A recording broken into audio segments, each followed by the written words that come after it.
spend recording videos, crying and complaining about how they should change things. Yeah, you know what you can do instead of crying and complaining? You can move to a country where they practice what you believe in, and you can go there and then you won't have anything to complain about. How in the blue hell can you be in a predominantly white country and complain that your teachers do not look like you?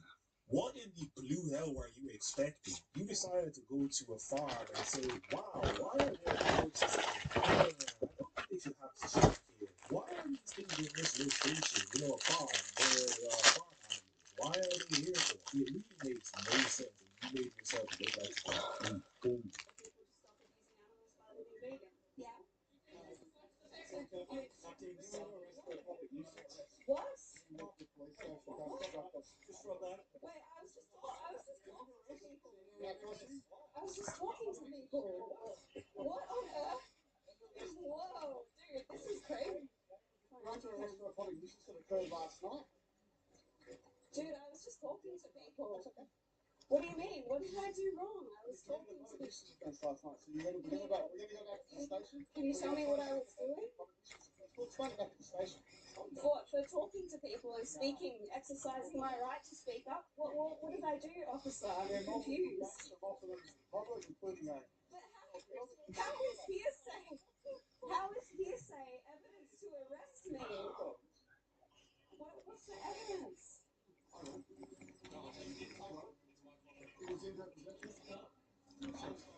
Shame on you, cops.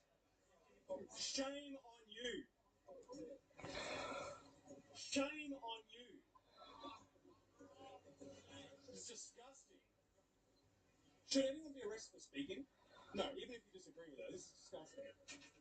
Absolutely disgusting. Oh man, you are disgusting. Shame on you. Wow, disgusting. For all of those who don't know, this is the vegan OnlyFans model who goes on the streets holding signs like this and also disturbing restaurants telling them that they should stop eating meat and that they should be vegan because that's the moral thing to do. Yes, this is an OnlyFans woman talking about that being moral and how you shouldn't eat meat because meat is killing animals, but she will be on the streets half naked and just paint herself as if she's a cow while not wearing anything. And yeah, she does this in front of children as well. I will post a video, but of course we're on YouTube and it could get removed. But yeah, she does this and she does it for morality apparently. But as we see right now, your tears are not helping you, and this is what happens when you face accountability for your stupid actions. See, as you can see, the more you fuck around, the more you're gonna find out. I grew up Christian my entire life. I remember like that was the one thing I had in my life was my relationship with God. And honestly, like we have a great relationship. I know I make mistakes every day. Like everyone sins, and we're tight. You know, he's got me.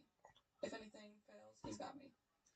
Do you think that, like, to juxtapose your job as a creator on OF with some sort of Christianity, like there could be some sort of contention there. I don't believe so. I don't look at it like that at all. And I just think like I think it's just outdated and a lot. It's the stigma that people are just continuously thinking like this. Like I truly don't believe that it's not conflicting with my religion at all.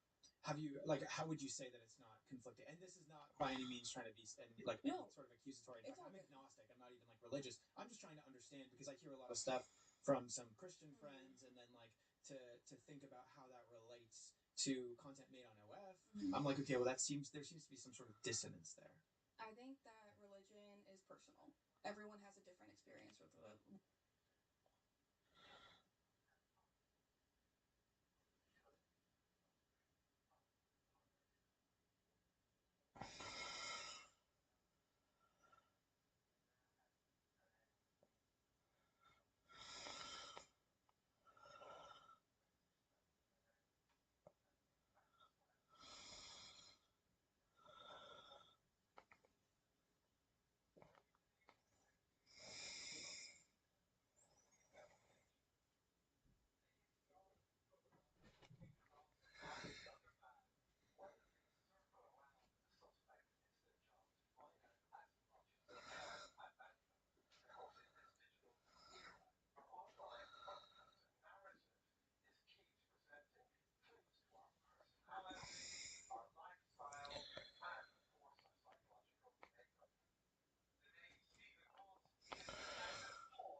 How's it, guys? So we're just arriving at a little game park here in Port Elizabeth where, yeah, the residents here found a snake in their garden. Found that it could be something interesting, so we're gonna pull up and see if we can find it for them. How's it? Good kid. Sorry it took me so long. No, of course. This is our first one in here. Oh, really? You want another one like this today? Oh, yeah? Someone else come and get it. I wanted to look in to see if it's the same. If it's the same thing. Yeah. Yeah. How's it? You did. Where? Around those pointy bushes. Oh, okay. Dang, yeah, that's real blank of it. Oh, really? So you last saw Joe in here. So what I'll do is I'll just work from this side and go that way and see. How big is it? Okay. I'm gonna poke around and listen for it.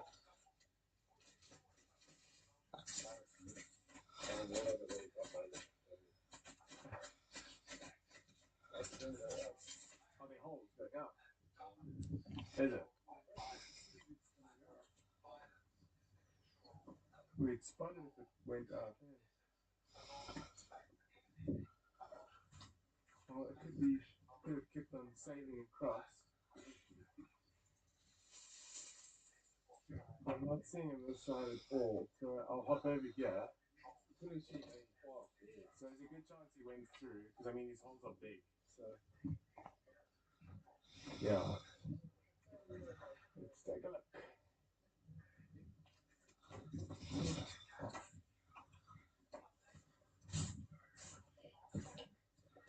You can see there's these holes in the wall here. It could have come up. And there's a hole going down here. No, it's actually like a mole hole under the ground, yeah. Yeah, there's one right there.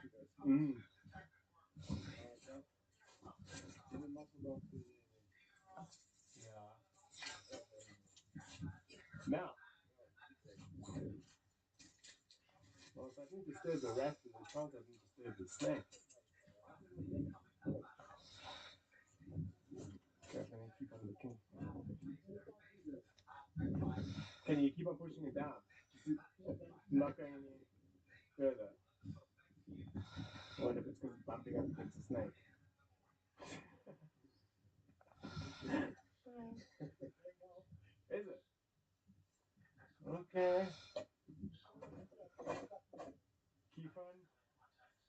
pushing it in if you can.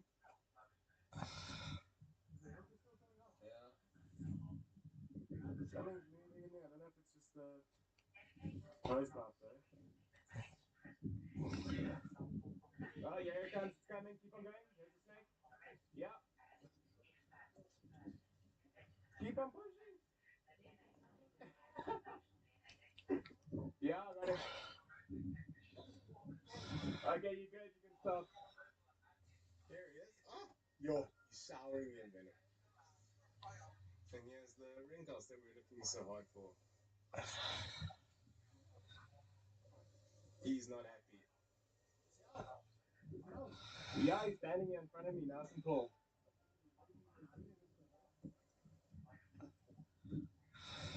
Is that the one?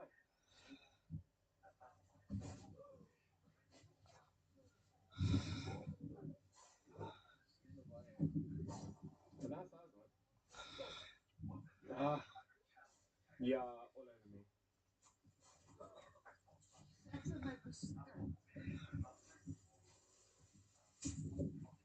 Hopefully he sees another pup and wants to go and hide. It's a big one, eh?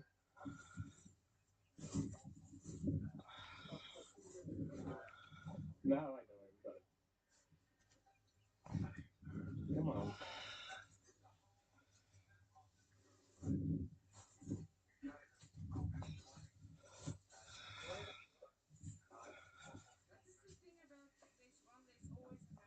Nah, it's not true. You're all good.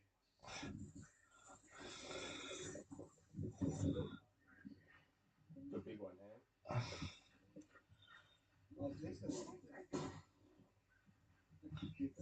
Yeah.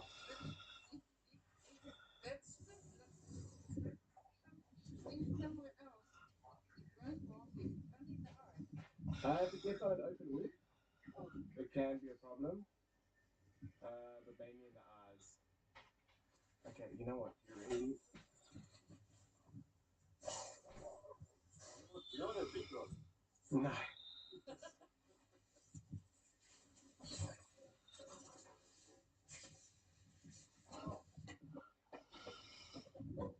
Tired of him playing that thing.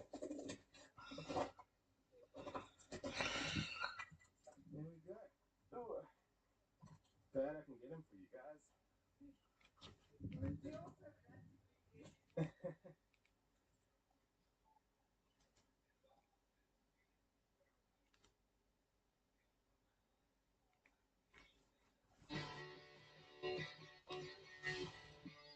It's time to check Adam's voicemail.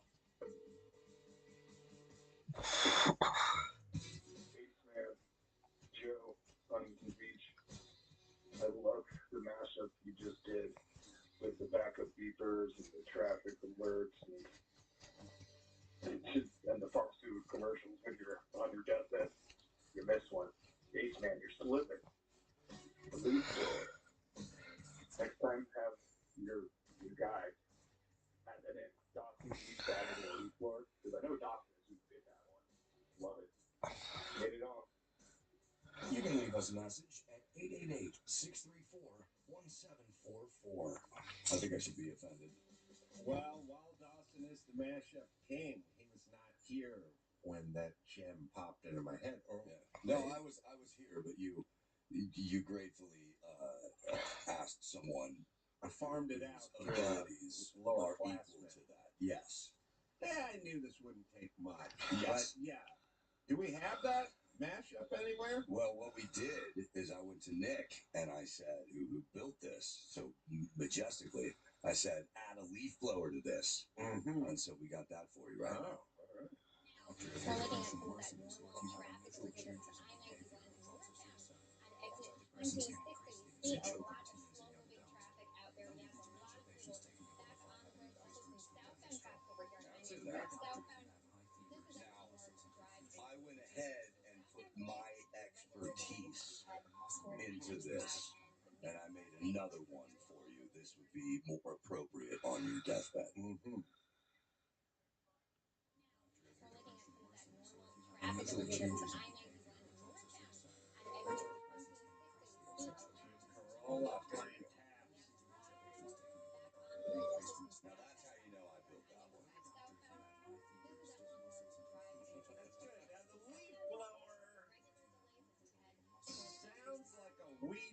or more than a leaf blower?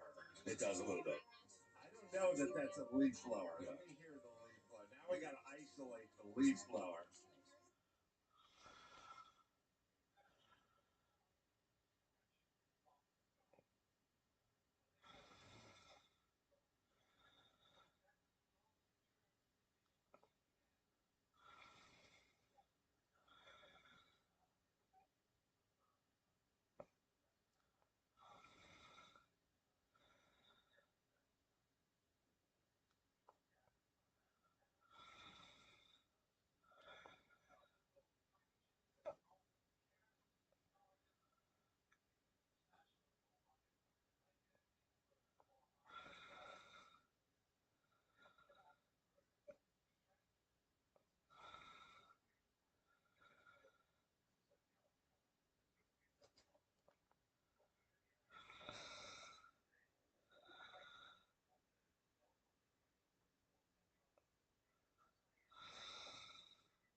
I'm not even going to do a big intro for this one, because why would I?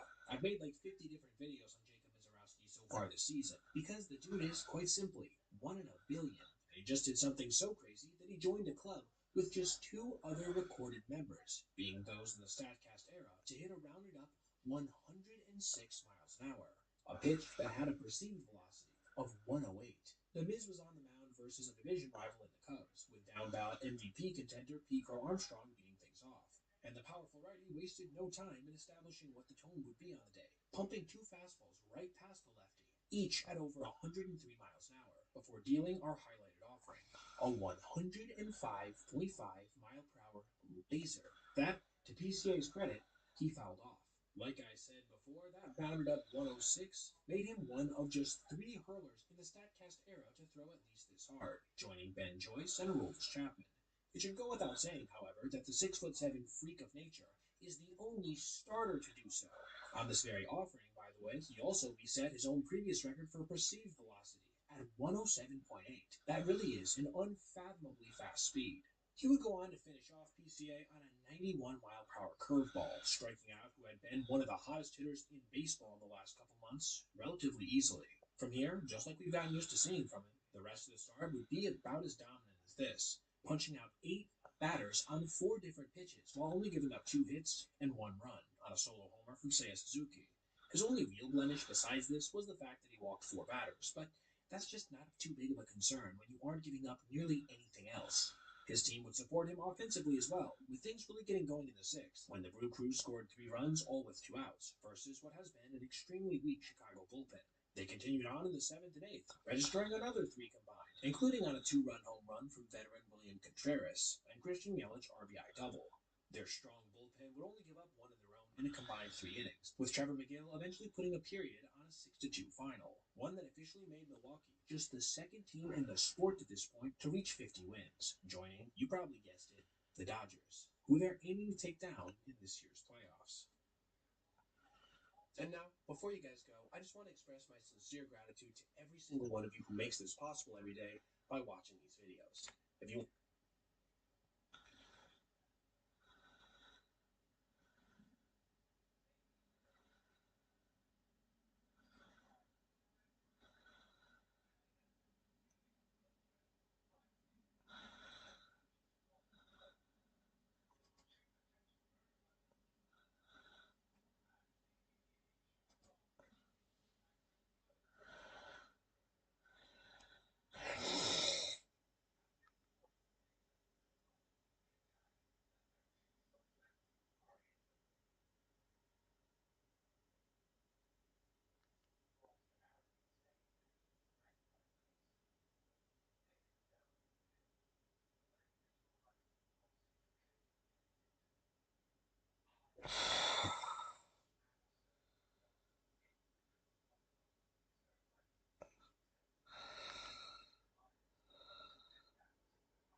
He bought 2 Mac Minis Okay. that he then parlayed into a Mac Air, which he then says he's so grateful he bought it because he won't be able to afford it in a few months because the price will go up. And it's like, smells broke in here, motherfucker. Like, How many PCs do you need? well, Nick Serial says that's not a parlay. He lost money. Well, if you think of the gambling parlay and how they always fail, this was a fail as well. How does a parlay work with Well, 2 laptops? I don't know. He apparently traded 2 Mac Minis for a Mac Air. Okay. Even though I think the combined price of the Mac Minis is more than the Air. Okay, let me see. Mac But I'm not 100% sure about that, but that's what he did. Mac Anyway, Mini so price. Ash, look. The Mac Mini, the top model, is 48 gigabytes. why would you buy this? Why would you buy this? He's like gaming on a Mac. Like, I just don't get it. This is apparently like his primary rig for gaming. Bro, Is the Mac Air now? Ash, Remember when he tried to play terabyte Battlefield in 6? this thing. Remember when he tried to play Battlefield 6 and it was a complete slideshow? Oh. And it was like 4 frames. He had an integrated graphics card trying to run Battlefield. Oh, that's RAM. And Allen's chins and then get beaten with wood. And you just don't even cop to the mistake. Just If it's memory, you know what? I hope you all. You know what? Listen, I'm not a tech expert. I believe you are, though. You're supposed to be the tech guy. Not for Max. Oh, it's a co-alert. Co-alert. Okay, wait, even worse. Here. 500 gigabytes to top memory. That's somehow worse. Because it gives you hope. There. Happy? I'd rather have 48 gigabytes. Oh, shit. It says terabytes. And Wait, it says Brian's the old Look, man. I was joking. I'm just trying to act stupid so you all believe me. Jeremy's racetrack. Isn't that crazy? Everyone believed me. I was just having a farce there. I was just doing a little jokes, and they believed me. Wow. Well, you could have just kept gaslighting. Yeah. You could have just told them. I was. It was all a joke. Well, why did you listen? The first rule of being a chud is always double down, especially when you're wrong. Mm-hmm. It really is, right? We have Scarlett Hampton, Ralph's fiance. They were going to get married in Las Vegas, but Ralph couldn't secure the divorce from his horse. and she's exposed Ralph big time on this program. Yeah. This is tough for Ralph. You edited out some of this guy, huh? This guy on the bottom? This guy was a kid. Do you want to watch that version? No, we don't have to. Okay, because I was just like, Demented, bro. He's a bum, buddy. He's like, I jerked off in this hotel room. And you're like, what? Well, I was like, this is neither here nor there, old man. You're jerking off in public places. I guess it's kind of funny, but... And she's trying to tell him about the jacking off to the Ralph jacking off. He's like, I jacked off. And you're like, what? They watch Scar movies on Duncan Wi-Fi. Yeah, Barry, you ever get caught watching porn while you're at a public place? Ethan did, but he was jerking off to my porn on my Alright, bring it back. Ethan did, but he was jerking off to my porn on my bed. And I was sitting there like, no! So imagine you're in the room with the porn star, right? And rather than just the porn star, you're sitting on the bed jerking off to her sex tapes of her with black men. Like, that's so cocked, bro. It's cockle alert! Cockle alert! Oh, Cock max, buddy. that's fucking crazy. eating like Fruit Loops. Yeah, that's every man's fantasy. What? Right? He's eating Fruit Loops while he's cranking his meat or greasy PVC black porno? I mean, she was eating Fruit Loops while he was jacking off to her porn. Well, because it would be quite tough for him to be both eating Fruit Loops and jacking off at the same time. Like, how do you even do that? Because if you're on your back, like, you're going to have to, like, you know what I mean? Yeah, like, you'd have to do it standing up. And you'd have to have, like, a table where you have, like, the porno on a laptop and the Fruit Loop bowl next to it. And as you're, like, eating the Fruit Loops, you're cranking it logistically. And it squirts a little bit into the bowl and you don't see it. Do you finish the Fruit Loops? Well, you would because you didn't see it, right? Exactly. But if you did see it, you probably wouldn't, unless you're Ralph and you're gay, in which case you would. Exactly. So, I'm glad we went through that. It was important that we think of the logistics of something that wasn't even claimed to have happened, but was a misinterpretation of what happened. It's good. It's real good. I heard that Ethan had issues with Scarlett, so she went to court to file an order of erection. Barry, you That was the fakest laugh. They're calling it the fakest laugh of all time. That was terrible. Oh my god. That's what they mean by porno acting. Oh, yeah. Or you don't like that one I mean, either. I think he's got to be awake. I mean, there's a different time zone, right? But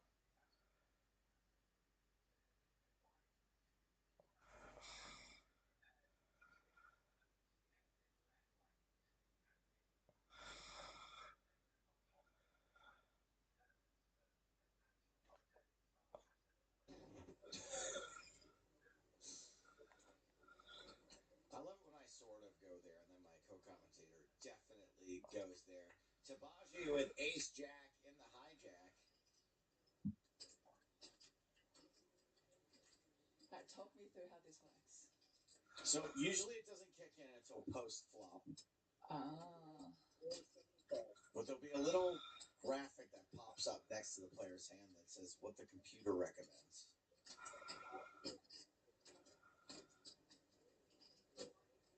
So the raise, yeah, pretty standard. No, ace jack. Looks like it's going to be against the big blind, Emily Spencer, ace 5.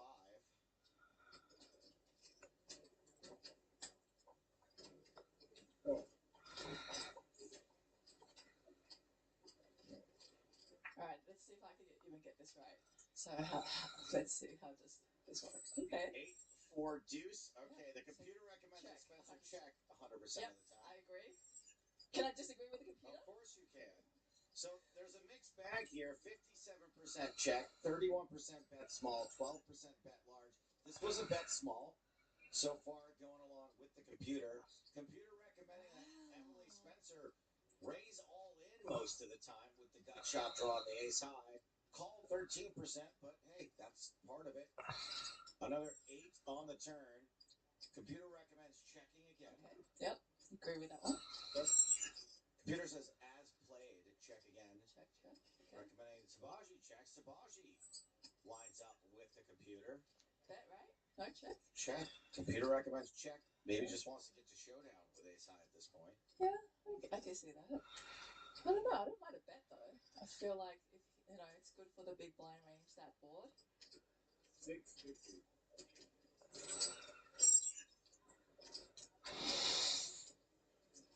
So the computer recommends most of the time just a call.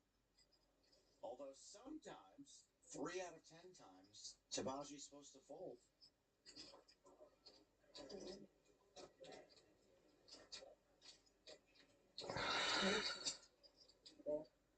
Tabaji calls. What a call. Nice Very call. nice. Yeah, absolutely. Nicely done. Ace high, you got to show. There you go. Now you win. Good call. A lot of folks call me out for saying fold cards there, so I just want to let you know they're the cards that they are holding, Yeah. and we're playing No Limit Texas Hold'em. It's like where you play Poker in Asia and you get a heads up, right? Okay. They don't realize it's called heads up. They call it hands up. Hands up. Correct. Because there's so many showdowns. Yeah, so they're like, it's hands up. Nobody understands it as it's heads up. It may be hands up right now for Victoria Io, who's all in with 2 6s and shall not be getting a fold from Aubrey Williams.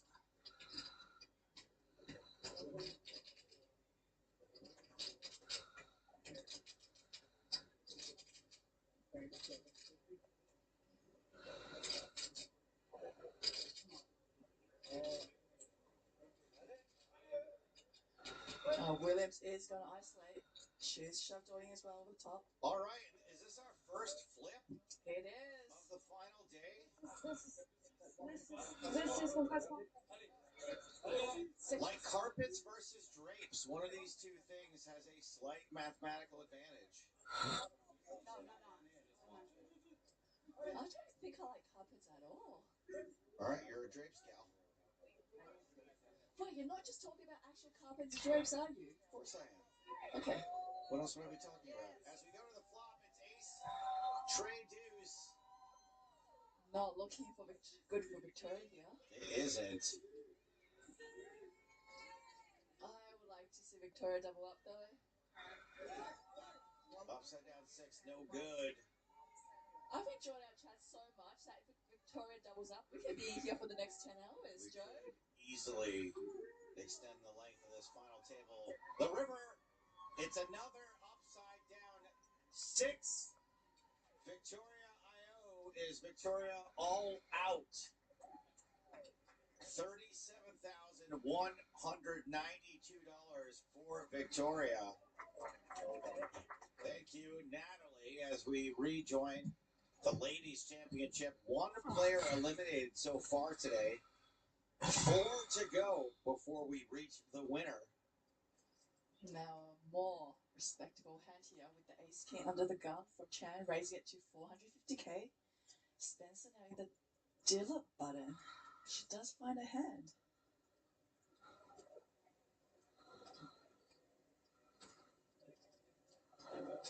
We're talking about 2 players with plenty of chips to play.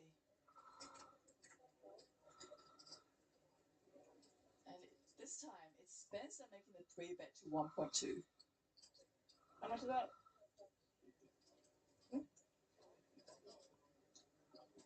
You mean 1.2?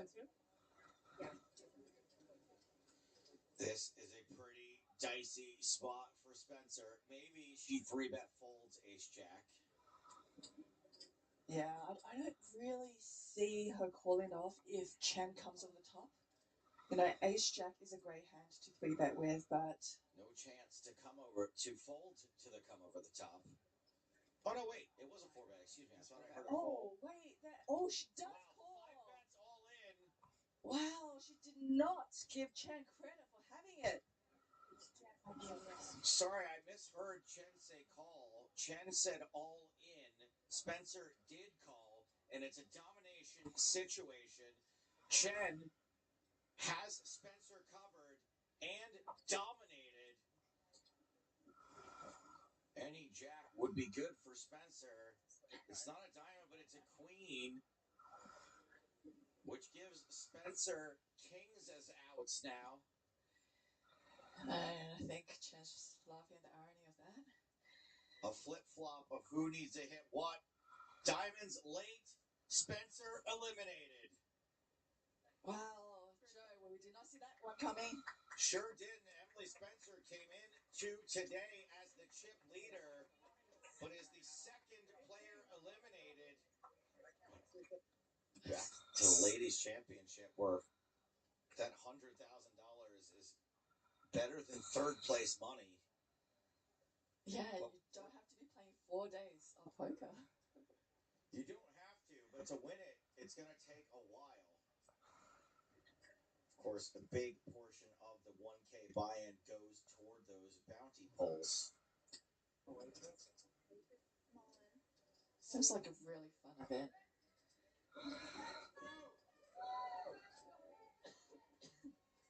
Caitlin all in with pocket fours. Wow, well, would you look at that, Joe? This is unfortunate for Caitlin. Tabaji all in over the top.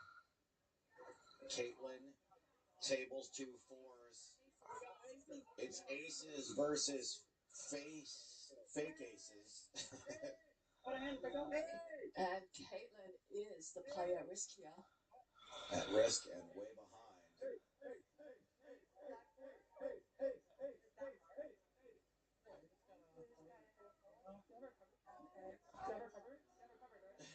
Caitlin getting advice from Aubrey.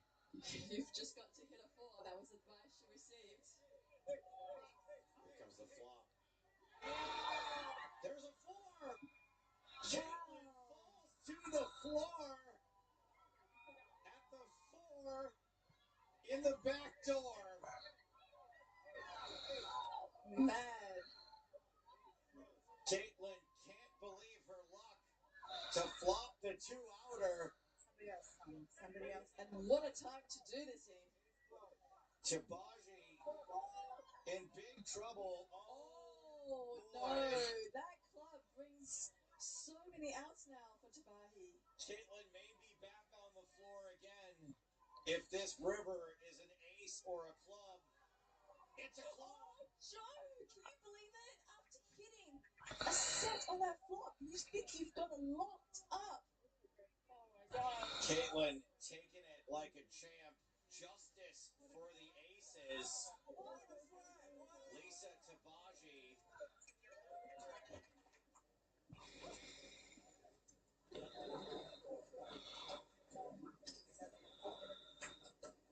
Pocket fives for Sky Chen.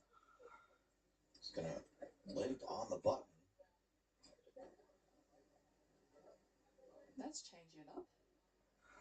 She's going to keep the pot small there with the pocket fives instead of looking at Williams, who might 3-bet her. No, in this spot, Williams does raise it up. Chen might just call to see a flop with her fives. Yeah, why not? Oh, but somebody's got to ruin the party. And that somebody is Lisa Tabaji. What happened now? Does Chen want to take a... That is wishful thinking. Yeah, Tabahi here with 7 big blinds. Get it in. And, there's a really good chance that Chen might call with her pocket fives here. Yeah, whoever has more chips gets second place. Alright, so she's talking about it like, if she jams and Williams does make a call, what happens? What would happen as the player with the shortest stack would get third place should the bigger stack win? And then Chen would have consecutive if she does get busted. That's right. Williams. Yeah. But as it stands, Williams does not call, and we are flipping Tabaji at risk. Yeah, I think Chen didn't want to just call and get then pushed out of the pot by Williams coming over the top, being all in. So she does decide to get it in there herself.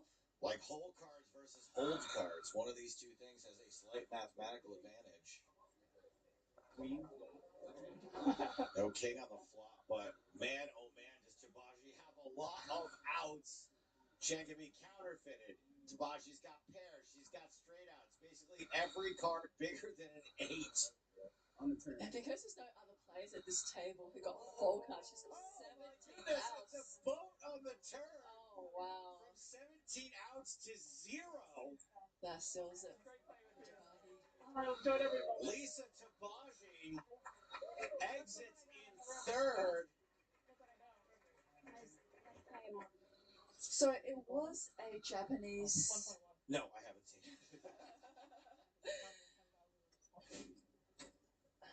Like anime that was, about car racing, drifting. Oh, I And see. they actually got made into like real life actors, which is pretty cool. Fast and Furious? Yeah, type of Asian Fast and Furious. Ace 10 for Chen, suited. Queen 9 for Williams, also suited. We've got a GTO Wizard computer hand. Check falls within the range of the computer's recommendation. Williams is supposed to check a little less than half the time, bet a little more than half the time. All right. So far, so good.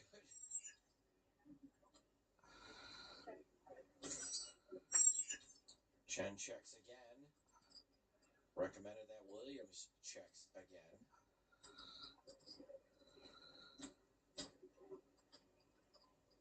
Callum says the Mitsubishi 3000 GT is also known as the GTO in some markets, so you weren't that far I off. wasn't that far because I'm pretty sure I know there was a Japanese car that was called the GTO.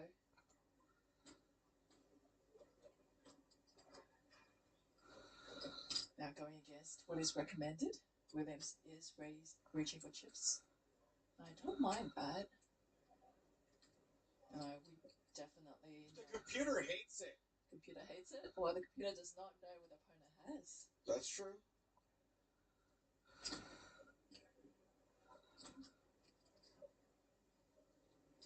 How much that? 1.6. If I did it right. I was going to say, if there's no misclick. Yeah, I think at this point with Amushi Williams better off just announcing how much she wants to bet. And the computer is recommending that Chen folds most of the time. Now, one thing the computer doesn't take into account is history and live tells. It's just game theory optimal. Computer recommending another check.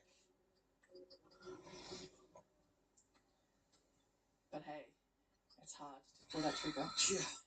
Well, And Oh, there it is. There it is. As the computer says.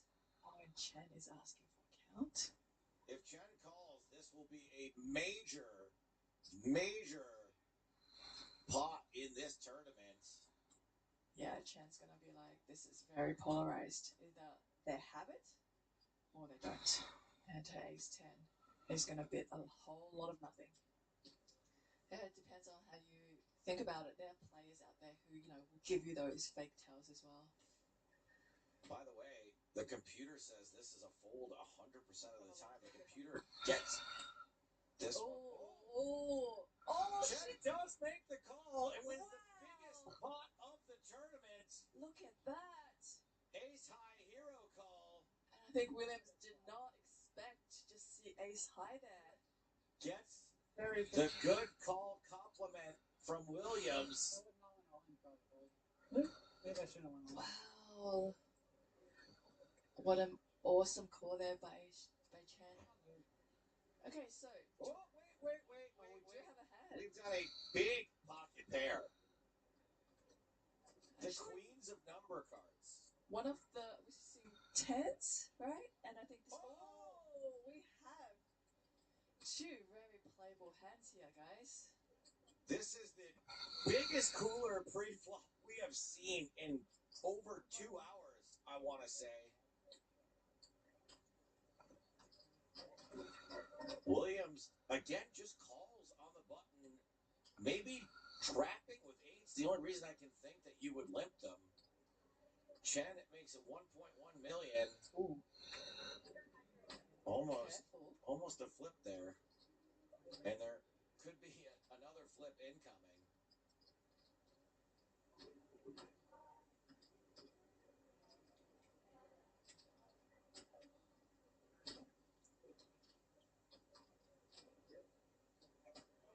Yeah, I'm gonna think there should be another raise incoming here, especially with the chips she's cutting out.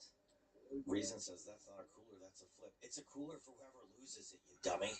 Yeah, it's a cooler that these two hands exist right now at the same time. 3-bet, all in. Eight's gotta be too strong to fold. Yeah. Call has been made. Williams is slightly ahead. If Williams' eights hold, this match is over and she is the ladies' champion. Chen, the player at risk, the player who needs to hit to survive.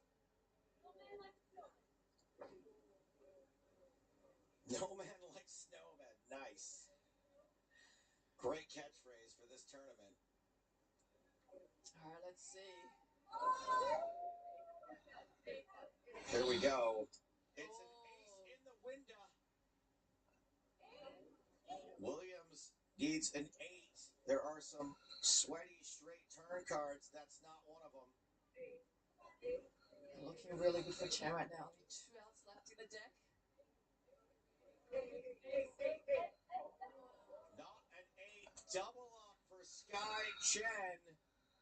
Williams loses a big flip for the biggest pot of the tournament. No. And she is left. That's what I'm saying. 6 bigs? 6.5 big blinds. Pocket 4s for Sky Chen. What are we even at right now? Like, this is. I'm at 13.5. Plus action. The blinds have just gone up, it looks like. 15. Very similar.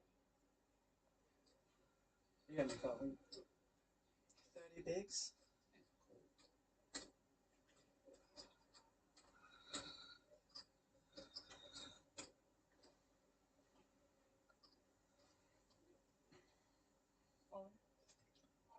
Oh, but wait. Chen shoves. Oh. Ace 5 suited for Williams. Oh, what the fuck?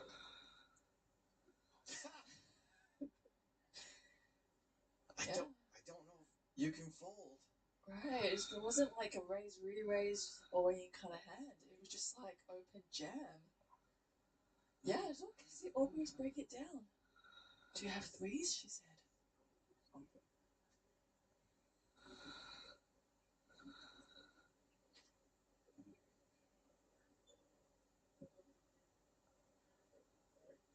Can you give me like a couple pips higher, please? Everybody getting their mathematical advantage lines out in chat right now. Should the money go in, I'm not going to do it and pay this huge flip the respect it deserves. Agreed. Yeah, I mean, Williams would have much easier time here with some hand like ace 8, ace 9. You know, asking for those pips higher.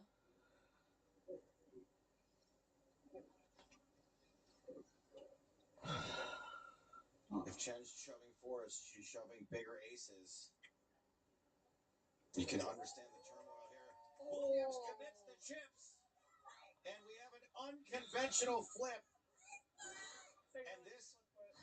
Again. Oh, God. This will absolutely decide the tournament if the 4s hold. And if Williams wins, it is basically going to decide the tournament. It is so much money to play for, you know, just these flips over and over again for these two players. Huge Huge coin flip incoming. Chen, the slight favorite. 9-9-8. The fours are holding, but Williams has a ton of outs, counterfeit potentials. She's afraid to look at the board. I wouldn't blame her. Turn card is another card that could count toward a counterfeit. 12 cards now. 12 outs. Huge river coming for these two ladies. What will it be? Fours hold. Aubrey Williams is eliminated. Oh my goodness. Sky Chen a moment to realize it. It was a pretty scary board for two fours. I think that's it. But let's look for the count. But nines and fours with a queen. Just verifying that we have the stacks correct. It was very close. Aubrey Williams will be the runner-up. Big time round of applause for Aubrey Williams.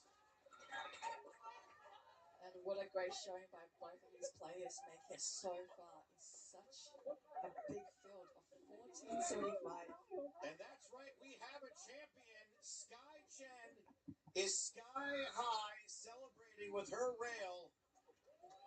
The 2026 1K Ladies Champion, taking home $194,000 plus. Aubrey Williams taking home nearly $130,000. Aubrey mounted a spectacular comeback. I'm going to present you with that very bracelet. It is my honor, on behalf of the World Series of Poker, to give you your very first World Series of Poker bracelet. Go ahead and hold it up to that camera. That is Sky Chen, the winner of the Ladies Championship. I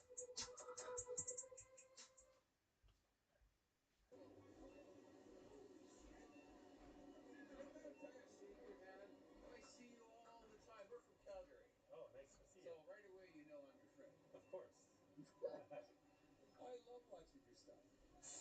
Thank you very much. It's one of those days. There's a lot of crazy people out today. This is my son Ethan. Just never seen you. I know. I had to shake your hand. Nice to meet you. I love it. You're Well, welcome to Vancouver. I know. I'm looking down here. Yeah, I could go down there and they'd all go crazy. I'm not in the mood. Anyways, I'm not, and like you, I'm not a radical or anything. I just like, I just want everything to go back to how it used to be when I was a kid. Well, that's never going to happen, but we can stop this. We can stop this. Well, we already did have her. For anybody For kids under 16. Only 16? Under 16. So and man, she has taken so 15 much. and under, and it's not good enough. But She has taken a lot of flack for that. Well, if conservatives win here, and I think they will win the next election in BC, almost all of the candidates running for leadership right now have pledged to stop this. Okay. And I'm hoping it's Carrie Lake Finley, because she's been the most aggressive in wanting to stop it. She keeps reaching out to me. Yuri Fulmer, I think, would stop it, but he's kind of new to this. Caroline Elliott says she will, but I don't believe her.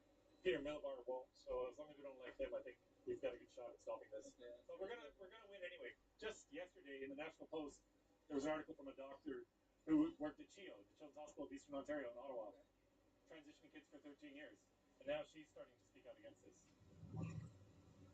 And honestly, she should probably be in prison. I don't know. I don't remember where you're seeing this, but if someone's over the age of 18, they're consenting. They can do whatever they want. Well, like honestly, they can do whatever they want to themselves, but doctors shouldn't just be throwing hormones at them the second they say there's something, because they should be practicing medicine. And it's not medicine just to be an order taker. Yeah. They should be screening for trauma and abuse and autism and sexual abuse and all these other comorbidities that normally are the actual problem. They should be handling those instead of just cutting body parts off and sterilizing people. So practice medicine first and foremost. Yeah. But there probably are people out there that are two-spirited or whatever.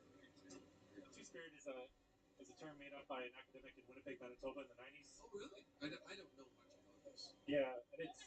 Well, thank you very much. And it's really just a term to describe gay men from indigenous cultures in the past. But, white people like to invent things. White academics. They like to invented press classes. So Well, I'm all for free speech, so yeah, thank you very much.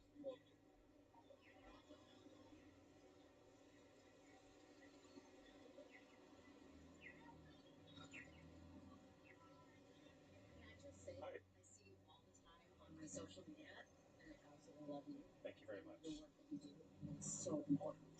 Thank you. So I just, and you know, it's funny. I'm always like, where am I going to see him? Where am I going to see him? And I see you, and I'm just like, amazing. So Thank you. it's all- Yeah, I haven't been able to get out as much lately, but Yeah.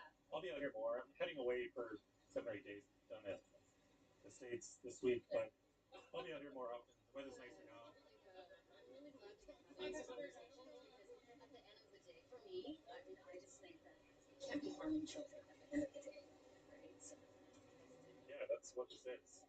And even just yesterday in the National Post, the doctor from the Children's Hospital in Ottawa, she's been doing this for 13 years. She's now doing what they do when they start to realize it's a mistake. They try to back out of it slowly and gently and say, well, gee, maybe the evidence isn't there, and this is a different cohort of kids than in the old days. So they try to save face, but even she's speaking out against this now. So it's happening.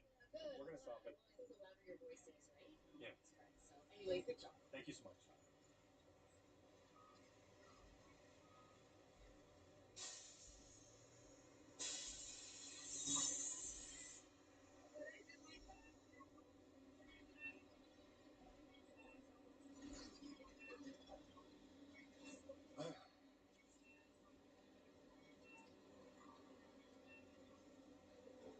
That's how it goes. A couple nice people, someone yelling at me to go to hell. It's just how it goes. Especially on a Saturday. All the young people are out. We got the pro-Palestine people down there. They all despise me. It's much more hostile today than normal, but it's a Saturday, so that's what happens. And Vancouver's crazy.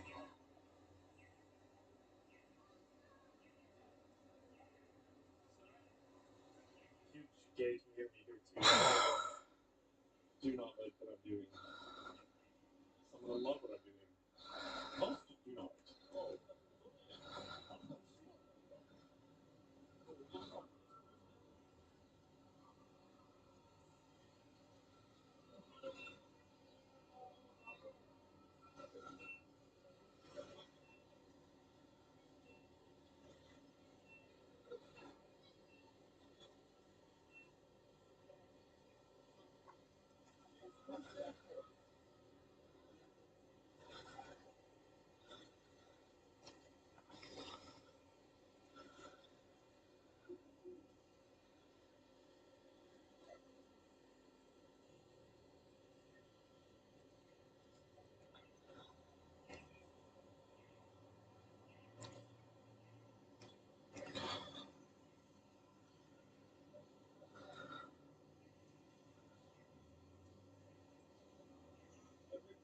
I am. Yeah. And you know that kid up north, school shooting? Yes. You know, I feel like from a young age, you might have been brainwashed into believing all that kind of stuff. You know? Well, he had tons of problems. And then And he was on tons of drugs. that's what I'm thinking. Being put on all those, Antipsychotics, yeah, shrooms, Oh. ketamine. all that I stuff. forget. There were like 5 or 6 different chemicals he was on. And then I don't think he'd actually gotten hormones, but Okay. he was just a super troubled kid. Dropped out of school when he was 12 Yeah. and didn't get any help. Right. And then they brought guns back. They took guns and then they brought them back to the home. Like that. They never should have. Yeah. It's just a recipe for disaster, yeah. Yeah. Like even when I was growing up, I'm Fort Wood. You know, there wasn't this agenda going on. I mean, it wasn't like it is now, right? This didn't exist. If they had I'm tried, 50. This didn't exist. if they had tried this, even when I was in school, like there would have been outrage with a lot of this. Yeah, I mean there is outrage now too. Well, so there should be. But Yeah. there's a lot of indoctrination. Oh, absolutely. And we're slowly getting there in Canada. We're making a lot of progress in other countries. But just yesterday there was a good article in the National Post from the doctor that was doing this at the gender clinic at the Children's Hospital in Ottawa for 13 years. And now she's saying you know, the evidence maybe doesn't support this, and look, really, you were doing this to hundreds of kids, sterilizing them, sending them to get surgeries, and now you're saying, oh, maybe there's not evidence for it. They try to save face when they back out. Decisions when you're not young. You know. Well, there's no such thing as a transgender child. The whole thing is a lie. Oh no, for sure. Like, what does it mean for a boy to be a girl? Right. Vice versa. And a feminine boy is now a girl? Is that what we're gonna tell kids? The whole system, you know. I don't blame a lot of parents for wanting to do homeschool. Yeah, I don't blame them either. My kids are in public school. They're in grade 8 and 11, and they're doing great. Yeah. But I made a bunch of noise when they were in elementary school, and I was basically able to pick my kids' elementary school teachers because they didn't want to deal with me. And fortunately, they're in good schools, and they got great friends, and they're thriving. But I've been on top of it. That's good. Depends on the school, depends on the teachers, depends on your kid, depends on the friend group. Exactly. Yeah. So I don't blame people at all for wanting homeschool. Same. Well, I'm off. All right, buddy. Have a good one. Thank you. Nice to meet you. Appreciate it. Hey, Chris. Yeah, just a sec. Well done for having me music. Thank you, sir. It's a very good message that you're doing. Did you live stream it, mate? No, I don't live stream. I'm sorry. It just records. Okay. So, yeah, I agree. I was going to say, I don't know the previous conversation. Yeah. I checked on your... You from the UK? I am, yes. You live here or you just visiting? Live here. Yeah, okay. Actually lived down the road. You know, we've lived here for many years. I think I saw you 2 years ago, but again, on this same spot. Yeah, I've done this since October 2020 here. So I was thinking, and I've seen you go to the event, I've seen your active work. Just to say, yeah, genuinely, thank you very much. It's a stigmatized conversation. You don't really have too much. But I'm really glad that someone is. Yeah, like, conversation, that's all I do. Yeah, why can't we have a conversation? I agree. That's all. We should have a conversation about anything we want. I mean, how much resistance have you found? Yeah. In Vancouver, a lot. Yeah, no, I think I saw a couple of protests that you sort of attended, just, you know, voice that opinion. Yeah, I've been attacked here, I've been attacked on that corner, I've got my arm broken. Well, that was in Montreal. I remember that, actually. Yeah. I'm getting, it's Saturday, so there's lots of young people out. Sure. And the pro-Palestine people, they all despise me, so some of them come by. I'm getting a lot of hostility today, but I'm getting a lot of this too. Well, if anything, hopefully it balances out. But no, genuinely, we appreciate everything. Thank you. Just thank you very much for having the courage to speak out. It's very, very good. Yeah, 9 out of 10 people. 9 out of 10 support. Yes, for sure. Yeah, but the angry ones are loud. But we're making progress. That's good. Even politically in Canada, whereas none of the politicians would touch this even a year or two ago. Now almost everyone running for the BC Conservative Party is saying they're going to ban this.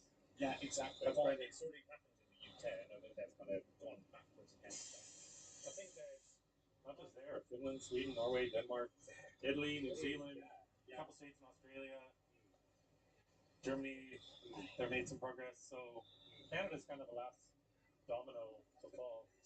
I think, obviously, coming to Canada, we know it's going to be quite liberal. We don't mind that. But I think when it comes to open conversation, it feels very limited here. And to the point where it seems like the government is sort of against you in that matter, where you can't really say anything. There are consequences for speaking out loud. It's very weird. Some of them are trying. Yeah. We do have the Charter of Rights and Freedoms, and I mean, technically, we have freedom of expression and opinion and belief and all that. Yeah. But we had this situation where Harry Newfeld, a school board member from Chilliwack, was just fined $750,000 by the BC Human Rights Tribunal because, as a school trustee, he objected to gender identity ideology going into schools. So, the Chilliwack Teachers Association and the BC Teachers Federation complained about him to the Human Rights Tribunal, and this process took almost 10 years. But they've now fined him $750,000. And there wasn't even an individual complaining. Can that be appealed? Yeah, it's called a judicial review, and they're appealing. And I think he'll win because there's no way this totally violates his charter right to freedom of belief and expression and all that. But it wasn't even an individual complaining, which is a remarkable thing. Right. The Human Rights Tribunal said that he caused injury to dignity of who? I was going to say the BC Teachers Federation. Yeah, I was going to say that's crazy. So with a liberal majority now, do you feel that that's going to be slightly accelerated with like little resistance from the Conservatives? Well, they'd have to change the charter. Right. Okay. And how would they go? Again, sorry, not to ask you about. I mean, that's like a constitutional change. Exactly. They're not. Is that a possibility? No, they're not going to do that. Okay. even in every bill they write on all these subjects, the charter is baked into all these bills if you read them. But I actually think we've had some improvement. Carney is not a radical on this, like Trudeau. And people listening to this at home will say, but he transitioned his kid. Well, no, he didn't transition his kid. When he was Bank of England governor, his daughter went to the Tavistock. Oh, yes, yeah. No, exactly. Yeah. And she received talk therapy. Sure. And then as an adult at Yale, she ended up getting a double mastectomy. But we don't know how he feels about that. He might hate it. Yeah. Most dads would. Well, to be fair, but he doesn't talk about this at all. I think it's when, for me personally, I think that compassion is nice if it's affordable. But I think when it comes to individual needs, if you do have a child that has that mentality of thinking, I was born in the wrong body, I personally think to each their own, but if it's underage, absolutely it's not apparent. Absolutely not. Yeah, and I think with these young adults too, they should be practicing medicine. Exactly. They shouldn't be order takers just handing out hormones when you ask for them. Exactly. Because these kids have trauma and abuse and sexual abuse and autism and other mental health comorbidities. They should treat those first. Yeah. I think if, honestly, the stigma really, like, I think they're your biggest supporters. I think, honestly, if you are having a child that is gender confused, each to their own. But I think when it becomes to a overall conversation, society-wise, there shouldn't be an expectation where everyone should have to conform to that view. It should be something that should be individualised personally. But I think when it comes into law, where people have to say these things, that's why I think your freedom of expression is definitely impacted. Anyway, just to say thank you very much, Vicky. You were doing it. Thank you. Yes. Thank you very much. Thank you, Chris. Again, thanks very much. All right. Really appreciate it. Thank you so much. Thank you. All my best friends have showed up. Free Palestine from Hamas.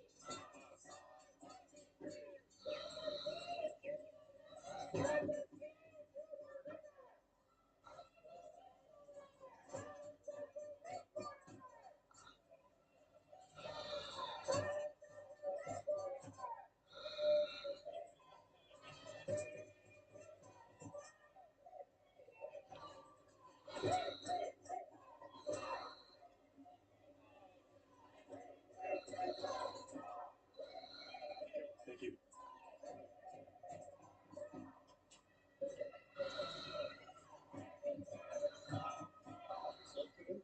Yeah. Yeah, usually. Thank you.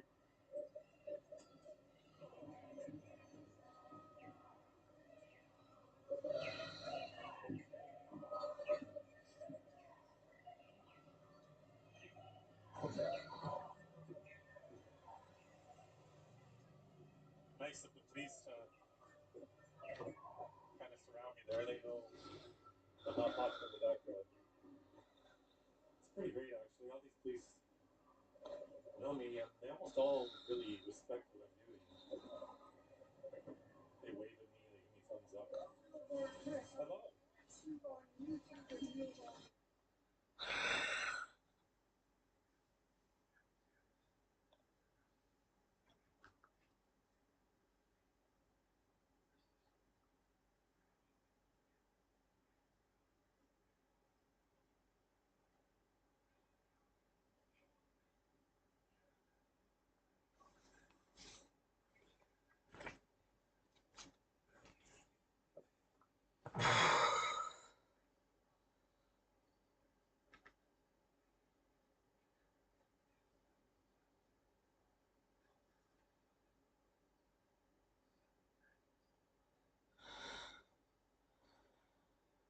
Was where you were.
You know I built that one. That's good. Now the leaf blower sounds like a weed whacker more than a leaf blower. It does a little bit. I don't know that that's a leaf blower. Let me hear the leaf blower. Now we got to isolate the leaf blower. The leaf blower sounded weed whackery. It does sound. It sounds a little bit off. That did not sound leaf blower-y. Oh, that's the actual interesting. We'll get it, Chuck. Let's see if we can figure it out. The weird thing about comedy is I always assemble everything in my head super clearly, to me. Right. And then I try to download that to whoever's executing it. Sure. And it often comes out different. Like the first version of this was the traffic report, but in the middle of the traffic report, she kind of slid into it's getting cold out there, so you might want to put a sweater on because we're having. And I was like, that's a weather report. That's not. And then Nick went, oh, okay. But here's my whole point. I never know why we have to do that step, but that step shall be taken. That he was able to find the one traffic report that had a weather report in the middle of the traffic report. Right. All right, let's hear the leaf blower. Sounds more like a leaf blower there. Sounds like an electric one, though, maybe. I think that one's plugged in. Say gas powered. You just said leaf blower because you had a leaf blower in your head, but it wasn't that leaf blower. And that's where the rub is, Dawson. All right, put in the sound of a gas-powered leaf blower because that is the leaf blower we're all thinking of when we're trying to execute. Yeah, that's what you did not say gas power. I did not You say just gas said leaf power. blower. Yeah. And so once again, Nick did not get us what we wanted because you have this in your head. Right. And I have it in my head too. Right, exactly, yes. So I go, give me this, and then I get something else because I can't put what's in my head into their head. So give me Nick's electric, the electric leaf blower. Definitely. But by the way, and listen, everyone, you.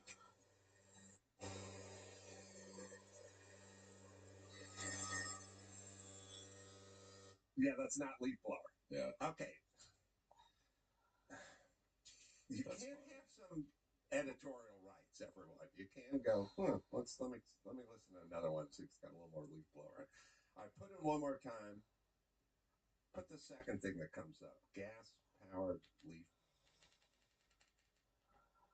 Shroom and turkey and cheese and ham and cheese or whatever, and then it shows up and the cheese is melted on top of it and not in the omelet. Yeah, I go, I just said cheese omelet. I didn't say don't fucking melt it on top of the omelet. Put it in the omelet because I was picturing something, but I just said cheese. I didn't say cheese melted inside of the omelet. Right, and that means, as we all know, it means a slice of American. Powered. You did not say. Right. No, they'll do cheddar, but they'll just melt it on top. Yeah. You did not say gasoline powered leaf blower. You simply said leaf blower. Now I know. That is absolutely correct. So now we'll have to whack that one up again because we did not execute the joke very well. But it's the same way we didn't with the weather report in the middle of the thing. And here's what I'm saying to everyone. If you're going to go literal with stuff, you can still listen to it and go, is this the best execution of this idea? Absolutely. At least do a little bit of detective work and see what else is there. Yeah. Don't go with the first thing. Yes, because the leaf blower sounds like a hairdryer. Yeah. All right. And we'll fix that. Nick will fix it, and then we'll get to me and my deathbed. Before we get to your news, I wanted to play this Jordan Peterson video that I thought was interesting, and I actually talked to Dr. Drew about it today. Okay. And I want to get your input on it, which is we're sliding into chick think everywhere, and it's messing everything up. But then you try to sort of account for dudes with chick think, and then how do you do it? And I'll just play Jordan Peterson talking here for a second. Men are interested in things, and women are interested in people. And so then I was sort of... That's why boys play with trucks and action figures. Or trucks. Yeah. And girls play with dolls. And have conversations and tea parties. Yeah, they have tea parties. So men are interested in things, and women are interested in people. And then I started thinking about it, and I was like, I love cars, but it's not so much even cars. I like parts and rims and tires and weird stuff. And I think about it way more than anybody I claim to love would be happy with. Mm-hmm. I think I'm 7 weeks out of going to Laguna Seca and racing a car, and that's all I think about. Sure. That's all I think about is parts and prep and race car prep. And I realize, I love cars. I have cars. I have tools. And I build. But all I do is think about things. And I don't really think about people that much. I think about things. And then I realize I think I have a strong dude think brain. And I'm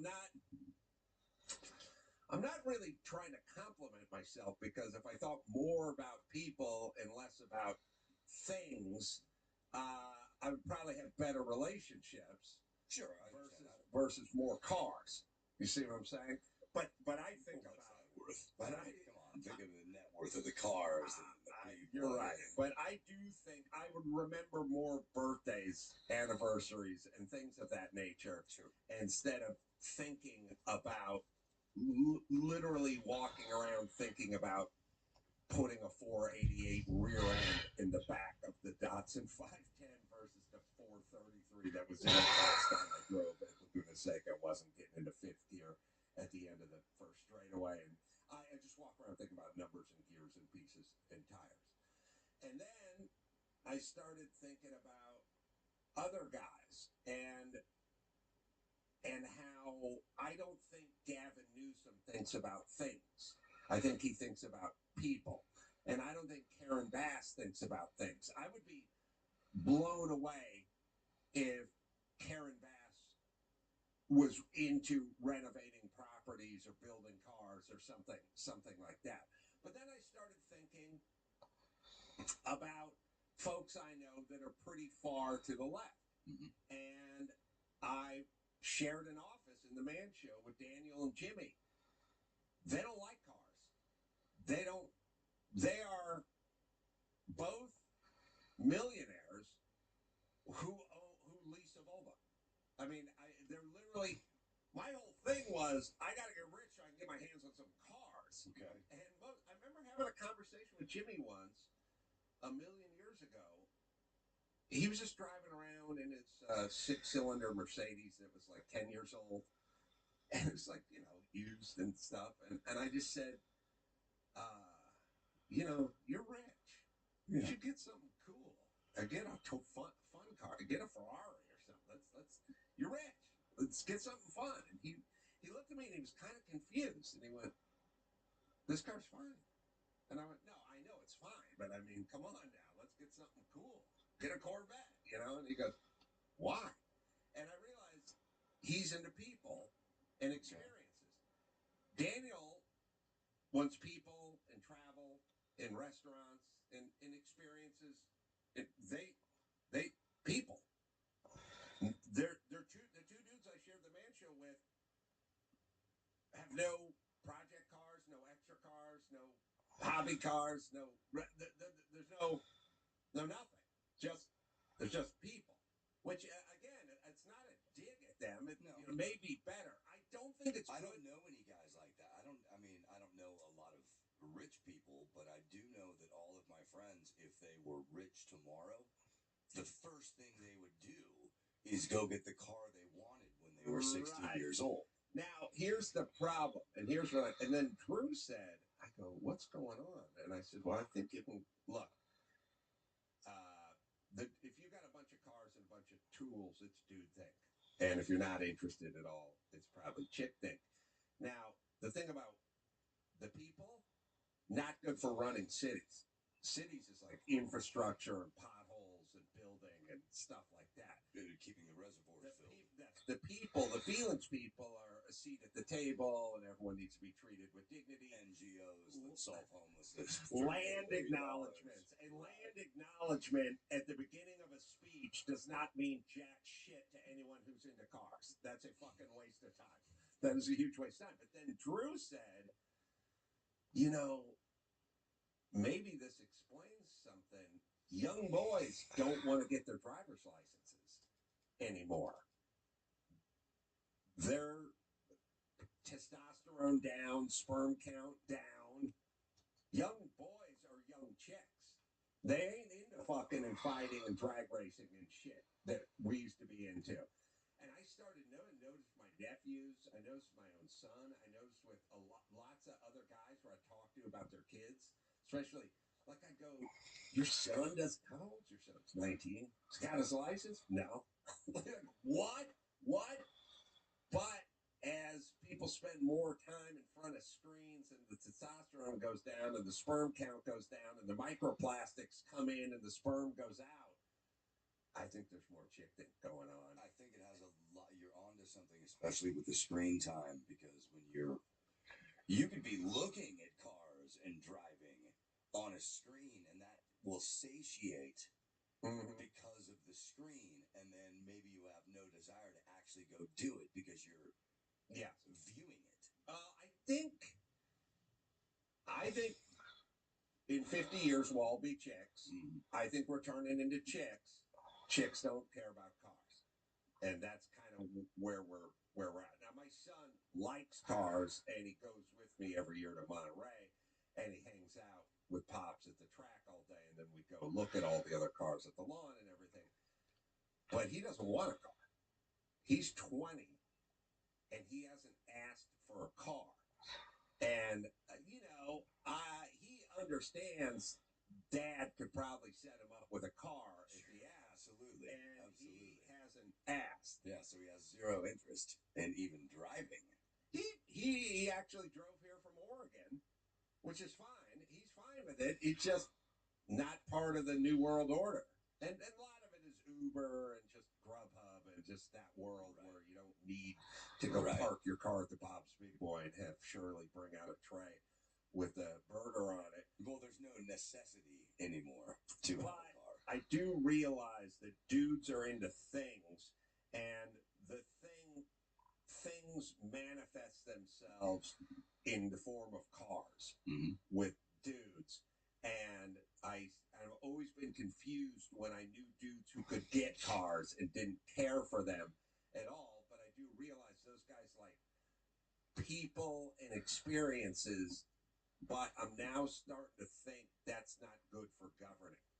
I want Rick Caruso, the commercial builder, in there, not the bitch who's gone to Ghana to get her ceremonial dress and dance. Right. You see, Rick Caruso would obsess over a reservoir that was cracked and dry, and would be miserable if he had to go to. If you told Rick Caruso, you got to go to Ghana, put on ceremonial garb and dance around like a fucking retard for 3 days, and then come back, he'd be like, I'm fucking miserable. Yeah. I would say the same thing because I would be away from my shit.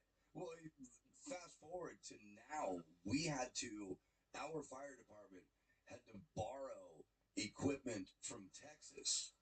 We don't even after the last fire, we're more worried about blaming the lesbian firefighter, or our mayor is more worried about blaming the lesbian firefighter than actually solving the next problem with the things that we need for the infrastructure of this city.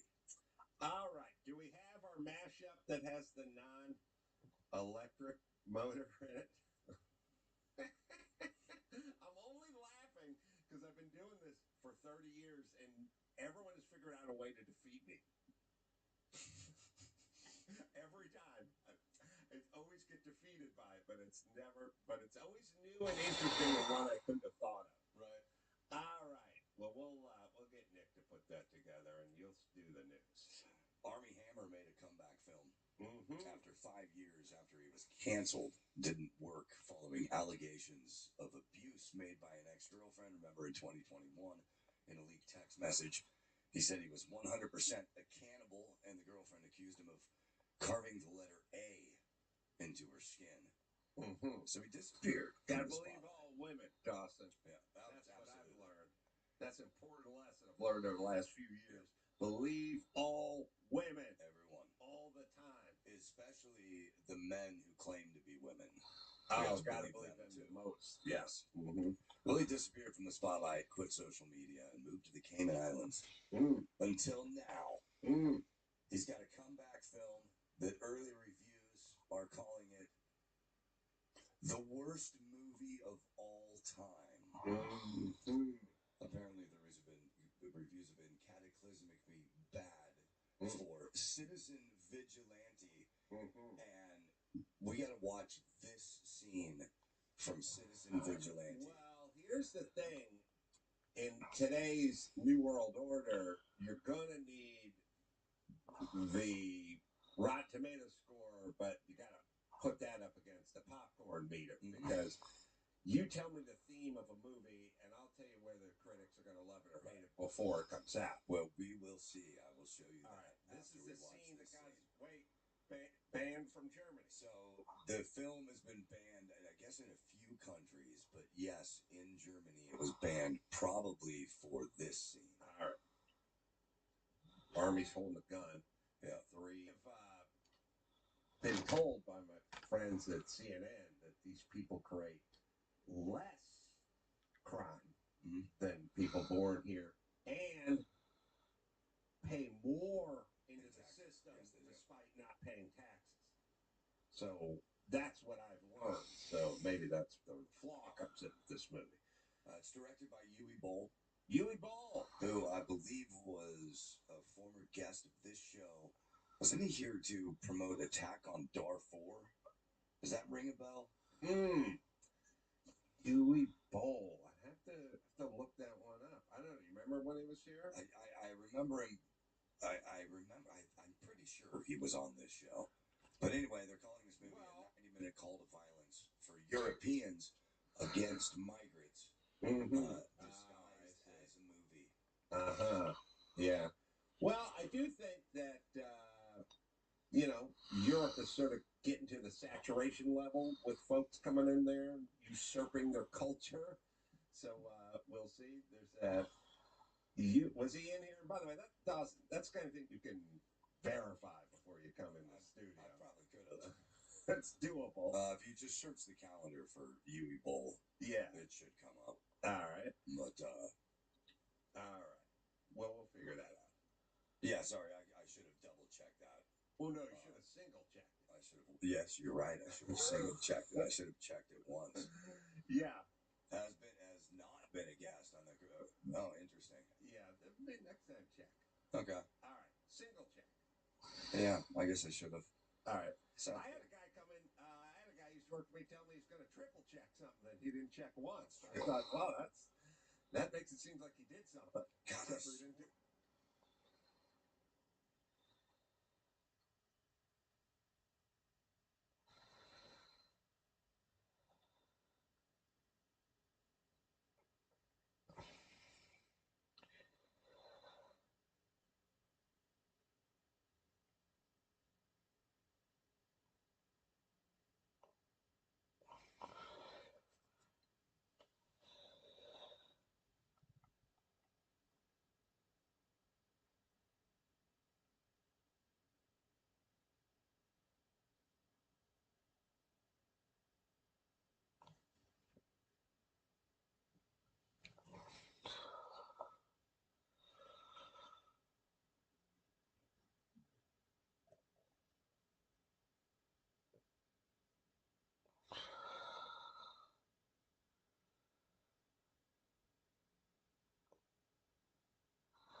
bro?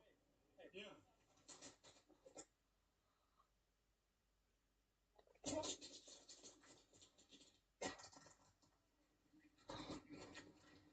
You're asking for it. I saw him hit you. So Now this you're guy, stalking her. this guy just Now you're assaulted me. stalking her. I'm getting you You on are video. stalking her. He's broken my equipment. He came and You insulted haven't me. done shit. And I'm You're going to an get asshole police for involved. asking for it. You know it. We got this guy here too. Oh, this guy. Yeah. Yeah. Yeah. Anybody would Keep believe going. that. You're obsessed with children's genitals. Why are you obsessed with children's genitals? You're the one who You are thinks they so should be cut off. disgusting.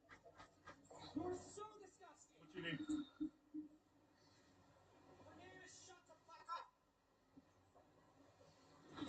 All right. So I'll be contacting the police, and I will find out your identity, and I will be pressing Yeah, charges. you're just standing here trying to attack me. Or you're to push charges on me too. Yeah, yeah. Yeah, See you later. try. Obsessed with children's genitals. Keep your children away.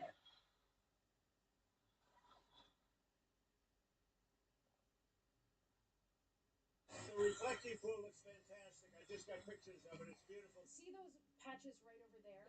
Yep. Is that dead algae? That looks to me from here like dead algae. So that's a good thing from your Yes, perspective. that means that the algae is broken up and the dead algae is resting at the bottom. And when the pool is vacuumed, that will all come up. So the water cycles out, it gets pumped with ozone. What this technology does is it creates the nanobubbles, which I know everyone has been talking about. So instead of it just staying here, the teeny tiny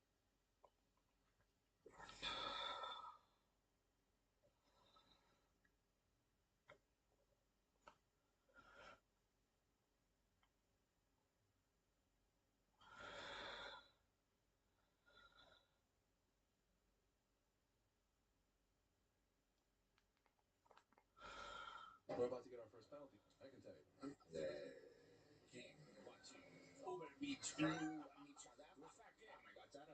Now we're about to get another warning. So, last level of the day. Max is now in red behind me at the table.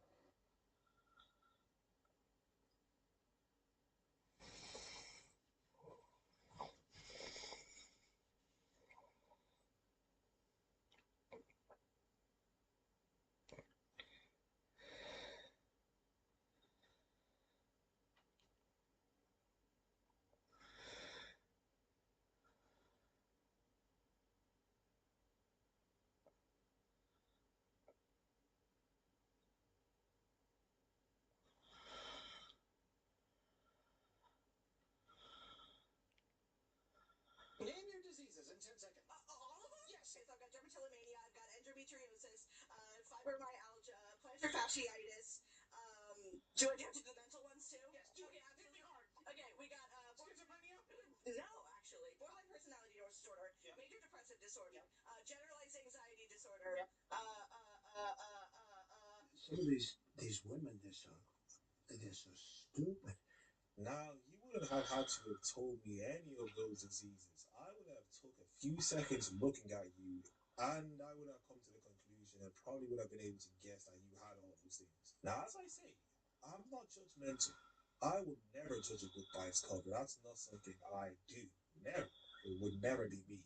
But I'm just saying, if I did look at you for a few seconds, I would be able to judge a book by its cover. And as I've said, it's not something I do. Never. Well, first of all, I don't think anyone's illegal. I think that's just kind of like a hot button word that's used to basically create a us and them mentality, take away somebody's humanity by saying they're illegal. The makeup is very fitting. Hey, what are we out here protesting? We're out here protesting women's rights right now. Women's rights. Okay, so what about women's rights?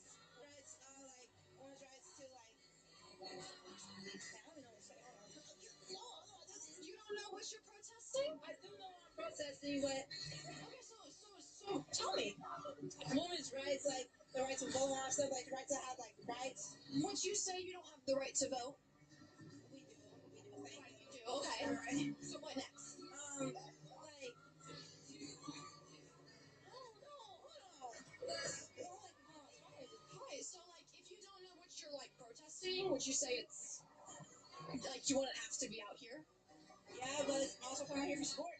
Surely after this conversation, she should reevaluate her life because she said that we're fighting for women's rights to vote, and we have the rights to vote. But you just said that you're fighting for women's rights to vote. I hope you go home, look at yourself in the mirror, and think to yourself, what am I doing with my life? I don't know what I'm talking about, but I decided to go out to these protests, protesting things I do not know about. And before any non-black women hop on the internet today to ask black people if you can get braids, the answer is no. Okay? The fact that y'all have to ask should say something. That should be killing me. No, just because you're taking black dick does not mean you get to wear box braids. Show me one of your motherfucking Asian or Arab, etc. ancestors that was rocking some fucking bust down knotless braids or some cornrows. Please show me. Get the fuck on, man. Oh no, this stranger on the internet said that you can't get a specific type of hair.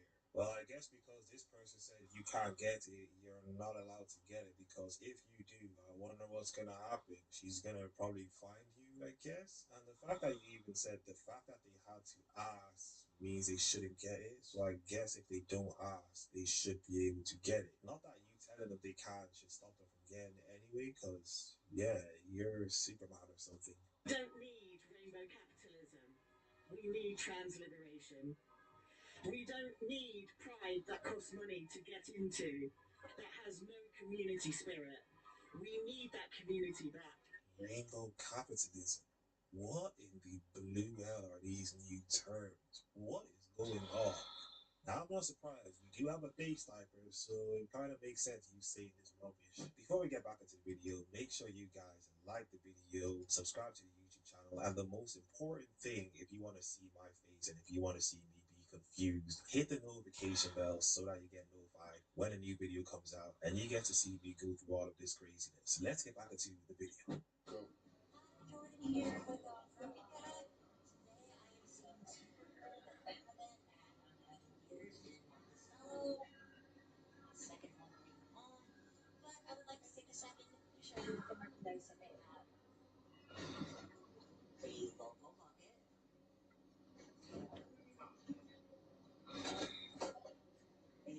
A silhouette bucket.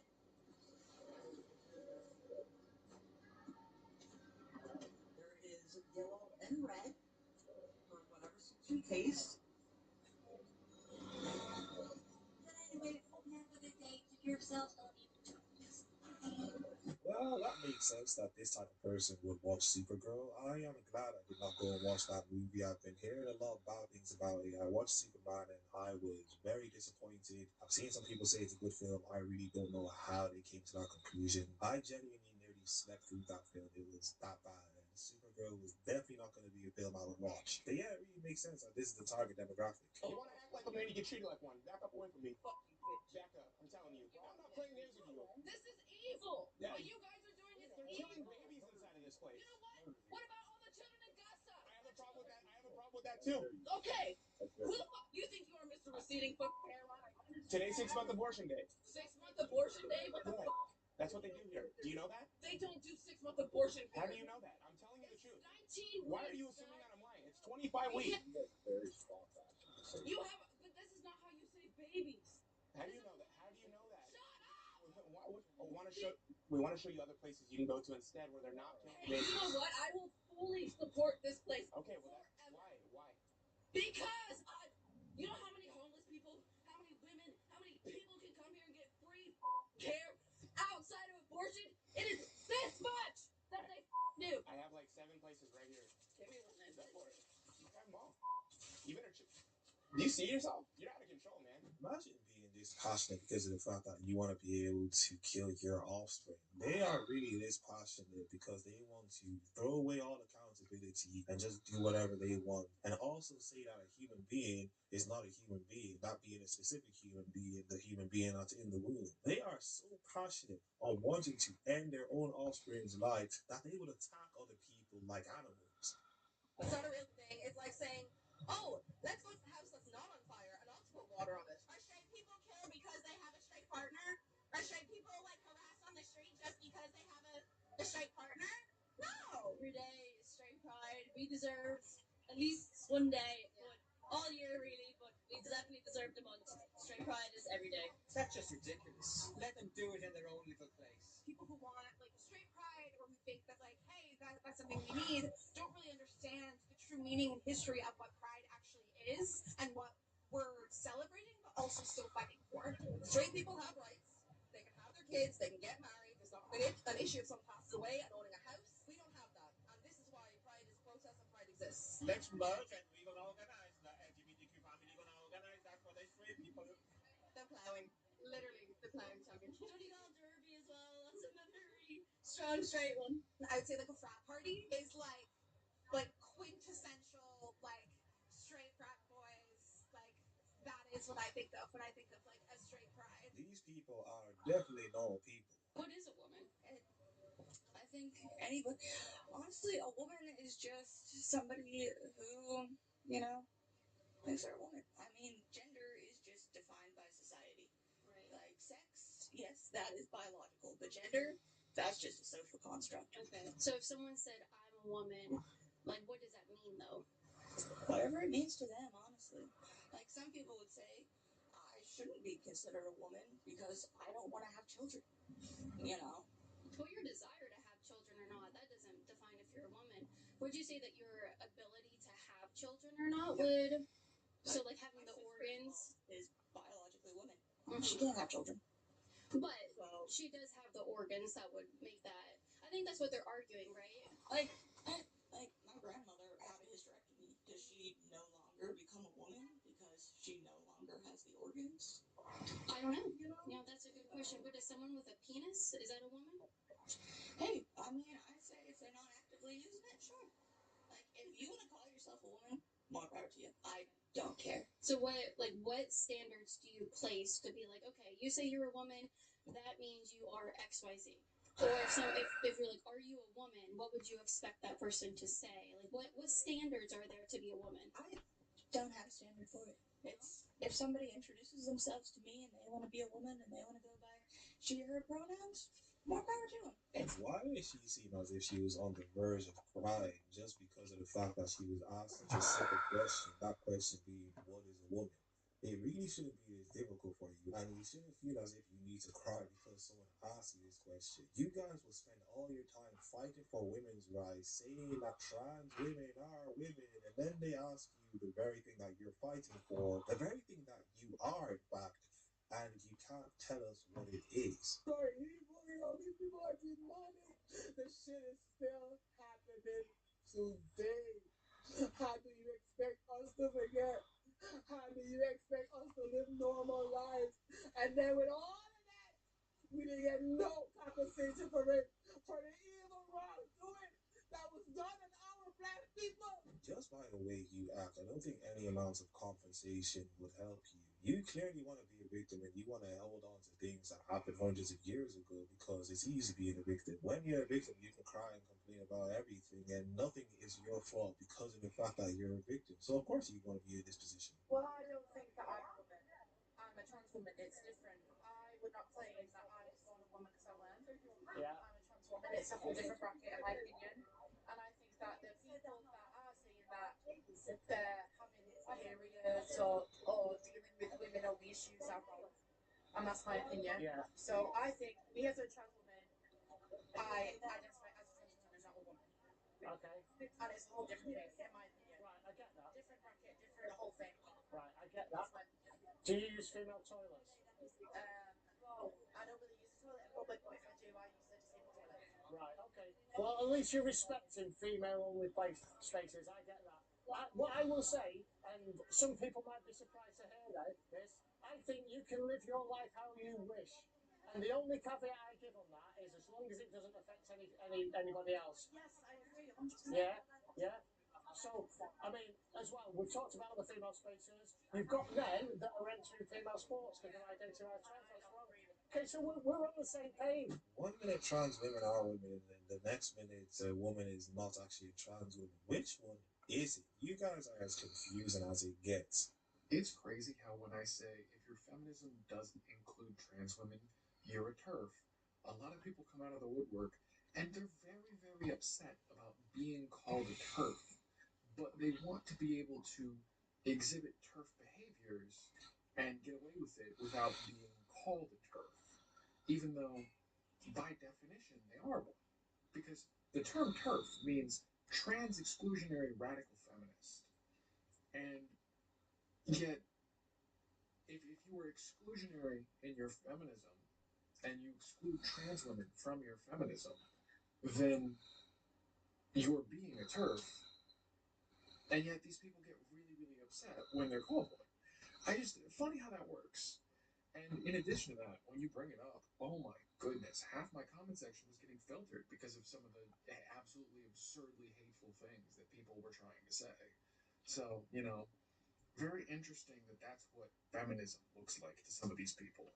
So, in short, what you said was if your feminism doesn't include men, you are an evil person. So, you want men to be included in this. We get it. We understand. Being black in America is so fucking fun, bro. It's so much fun, bro. You can pay all your bills with time. You pay your taxes. You go to work. You don't have no criminal record. You don't have no evictions on your record. You don't have no kids, no baby mama, baby father trauma. You don't have none of that. You do everything you supposed to, and you still fucking lose. You still lose, bro. And I'm like, bro, I can't do this, bro. Like, this shit is fucking crazy. So, you do everything a normal human being does. What are you expecting? A Nobel Peace Prize? One thing you could propose to your MP, if perhaps they are proving a little bit troublesome to engage in conversation with, is to say to them, if the evidence shows us that trans people are more likely to be the victims of violent crime, why is preference and priority given to cisgender people or cisgender women in terms of access to spaces? So, for example, if we change the demographic to, say, black women are more likely to be the victims of violent crime than white women, right?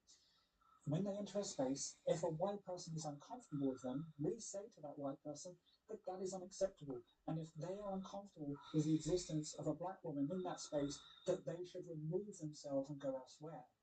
The same would apply here for trans people because we are not a threat and we are a minority.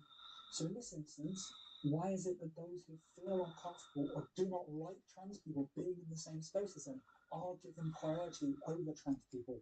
Why is it that we do not tell them that they should remove themselves and find somewhere else? Now, your MP might dismiss this as irrelevant, but it is a really important point that we apply across society when someone is uncomfortable with the existence of a minority in their space. The answer is usually to remove the person who has the issue with the minority. So why then does this change when it comes to trans people? This is not proportional, particularly as trans people are more likely to be the victims of violent crime, not the perpetrators. Thanks, and follow me for more tips about discussion points for the mass lobby. Of course, you compare race to sex, as usual. I have never, ever felt threatened in female toilets by trans women. The bogus lie that they were somehow defending me and the girls and women around me. I have no concern about my trans whānau, about my queer community. I have real concern about men with power, because that's where the harm is being done to women and girls. So all women, it's been great to see women just standing up for each other, cis women, straight women with their trans friends and family members, partners. It's just wonderful to see.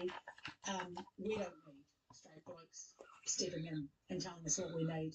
We are much stronger than that. Do you know how funny it is that we've come to a time in life where you have women fighting for men to be able to also come into their spaces, while at the same time they will say that they're scared of men and they would rather be with a bear than a man. But here they are fighting for men to be in their spaces. Yes, they're fighting for men to be in their spaces. You heard it correct. As Pride Month comes to an end, this is just an unfriendly reminder that black and brown trans women and lesbians are the ones who paved the way for your rights, who fought for your rights. So to come on here and bash them for what this, that, or the third is fucking insane. To be openly transphobic is fucking insane. If you are gay, especially if you are gay, you would not have the rights and the freedoms that you have if it were not for trans women. Like, it, instead of come on here and be like, oh, I'm a rat fan because of da da da da, you sound stupid. You sound really fucking dumb. I love my trans brothers and sisters, and without them, none of this would have been possible. Like, Pride Month wouldn't be a thing. It actually sets us back is when rad femmes come on here and say that trans women are like the bane of their existence, they ruin everything, or whatever, this, that, or the third. Like, I keep saying this, that, or the third, but you get my point. It's like, be fucking grateful, you angry. Like, it's actually so fucking weird and it's so annoying, and I'm so tired of seeing it. Especially a few weeks ago when it was really bad because of the whole Paris situation. And I defended Paris because I don't think she was being transphobic. But people came out of the woodwork after that to be transphobic, just to be like, to act like trans women ruin everything. And it's so fucking weird. Like, literally, you would be nothing without trans women. Just I'm really glad this month is over, and it is the month of my birthday, but I am glad we do not get to hear about you guys for a while. It might be in a week or two, you'll have some sort of other holiday, because apparently you guys have holidays nearly every month. But yeah, thankfully it's over. For now. Happy Pride, everyone! Gone are the days when City Hall will turn its back on queer New Yorkers. I was proud to establish New York City's first ever Office of LGBTQI+ affairs within the first 100 days of our administration. This office, led by Director Taylor Brown, focuses on the well-being of queer New Yorkers, so that you know you have a champion and an advocate within city government. City Hall will also not back down in the face of federal attacks against trans New Yorkers. As a first step, my administration has made a $15 million investment in gender-affirming care over the next 2 years, and we will continue to use every tool at our disposal to ensure that trans and gender non-conforming New Yorkers can live with dignity, safety, and freedom they deserve. And we will do this while standing steadfast alongside our immigrant neighbors. Because if there is one thing New York City will do, it is stand opposed to cruelty and repression and stand in solidarity alongside the vulnerable.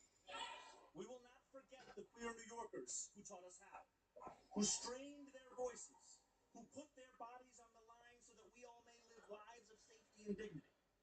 How hilarious is it when you have an apparent Muslim celebrating Pride? You know, in a majority Muslim country, people like them are put through some very interesting scenarios.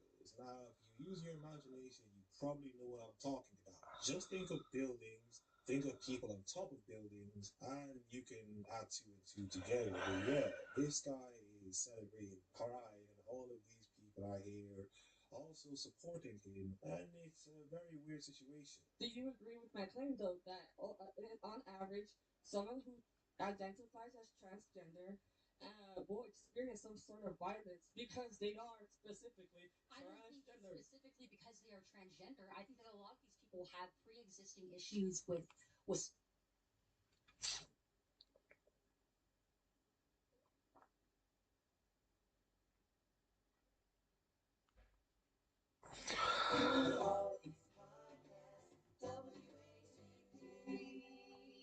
Corey Feldman was on the show back in September of 2025. It was posted for a day, or a little more than a day, and then it was taken down, and then it was posted again, edited, and then it was taken down again. What happened? Well, apparently, when you have Corey Feldman on the show, there's a certain protocol that you have to go by. And then I believe that, well, I don't want to talk about the other stuff. There's other stuff happening in your life. There's a lot of stuff happening. Yes. But not everything I want to talk about. Exactly. And that's so we can discuss this. So what happened? We did this amazing pod. I got 19,000 views, and then I fucked up because I didn't put it through your protocol. Right. So the protocol was just that, like, okay, I'll be very honest with people so they understand it's not necessarily a Jamie thing, and it's not necessarily a me thing. It's just sometimes you got to do things to protect the innocent. And I tend to, be very open and just kind of say what's on my mind, and you tend to be very open and say what's on your mind. And sometimes those things can be more than people can handle. Okay. So apparently something was said that someone heard and lost their fucking minds. What, you said what on Jamie Kennedy's show, Corey? Well, you gotta get that shit taken down immediately. And I'm guessing those people were probably, I don't know, attorneys. And that's it. So I think we may have just uncovered certain truths that people weren't ready for yet. And obviously my team got very nervous and the legal people got very nervous because we are dealing with some legal stuff right now surrounding the documentary they put out and all that kind of stuff.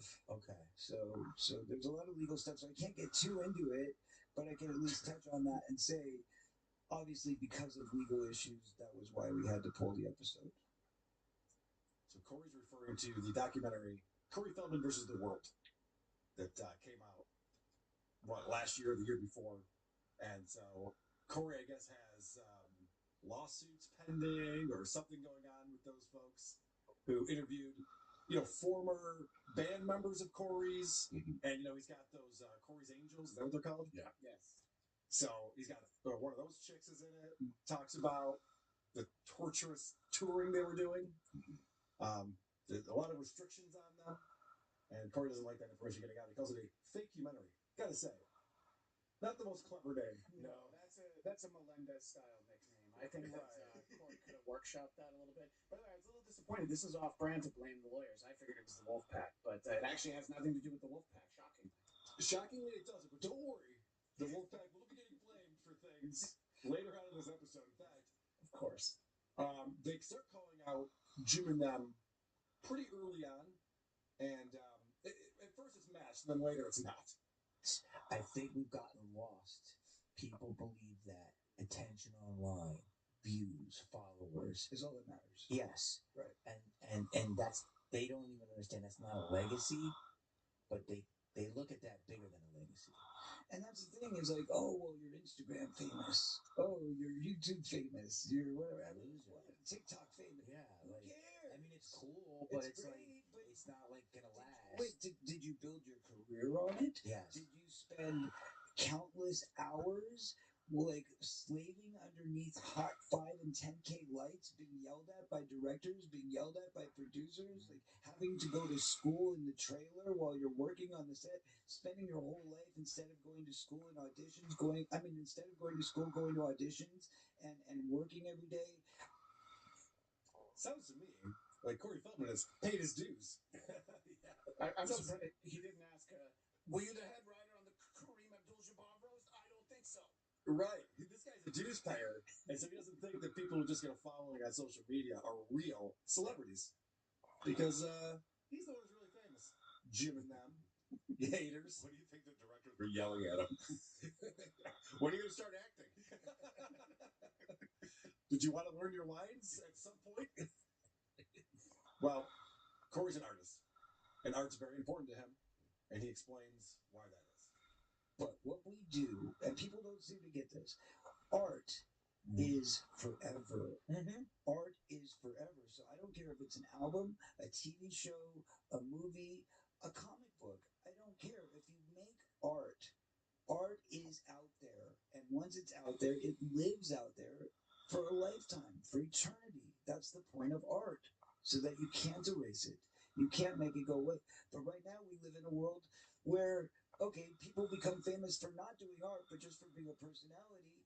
And now we also live in a world where we've got censorship that's destroying the art, and it doesn't live forever because now it's being censored, it's being burned, and it's being thrown away. What in the hell is he talking about? Where is art getting censored now and being thrown away?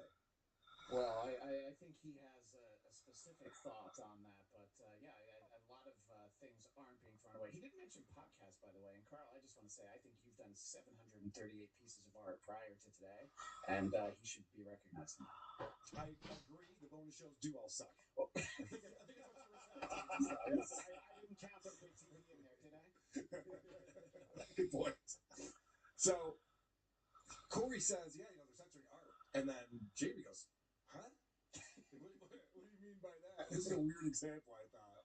Hey, censorship. Which part are you talking about? All of it. Are you talking about the most recent one? Which most recent one? Trump doesn't like him.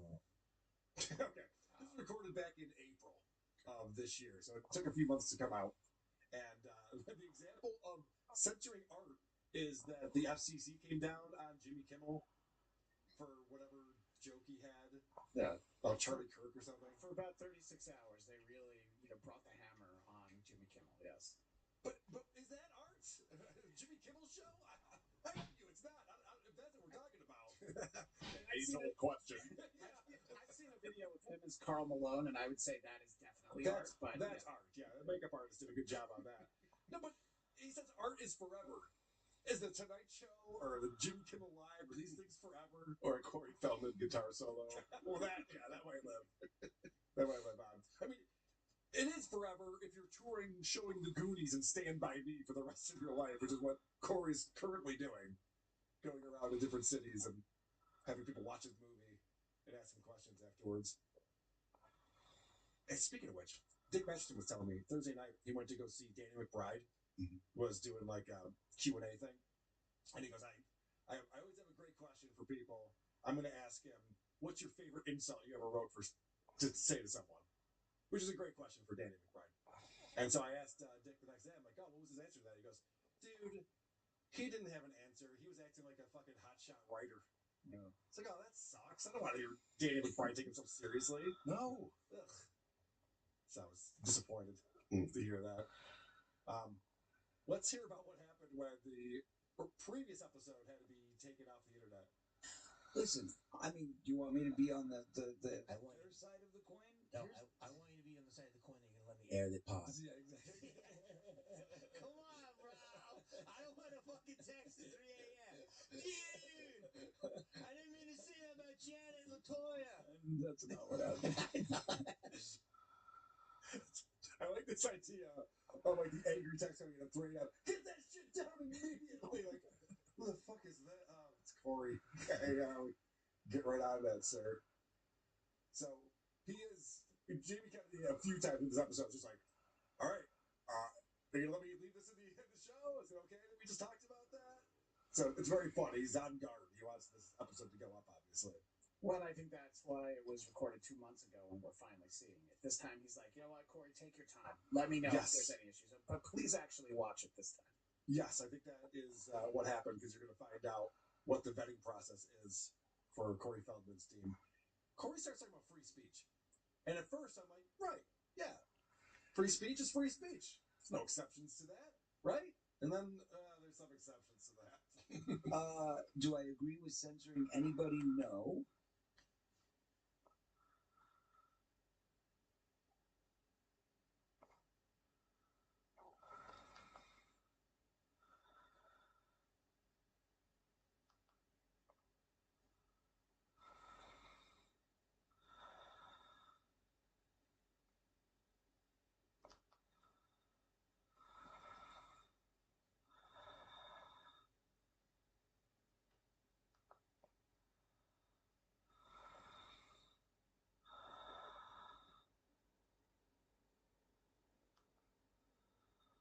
Oh yeah, right. So Tony did address what we talked about a couple weeks ago. I reviewed his special, and many people did. I came across a lot. Maybe it's just my algorithm, but it seemed to be a very popular topic the last few weeks. How bad it was a game of pyramid. How bad can we make Tony Hinchcliffe's special seem? Because nobody liked it. Like I said, I think I gave it like a 4 out of 10, and I was even too generous. It was really bad. And Tony's a guy who keeps his finger on the pulse. He reads a lot of this stuff.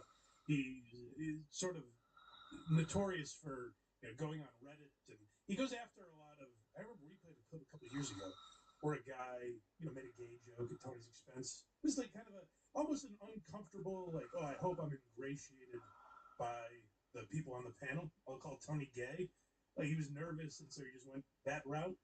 And Tony went at him with such venom. And he's like, what are you, one of these Reddit trolls? You one of these guys, like, you're going to run to Reddit now and brag that you called me gay? Like, it was so angry and nasty. And it can only come from the place of a guy who sort of obsessively reads Reddit. So it seems like when he saw all these reviews, it definitely bothered him.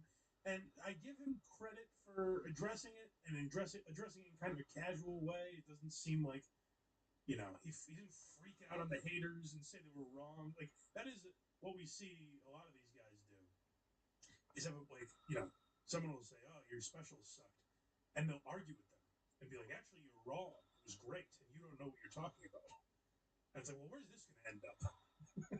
Like you're going to argue with them, and then they're going to be like, "Oh, no, now that when you put it that way, I actually do find it funny. It was very clever and original. Now that you mention it, I think it was actually really great." So that never ends up well.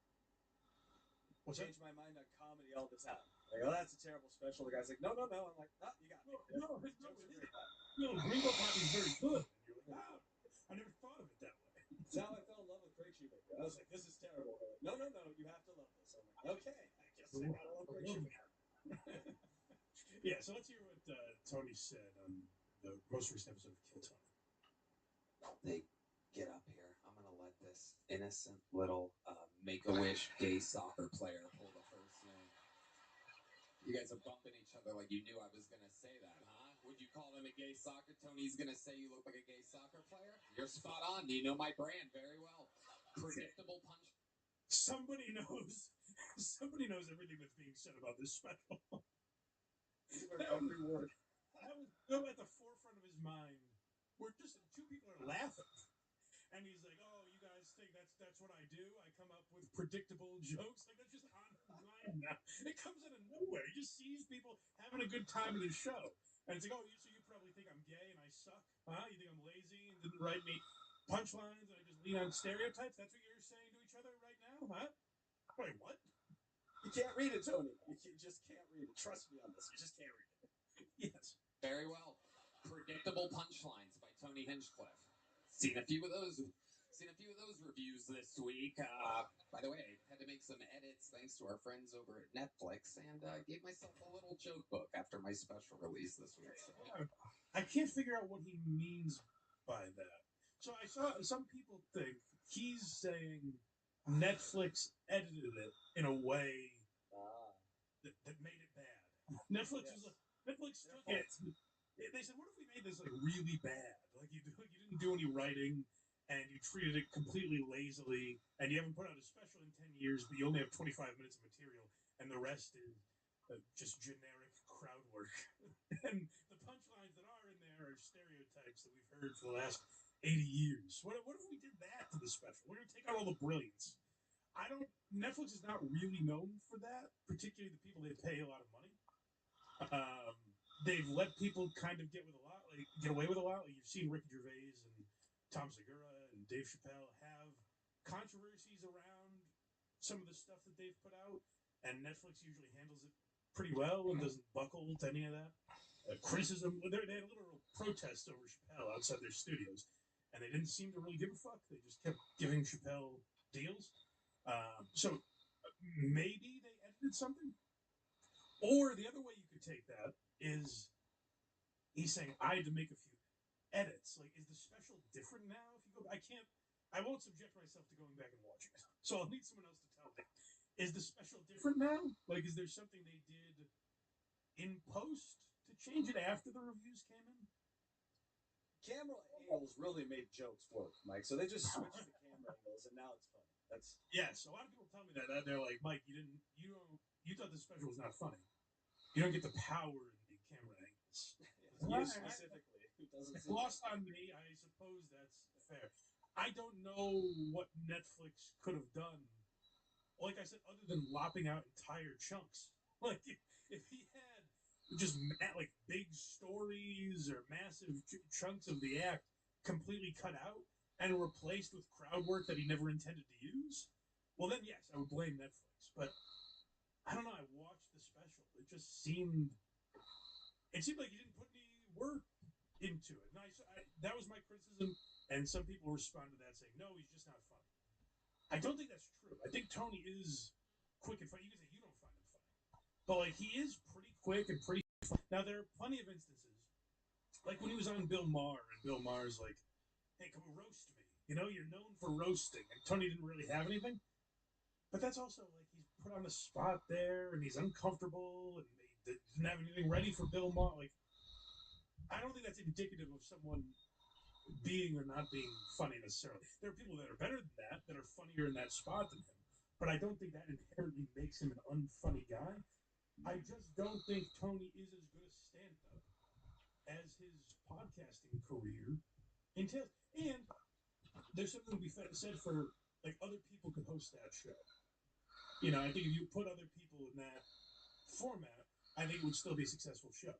I think Tony's very talented at making it into a thing people consistently want to watch, and he does have that wrestling heel thing going on. And as much as I mock it, I think there's something to him hyping up everyone and saying this is the best fucking night of your lives, and this is the top young rising comedian in the world, and he's unbelievable. I think there's something to that, like, psychologically. Like, it is marketing in a weird way where people have kind of glommed onto that. Like, so many podcasts now, and guys I like a lot, like Stavros and Dan Soder, like, they lean on, like, oh, this is gay. I hate podcasting. I hate myself for podcasting. This sucks that we do this. And then me as the listener, I'm kind of like, what the fuck am I listening for? You hate this? You hate this? Why do I? Am I an asshole for enjoying it? Are you calling me an idiot? Like, it just feels weird. It feels like they're doing something they don't want to be doing, and then you're kind of asking yourself, well, why am I listening? Tony does the opposite of that, which I think is smart, where he makes you believe it's the greatest night of your life, and it's an event every week. And he goes out of his way to have stuff happen on the show that is dramatic and feels like a moment. You know, like Ric Flair walking off. Like, stuff happens on that show, and the fact that it's a live environment makes it unique and interesting. So Tony's very good at that. That doesn't translate to stand-up comedy. That's just, you're up there alone with a microphone. You don't have, you know, crazy homeless trans people to come up, or you know, people of different races to come up and make your generic stereotypes, and then you're like, oh, I can't believe he's saying that to them. Instead, it's, you're up there alone with a microphone.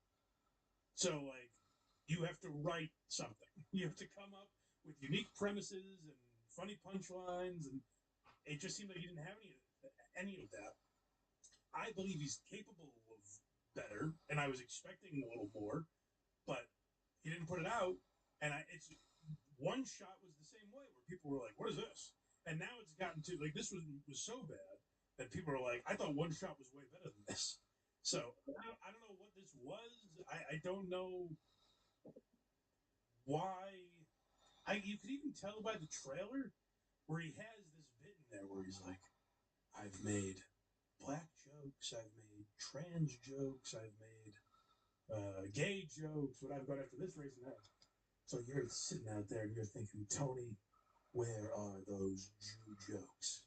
And it's made to be like he's this menace that will go after anybody. What is he, nuts? He's crazy. But it just comes across as like, you want to be this bad boy that you aren't, you know? Like, Sam Kinison didn't have to tell you he was a rebel. Carlin, Lenny Bruce didn't have to say, like, I'm a badass. What I'm doing is going to be remembered. Like, they didn't have to tell you that. Whereas Tony feels like he does, and it comes across as insecurity. Like I said, I give him credit for addressing this, because other people might just ignore it and pretend it doesn't exist. But, you know, I think well, let's hear the rest of it. There's only a little bit more. By the way, had to make some edits thanks to our friends over at Netflix, and gave myself a little joke book after my special release this week. So, fuck all of you. I hate you. I'm an artist that takes incredible risks. You can all suck my fat cock. That's hard to see after Ron Bennington's risk-taking clips. I do think, look, like, yeah, right, exactly. We just watched a man dying doing a podcast. But, like, the risks that Tony takes, I think there's something to be said. We just talked about this last week with Mary, where I think it's too easy to say, like, oh, they just say slurs and they think there was actual pushback that a lot of these Austin guys were part of that I think was necessary. Like, the cancel culture stuff got too crazy, and I think pushing back in the other direction, it got nuts. It was too much. But now Tony's kind of part of the majority. Like, people point to, like, oh, the mainstream media, there's only Fox News. There's one channel that talks about this side, and all the rest are on the other side. And that's very true. There is a complete bias in the mainstream media. But then you look online, And the biggest shows in the world are Joe Rogan, Tony Hinchcliffe, Andrew Schultz, Theo Vaughn, you know, and then like politically, like Nick Fuentes, Alex Jones, Tim Pool, Steven Crowder, Dan Bongino. Like there's a lot on Tony's side in some way, shape, or form, where Tony's not being suppressed anymore. So just coming out and saying a slur or a racial stereotype, it's no longer interesting. It's no longer enough. And Tony hasn't really grown out of that or shown he has like a second layer. And like I said, I think it works in the moment when there is a guy on stage that you've never met before and just rapid fire, you're roasting him off the top of your head. I think that is a skill. It's not a skill that translates to comedy. And going, oh, hey, Mexican, what did you jump over the border to get here? In crowd work form, it just seems lazy and generic, and we've heard it all before. I just watched Carlos Mencia's special. It's the same shit. So it's not that powerful or brave or interesting to do that anymore. So I think that's the problem that a lot of guys like Marin have with Tony, is that, you know, Marin looks at Tony's popularity and says that's very easy. I look at Tony's popularity and say, well, that's because of the show, and people like the show. And then the same people that like the show will criticize his stand-up. So it's not some unfair thing. I think Tony deserves a lot of the success that he has, and he deserves to be ridiculed for a lot of the reasons that he has. But the problem I get into with guys like Marin, they're like, oh, he's evil, and he's got an evil fan base that believes everything he says. Go watch every review of this special. Everyone thinks it's shit. So these people are not being brainwashed into thinking Tony's a genius. It's a frustrating thing where I do agree with Marin, is a lot of the most popular stand-up comedians right now, you know, what they used to do back in the day, the most popular comedians would then make movies and TV shows and like actual art. And now instead they kind of rely on their podcast and aren't making anything unique. And it's been sort of disappointing. I mean, you see a guy as popular as Tony Hinchcliffe, you're like, oh, maybe he's going to put out a comedy special that's biting and has something to say. And he just didn't. And his response to that was, fuck you, I'm brave and a genius. I think we also can't let like Netflix off the hook here. Like, if it's that bad, you guys can just go, hey, we have $1 billion. We can record a different one. We can shelf this. We don't. Well, so Netflix put out, and I don't know how true any of these numbers are, but Netflix put out something that said like 2 million people watched in the first week or something. And that's all they're looking at. But where I do blame them is like, Joe List can't get a Netflix special and Tony has one price. You know? So that's where it is shit. But you know, it's also a business, so I do get it. Like they figure more people are gonna watch Tony Hinchcliffe than Joe List. So I understand where that comes from a business perspective. But yeah, and that's another thing I think where Marin is right. I think people think I disagree with everything Marin says about these guys, and I simply don't. I think he gets too hung up on the political aspect. And I think if he focused on, like, these guys suck at comedy. I don't think that's true across the board, by the way. But if you look at Tony, I think, like, if Marin hung his hat on, look at Tony Hinchcliffe's special. Why is he the biggest? Why is he playing arenas for stand-up? I think he has much more of an argument there than being like, these guys are Nazis that have ruined the country. I think that's a totally different argument. So I know that you have said in the past that you would never try stand-up, right? And you're a podcast guy. But this format, I think, would fit you really well. Would you ever do anything like this? Judge comedians live? Like Kill Tony? Yeah. Like, that's not a stand-up act. That's just what you do every day. You judge comedians. So well, here's a perfect... No, I know what you're doing. But, like, it's a good analogy in the sense that I'd be much better at that. Like, if you said, would you be better on the panel of Kill Tony or doing a minute on Kill Tony? It's not even close. But I also think that's easy. I think it's a lot easier to be, you know, judging, doing what I'm doing than actually trying stand-up. And I don't think that's an insult to Tony, really. I think it is easier, and I think he's a lot better at it, and I think he's better than a lot of other people would be. But I think when you build up yourself as someone who's a brave genius who takes risks, or whatever he called himself there, I think you got to put better than that up, because that special was It was shit. It wasn't even. It wasn't like, oh my god, he wrote these terrible jokes. He didn't write anything. It was just a lazy, bad special. I'm an artist that takes incredible risks. You can all suck my fat cock. Anyway. Yeah. So takes incredible. I mean, it is a risk to put.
sit there and tell them they're wrong. What does it mean to be in the wrong body? How's that possible? That it means whatever they want it to mean. That's not a definition.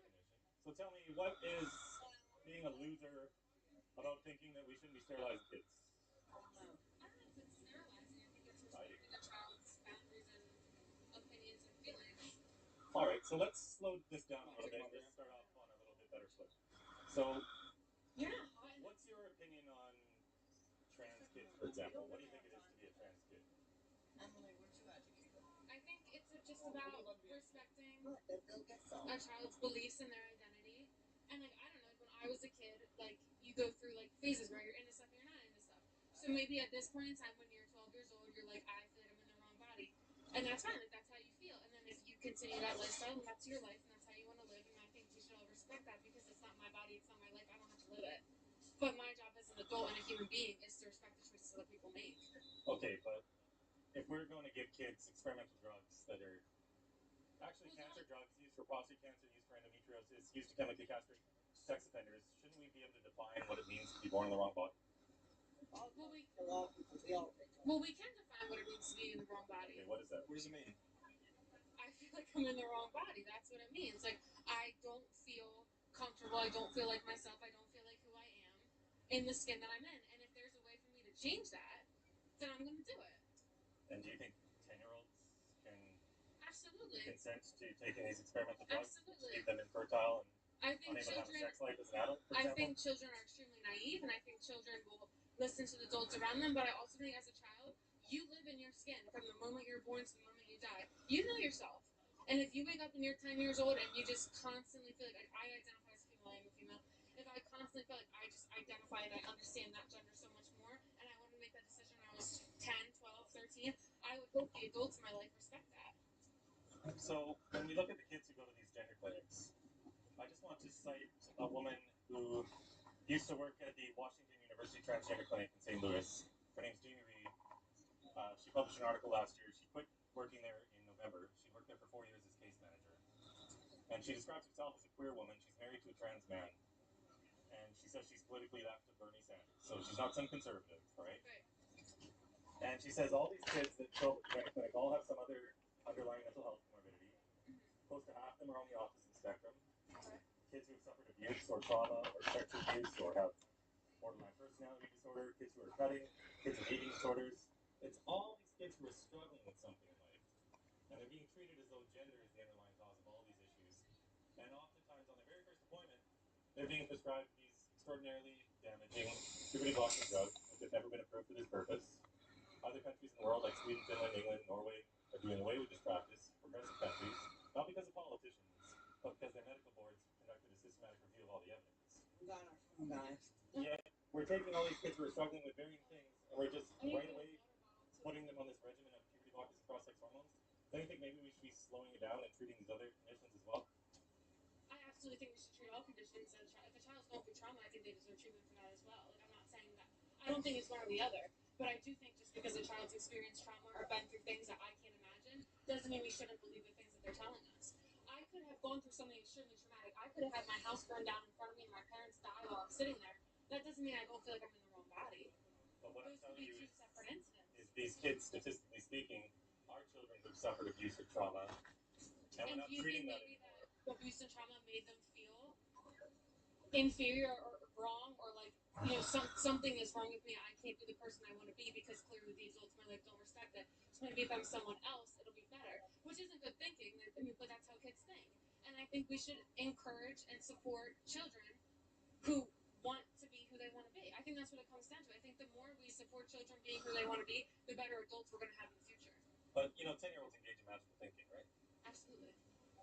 I'm a school counselor. That's my job. I literally do this professionally. Can children consent to giving away adult sexual function?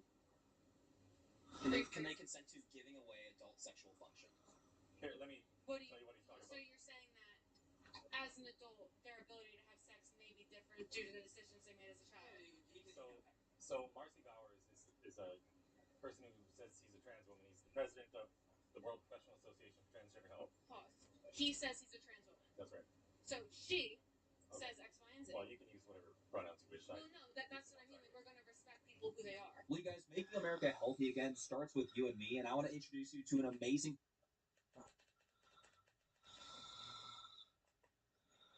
About sex. I'm 10 years old. I Let want me to tell get you what Marcy puberty Bowers blockers. says. So Marcy Bowers And is the president. I'm speaking. All right. So what I'm saying I was. is.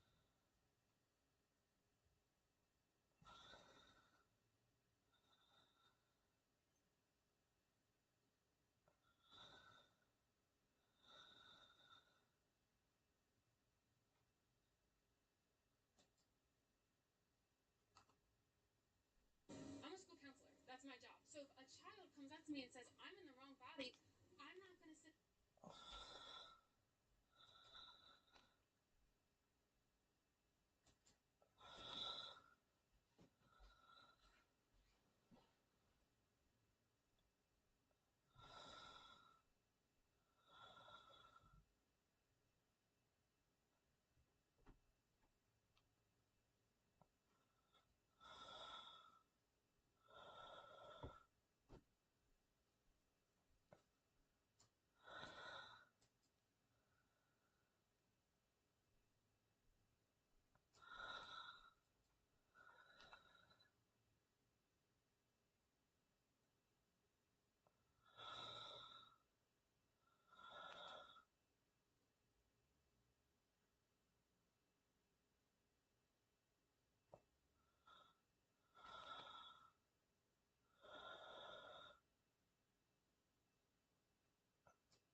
Here in the far south of the island, the extreme conditions make this a land of rare specialists.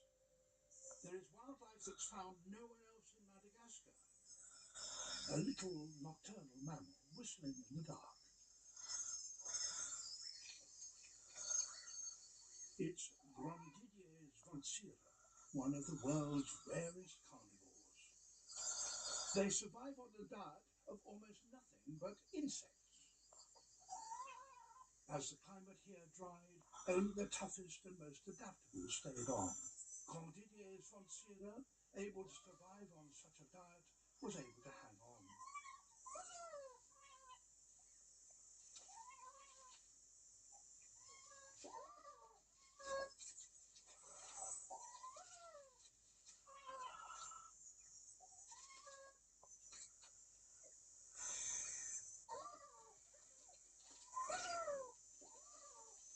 They're sociable and playful, but their lives remain largely a mystery.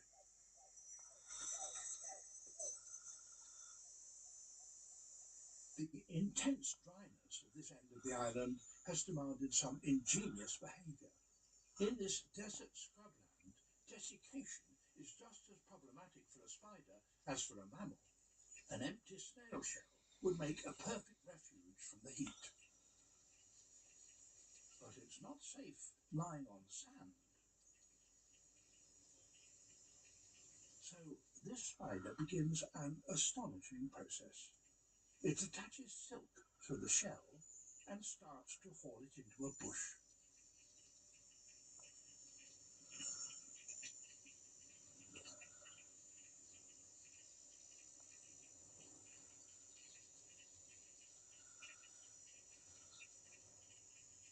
This is the first time this has been filmed, and maybe the first time it's even been observed in the wild.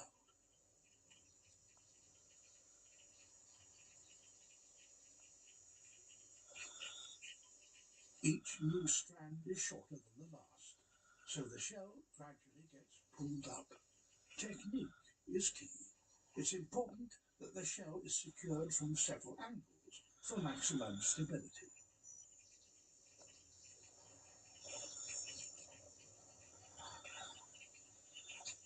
This spider has got it wrong, and when the wind springs up, it totally loses control.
Oh, music!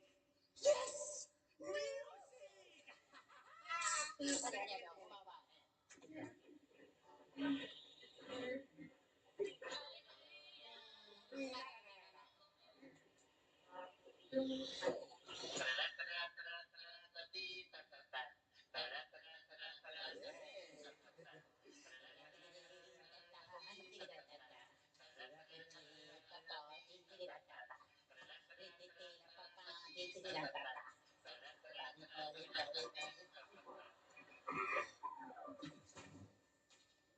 Oh là là.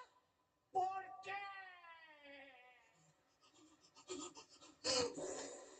Monsieur, the musician. Yes! The musician! Musician, music, please.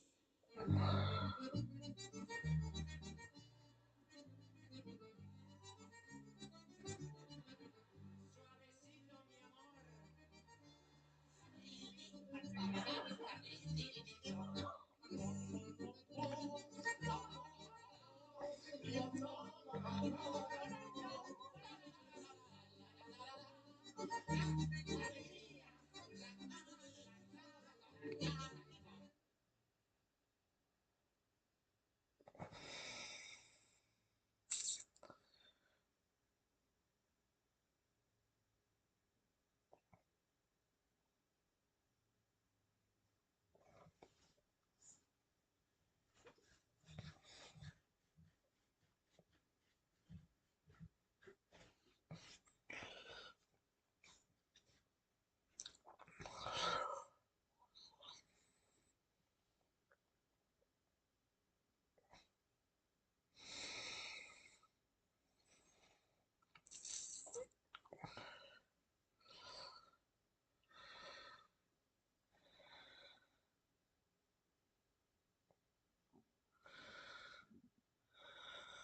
and they didn't want to have breasts. They didn't want to have. And it's a pause. It's reversible. Puberty blockers are reversible. It's a pause. But our family member has been trans since 4. Say coincidentally you felt like you were a girl, but you were in a man's body. To force you to get puberty, hair, underarm hair, Adam's apple, when that's not you, and you grow in that body, these puberty blockers allow these children to not have that body because that body for them is death. So, the first claim, puberty blockers are reversible. How does that work? How are they It's a reversible? pause. Because what a puberty blocker does is it pauses the puberty process. There's 5 stages of puberty, and so basically it chemically it pauses it. So the minute they get off of the puberty blockers, their body continues in their biological puberty. So out of 100 kids, how many of these kids do you think come off puberty blockers, and when do they come off of them, do you think? The only kids that are really that are trans and not, experimenting or anything, they go through with it. Yeah, they stay on. They stay on them until they get onto cross hormones, which are not reversible. So therefore, it's not a pause. It's just It is a pause. stopping puberty. No, it's a pause because they can get off of them and continue in the regular biological puberty. So it is a pause. So the truth is that. But it's their decision. Okay, so. Right? If May I just make my counterpoint? Let me finish for a second. All right. If our children want to grow breasts and hips if they're a trans boy, they have that option. They can always get off the blockers, and they don't want to because they're in the wrong body. Okay. And so, go ahead to ask me your question. Okay, so sure, if a child went on puberty blockers for 3 months or so, came off, not too much harm done, right? Puberty would resume. It would even presume if they went on for 2 years, it would still resume. They would have lost out on 2 years of development. Like these boys that go on puberty blockers from the age of 12 to 17, for example, they end up with a micropenis for life. Are you talking? No, they don't. Yeah, they do. No, they don't. Well, And there's no damage done. What is your basis for saying that, if you don't mind me asking? Because I work with our pediatricians, and I've worked with multiple pediatricians on that, and that's scientific evidence that they provide. So you're not aware that these boys end up with a micropenis for life? Are you talking about trans boys, or are you talking about biological boys? I'm talking about males. Get onto the puberty blockers? That's right. They end up with a micropenis for life. They probably want that. They don't want a penis. No, but puberty doesn't resume at 17. Those years are gone. So here's what happens Years to are the gone. boys. You're talking about a biological boy who wants to be a female, right? They do need at some point in time to have penile growth. So their pediatrician and their endocrinologist will work with them on that. Because in order to have a successful vaginoplasty, they have to work together with their endocrinologist. Yeah, they do. So do you know what ends up happening to these boys? Have you met with a pediatrician? Hold on. Like, let's have a back and forth here where you talk and then I talk. Okay, go ahead. Let's That's like what we call a conversation. I'm aware of conversation. All right, everyone. You are already drinking coffee, but is it doing anything for you other than giving you a caffeine spike? Rejuvenate coffee. Anymore. They end up cutting out a piece of their colon or a piece of their stomach to form the lining of their neovagina. Doesn't matter. This is It exactly doesn't matter. that They doesn't want matter. a vagina. No, it doesn't matter. You think Whatever that's fine? surgical, yeah, of course. Whatever surgical procedure they need to have a vagina to make them happy is in the medical community's decision. It's not yours. Oh, I see. It's our children's decision to work with their medical providers, not yours. Do you mind if I ask you how young you believe that children should be able to surgically transition their gender or start the process? How young, in your opinion? How young? So we have a 13-year-old trans friend, biologically a female who's transitioned to a male. He wasn't aware of his identity, so he started to develop breasts just before he had the puberty blockers. So now he doesn't want those breasts. So he's 14. He's 14 right now, and he doesn't want. And he wants the breast tissue removed from his top. And you'd be okay with that? I would. Yeah, absolutely. Because they know what's best for them. Yeah, my 13-year-old's pretty clear. This 13-year-old is pretty clear. Sure. I know they don't go to school camps because they're embarrassed about their breast tissue because they are boys. So, but as far as like bottom surgery and stuff, like I actually think that they should be adults. My opinion.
Por eso, yo lo soy, yo lo soy.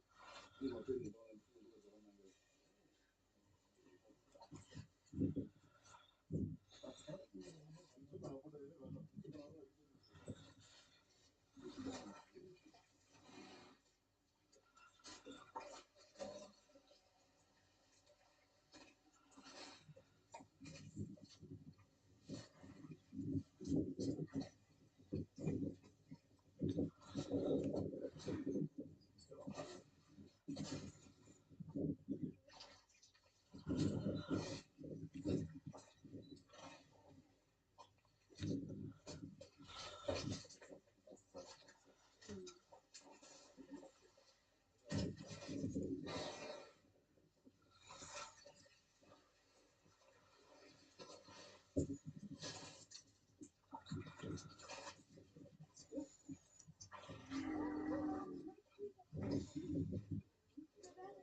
Chased off the cruise.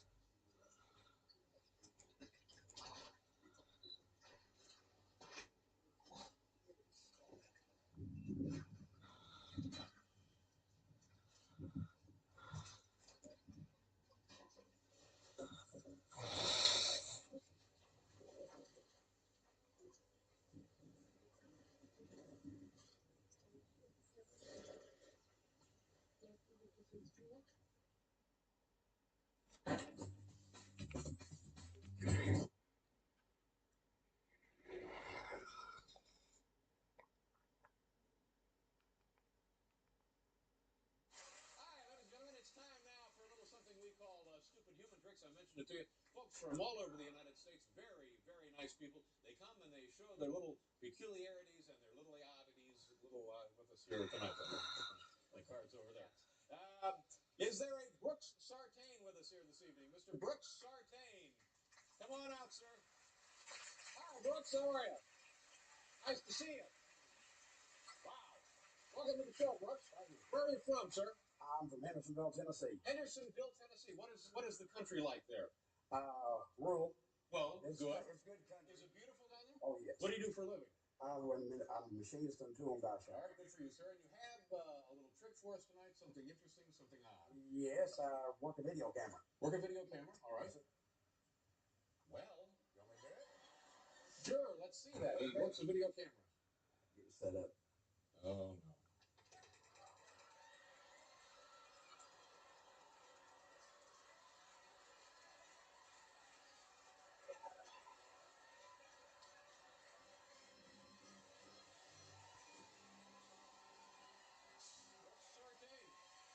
Thank you very much, Brooks. Here it is again in slow motion instant replay. Yes, sir.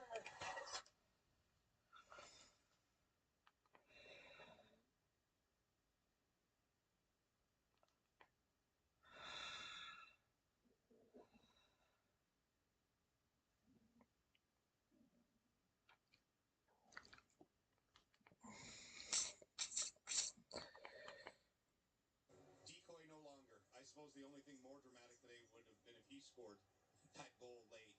But had an instant impact in the first few minutes on, and maybe an equal impact by the attention that South Africa was paying to him.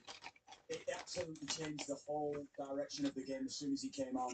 He crossed the ball initially, immediately as soon as he came into the game. We haven't seen it at all down the left-hand side. We haven't seen any attacking threat at all coming down from the left. And then he had another ball inside when he was onto the field as well, James, that just opened the game up. But it was the attention, James. Jesse Mark spoke about it there as well. It affected South Africa more than anything else because they were feeling confident at times. They were feeling though that they could play through the press. And as soon as Alfonso came on, Julian, they had a different strategy. Their strategy was just to defend and see it out and drop back. Absolutely, yeah. I mean, the timing for him to come in just after Jacob Shackelford comes in and gives some presence on the wing. Once Alfonso comes in, I mean, this pass alone, I mean, you can start to see we're playing with intention, we're playing to go forward, we're playing to attack, and that's what he has in his locker. And then the pass he makes it to Jonathan David. I mean, we weren't seeing any of that at all in the first half. Trying to play those balls into the box, and here it is, like just the slip ball here. A simple play where you slip him in. Jonathan Davis gets open, and that's what Jonathan Davis needs. So, Alfonso, his presence alone, I mean, it changes the game, Teves. And I mean, it's a huge thing to celebrate along with the win, but to see him back on the pitch is massive. Yeah, very, very great to see for the country. I think he gives you just so much. You know, he can go at players one-on-one. He keeps it simple when he needs to keep it simple, but it's the presence that he has, you know, and he looked very confident. He felt, you know, he felt good. You could see that he wasn't hesitating. You know, he really went for it, and just happy to see that he's on the pitch and just helping out the team again, and he did it in the right way. You know, he wasn't forcing it, and was very, very important for the team today. That's the other layer of what Canada has accomplished here. If I had told you guys, let's say a year ago, okay, Canada's going to go into the World Cup. They won't have Davies until second half of the fourth game. Bombito, perhaps their most important player, won't be healthy and will be just getting back from an injury. Ishmael Kone will be out of the tournament. And there's other things like little additions like Flores who would have helped in situations like this. And for them to overcome all those things and still get this done says a lot about the depth of this team and the program. Bombito is another terrific story. Yeah.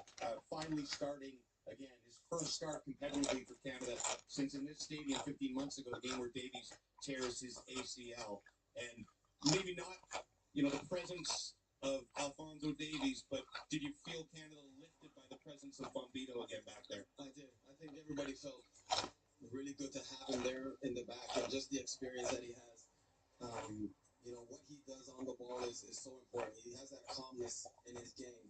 He doesn't really rush things. He sets the tempo of the game from the back, which is what you need. As a midfielder, you're always looking for center backs who are, you know, comfortable on the ball, and his presence, you know, wins a lot of balls in the air. And yeah, his speed with balls in behind, he's always there. His recovery runs are very good. So to see him looking this good and getting about, I think it was around 60 minutes or so, it's reassuring for, I think, everybody to see, and he'll get more moving forward. So it's a great sign for Canada. Great sign for Canada. Great sign to know that he could start another match. He got an hour of football.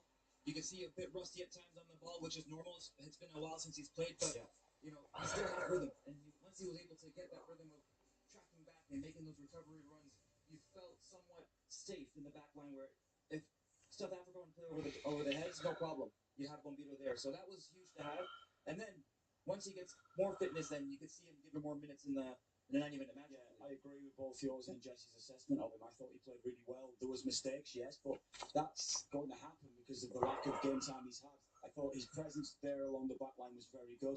And if you look at it overall, South Africa didn't really threaten. They had a couple of moments where they were threatening, but they never really tested Max Crepeau an awful lot. And it was largely down to Bombito controlling the back four.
I agree with you wholeheartedly. Thank you. It's disgusting what's happening. Yeah, it is. It's totally insane. It's absolutely disgusting to think that children can make a conscious choice about their bodies.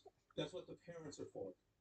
Yeah, not just that, being told that their bodies are wrong, that they were born in the wrong body, that they'll kill themselves if they don't transition. That's insane. And they ruin their bodies transitioning more than anybody. Correct.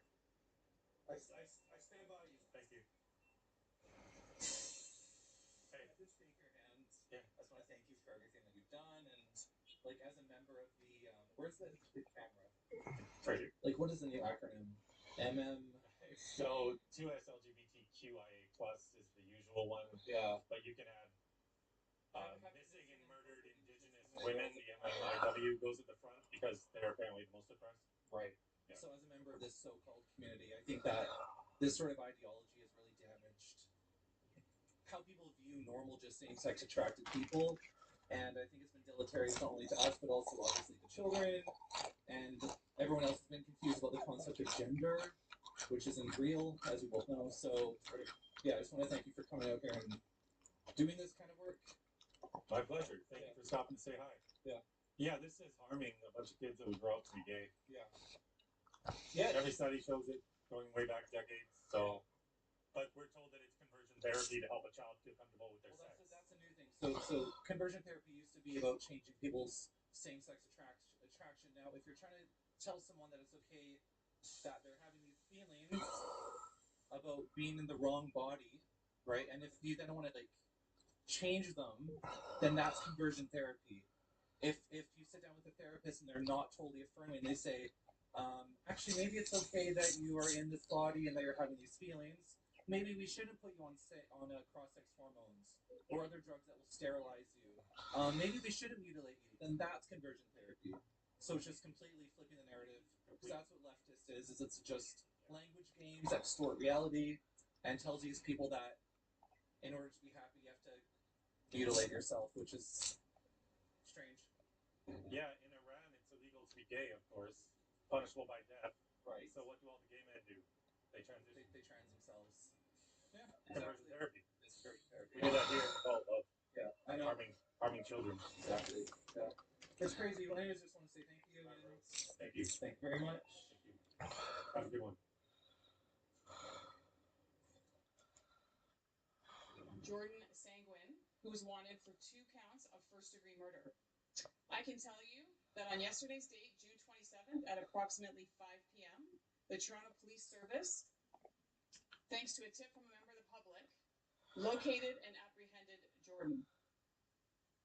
Jordan was found in the area of Mimico Creek Park in a makeshift shelter. He was taken into custody and turned over to the Queen Regional Police Homicide Unit. He has now formally been charged with 2 counts of first-degree murder. I'm now going to turn it over to Inspector Mavity to give you further information. Good morning. I just wanted to reach out and give a heartfelt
I think that is what happened because you're going to find out what the vetting process is for Corey Feldman's team.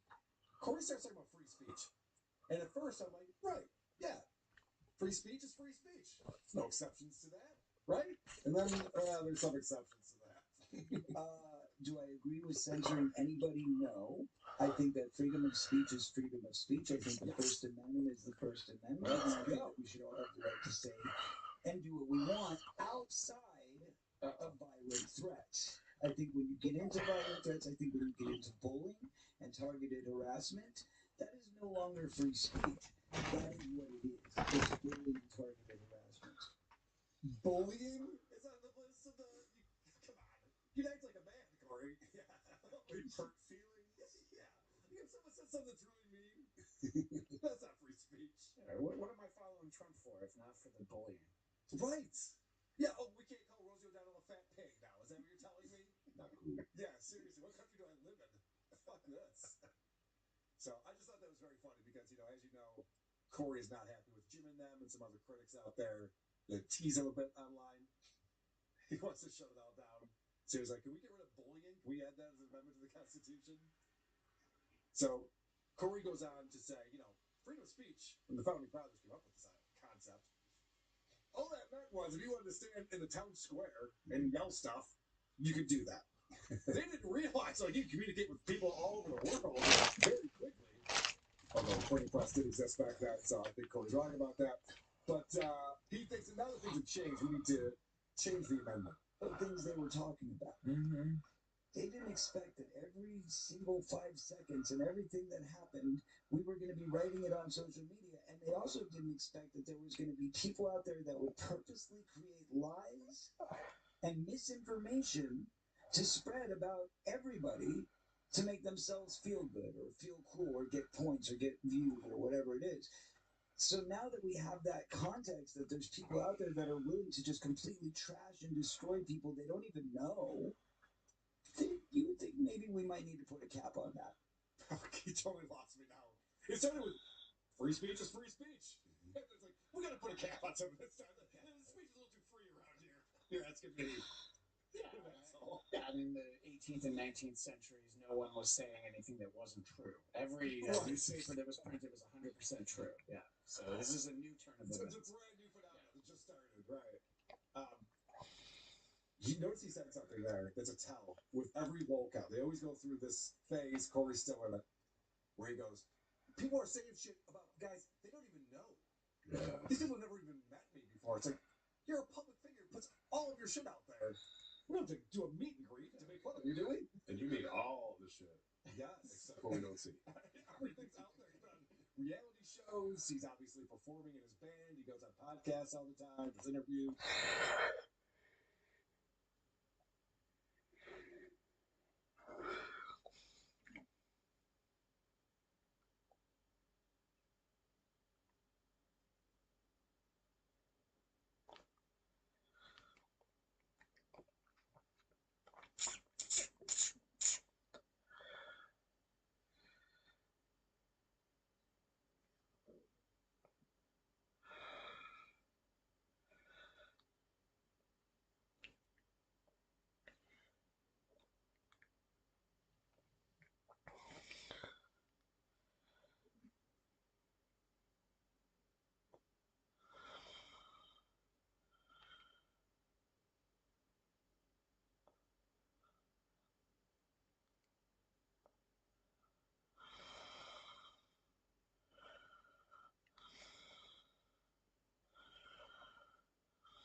Six again. You make it 100? He makes it 100k out of nowhere. I haven't seen this. Just over 3x. And Jungle may have 3-bet the ace 10, but ace 10, but to this size does just call. What? You just knew. You just knew. What? Six. I won't reference the devil. But how does he know this one? He just makes it 100 out of nowhere, just over 3x. And the interesting thing is, he is going to get a customer. Because Jungle's ace 10 looks pretty good on this board. I am speechless. See if he's Just checking or popping wants quad. to see that. Oh, it's wild.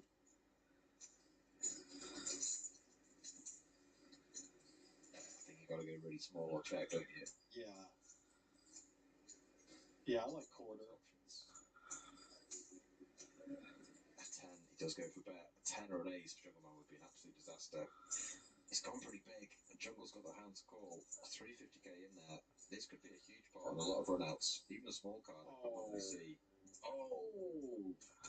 That's sick. That is a very sick turn card. We've seen a number of callers early on in this match. This looks like another one. How does Jungle get away from this? I think it's impossible.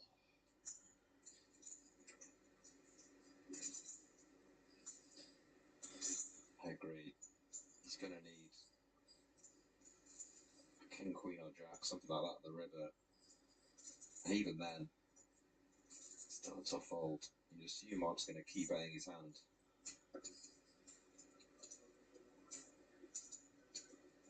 This is a crazy hand. Just randomly makes it 100k free for the first time ever. You know, you'd think as he goes down to 1.3 mil, he'd be lowering his open size, but he just increased it. That's just flopped the absolute joy. And for Jungle Man, this is pretty brutal. This might be the most insane heads-up hand I've ever seen. Like, this... Where do you see this? Like... That turn is such a needle. Jungle's just thinking about this open size pre. He's so confused by it. True. Like, what do you have? We won't put him on this, I'll tell you that.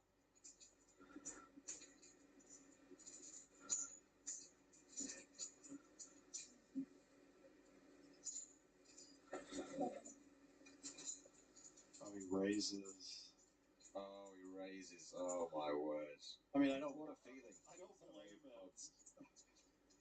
Yeah, I was just about to say to that 3 and a bit X pre, I might start thinking maybe like 7s, 8s, 9s. Yeah.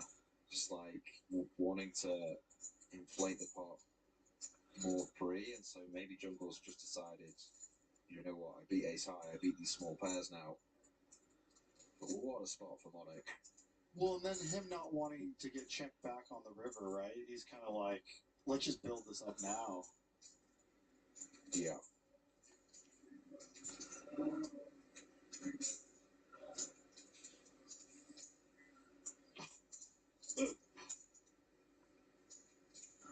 Ace on the river. I mean, it's one of the most insane boards. 6, 10 ace, or king 6 and ace 10. Quite looking forward to Jungle's reaction. Because he's not going to be happy. From his point of view, when he does jam and gets a call, he might think this is over. Yeah, yeah. But no. It's going to be far from over.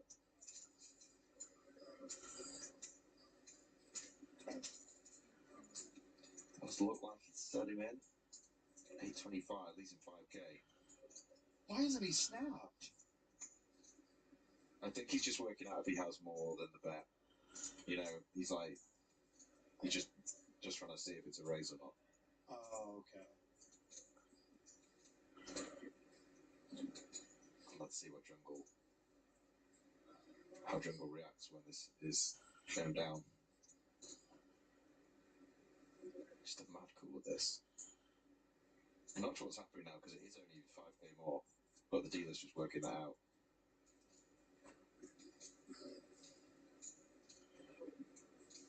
It's like they're slow rolling each other. I know. I'm so perplexed. It's falling.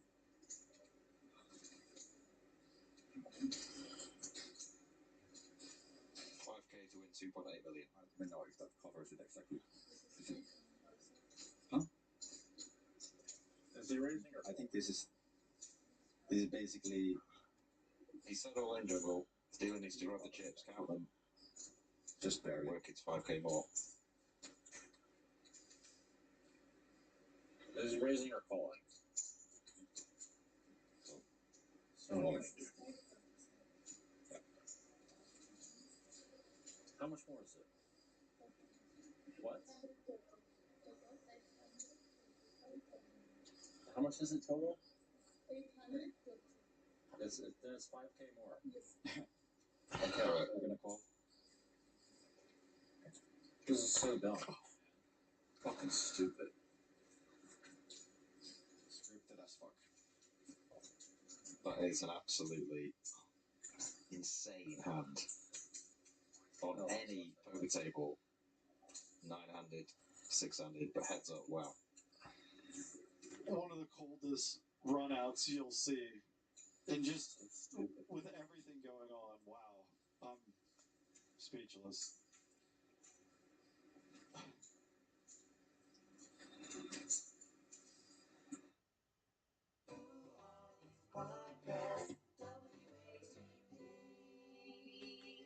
It's not about politics.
At Bernie's, I'll tell you one other thing about love. It's I swear to God, it's a true story, and I'll say it's funny, and it lets you into the minds of these guys, and you know them so well. You know them, but you know them better than I do. Too well, I'm afraid. I ran into John at Tiffany's. I never go to Tiffany's, but I was there with my wife to get something for a gift for somebody, Beverly Hills, and there's John. And it was 2 days after Phil Hartman. No. Okay? Phil Hartman and John were best friends. Best friend. The best of friends. Thick as thieves. So when I saw him, you know, I thought, oh my God, there's John. And I went over to him and I said, John, what can I say? And he said, what? And I said, what can I say? You know, About Phyllis. What about her? Jesus Christ. I said, what about her? You know. What? I said he was killed. He goes, oh, that. Now that being prefaced with the fact that I think he threw up for a week. Yeah, he did. That it almost killed him. Yeah. But he couldn't resist Right. being funny. The dark humor. And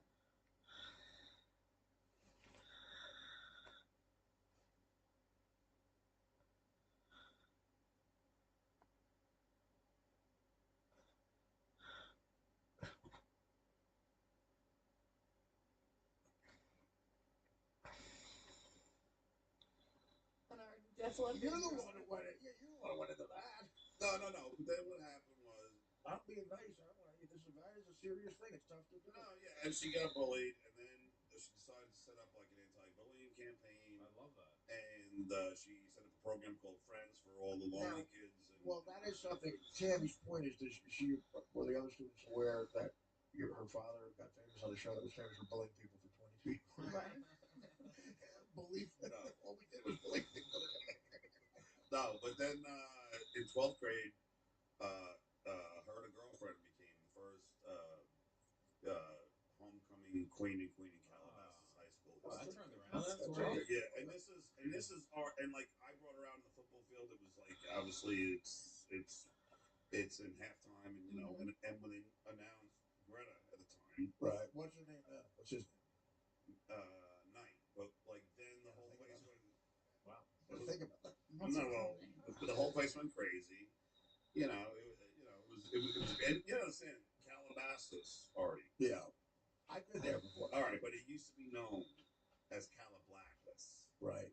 You know, it's you know. So you buy a house there. Kardashian showed up. No, and then the Wayans family. African American. Then the Wayans family moved in. It was 50-50. But what happened is like. Did you do that, Joe? I don't know, Artie. That's something with Art Kelly. No, but seriously, it was. That's the Wayne Cage 12. No. That's your Cage 12. No, it was a big triumph, and you know, and I like the news cover, but they never mentioned me. In fact, Baba Booey even said when I talked to him. Well, it's probably good for radio.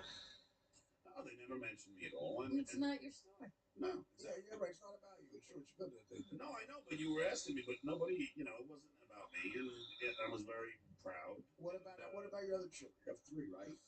Yeah, my middle daughter is. How's she doing? She's in high honors. It's great. You know, excelling. She's won a billion awards for academics. So you're close with them, divorce-wise. You guys. Yeah. How often do you have custody? And my son is 10. Now, when is he going to be old enough to drive you around? 4 years. Now, is Justin going to train him? And he. What does he want to do? Does he play ball? Or do he's a skateboarder. Oh, that's good. That's cool. Which I California skateboard kid. That's cool. I know I should have got him into weed, but he's a skateboarder, and he also. Do you say real quick? You have to have go. All right, just know you're gonna trash me, so I don't care. But I'm just saying, I don't know if you should do that. Because you know what? It's like you don't have confidence in the punchline. You think you're gonna do something. I'll tell you a funny story. Go ahead. Well, it's about time. Ready to laugh. No. It's about time. Get it done. Get it up. Again. I'm not even. What is the funny story? Go ahead. No, I'm not getting in trouble for it. Actually. Oh, no. You worry about that now? Wait, somebody might get pissed.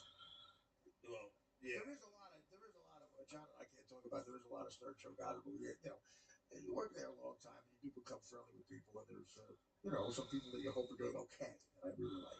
No, but my son's really cool. He's like, you know, he's 10 in a freaking 15-year-old's body. I mean, the kid's. Well, you study that hard. Well, he's a huge computer guy, and he's learned how to hack. Let's just say that. Really? What do you hack into? Oh my God! Probably your Tinder account or something. No, he's hacked into things. That's what I'm worried about. Are you kidding? Anybody, Why? I don't want to get. I think it's cool. What do you hack into? Yeah, I'm a little worried. Global thermonuclear war. Exactly. Dated all of us. I became a guy's joke book.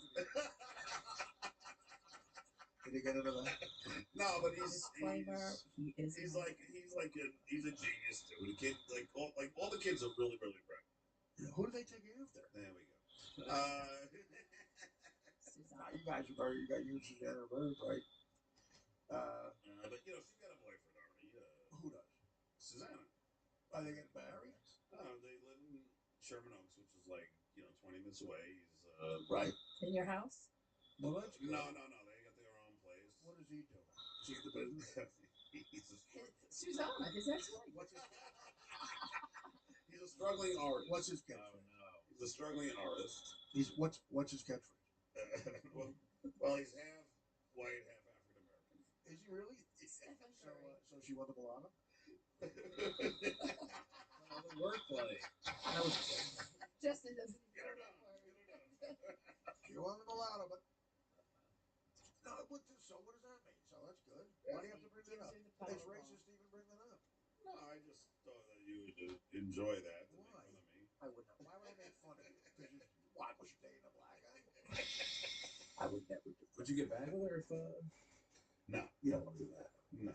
I mean, there's no. I mean, I love the girl, always will love her, but I'm not. Yeah, the black guy struggling artist from Jimmy Kimmel.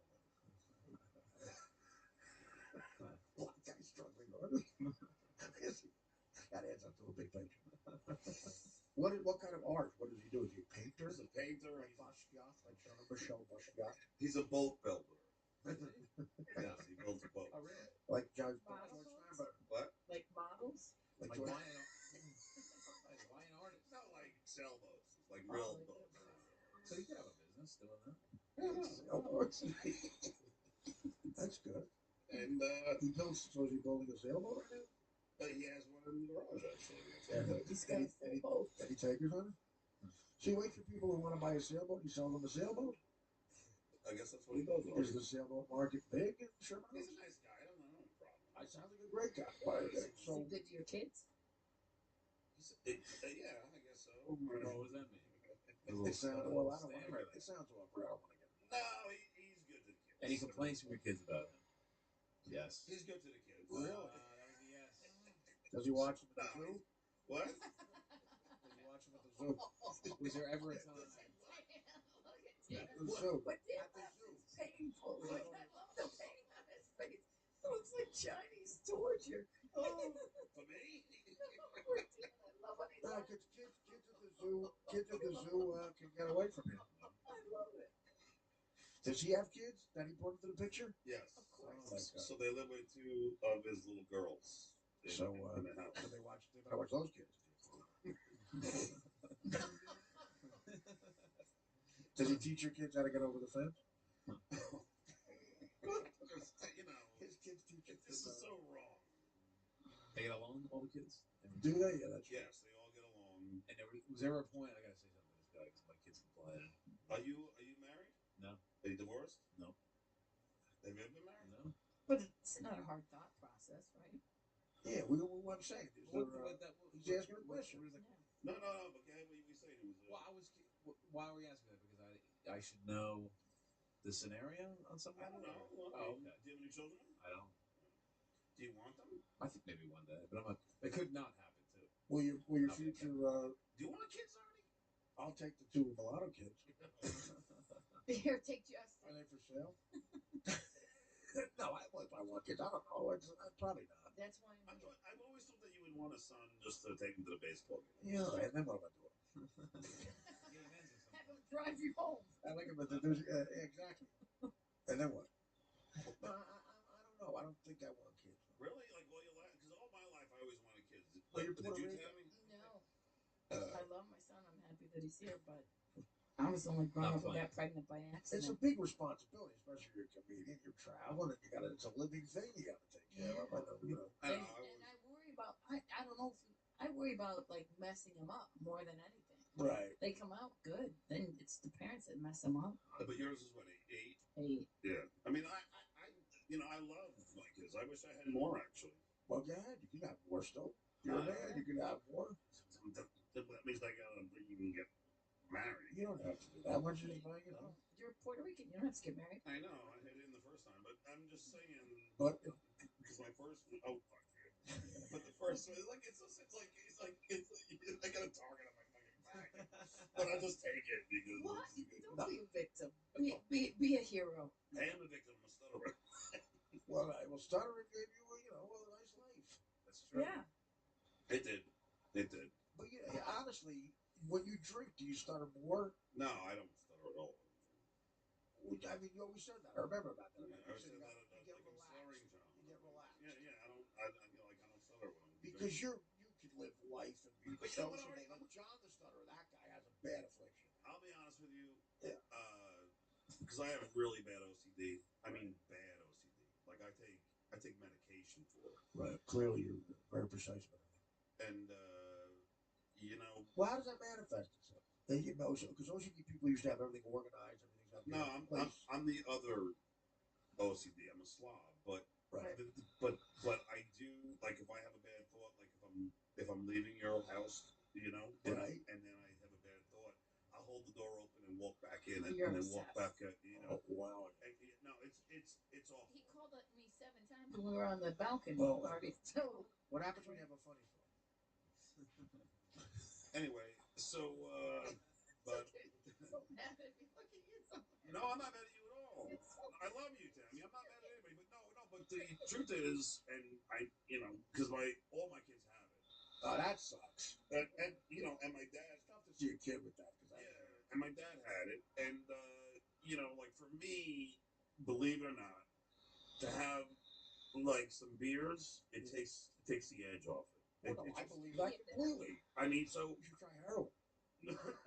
no, but I mean, yeah, no, it really does Well, help. of course, man. I mean, John, it's alcohol. Of course, it does. It helps you a lot. I mean, that's. I mean, it takes that edge. yeah, it takes it right down. Well, I used to do coke and sit in my room. Well, you That's it. focus. You focus Because it more. calmed me Coke. down. You Oh, focus. really? Coke would calm you down? Some people For do. me, it did, because I'm crazy in my head. Some people do coke and get over they get over the gorilla inclusion. Go by myself. Some of this gorilla inclusion. His name is Harambe. Well, let's. God rest his soul. Let's. I took him right out. Put it this way: if I have a 3-year-old kid and a silverback gorilla is pulling its shorts up, if you have a gun, you don't shoot. No, I agree they had to kill him, but you know what, Tammy? I don't believe that the gorilla was going to kill that kid. Well, I think think you would have you're fucked judging gorillas. What if he fucked them? I don't think you know. I don't think you're judging Let's go gorillas. Well, yeah, no, I know that, but I just don't think he would have. But I don't blame them for killing him. Yeah, it's Justin, start the car. Let's give our plug. Yeah, let's get the fuck out of It's here. not the first hole I dug. John, what you got coming up? I'm going to be at the headlining the Tahoe Improv on Say it like Bud Friedman. I don't know. You were doing it earlier. So I'll be at the Tahoe Improv June 22nd to the 26th. Try it now. Okay, and then I'm going to be at the Irvine Improv. The Irvine Improv headline that June 15th. That's great. And then I'll be in Vegas July. Where do you play in Vegas? You know what, Artie? I'm one of the guys that was booked to do a week at the Improv at Harris, and then what happened? I don't know. They closed down, the Improv in June. Really? Yeah, and it was. You think they knew that before they booked? Yeah, I think they knew I was coming. Who else was going to do it? Well, I was the headliner, but it didn't matter. They just closed it down, and then so that went away. And some guy, you'll love this. So some guy, I'm like, all right, well that goes fucking, some good money, and then At least $2,500. yes, at least 2,500. Sorry, Russ. No, I think that was more than enough. No, it was actually more than that, and then some guy called me and said, "Hey, you want to come to the Adrenaline Bar and Grill?" And then, Tammy, what are you playing? Lexington, Kentucky. The comedy off Broadway, way off Broadway, and then the Des Moines Funny Bone. And what are you do with the podcast? Well, these are This two is now. my last podcast. I guess Thank you so much. It's been There's wonderful. nothing wrong today at all. Yeah. Nothing. We're fine. Yeah, no, I think everything's fine. And then So how many are in the book? what's that? How many podcasts are in the book? Well, after this, there'll be 4. Yes. And then Not a bear grip? what's that? Not a bear grip? 2. 2 aired. Okay, Howie so you and got two. You got two in the can. Yeah. Now the Pat Cooper one is gonna drop on Wednesday. Drop. Who? P. Diddy? Drop it like it's hot. Whatever. Justin Wiggins. But that's not where we got it. Yeah. He's gonna be in therapy. That's where he's gonna be. But go ahead and follow me at Stuttering John M on Twitter. Did you ever get verified? No. Not yet? No. They won't do it. And then Why won't you do it? I don't know. And then stutteringjohnmelendez.com. And Tammy, you want to plug your site? How many followers? Dude, I'm still it's just 11,000. I know you have 400,000. That's not why I'm asking. No, I only have 11,000. I'm a big loser. Now, of course, I gather Artie is a little late. Yeah. Oh, Keith doesn't have a microphone. Oh no, he's Keith doesn't have a Artie's on heroin time. Oh my God! Go right for the jugular. Of course. Oh my goodness. He's By the way, Garrett gave me a cold shoulder when I woke. Garrett give you the cold shoulder? I guess the whole team is not very happy with my tweets. Why? Garrett's why? Did you tweet anything about Garrett? No, I didn't hit him. Oh, Keith. You did. Yeah, because he's Keith. Well, one of Artie's big things is that you're not gonna say anything right there. One of Artie's big things is oh yeah, there's a lot of Artie big things. But I'm talking about his weight. I'm talking about his fucking the heroin he's got in his pocket. Oh. Now he's not here to defend himself right now. We'll just stick with yeah. To everyone here, all you people, I have done Anthony's show. This is my 10th appearance. Mm-hmm.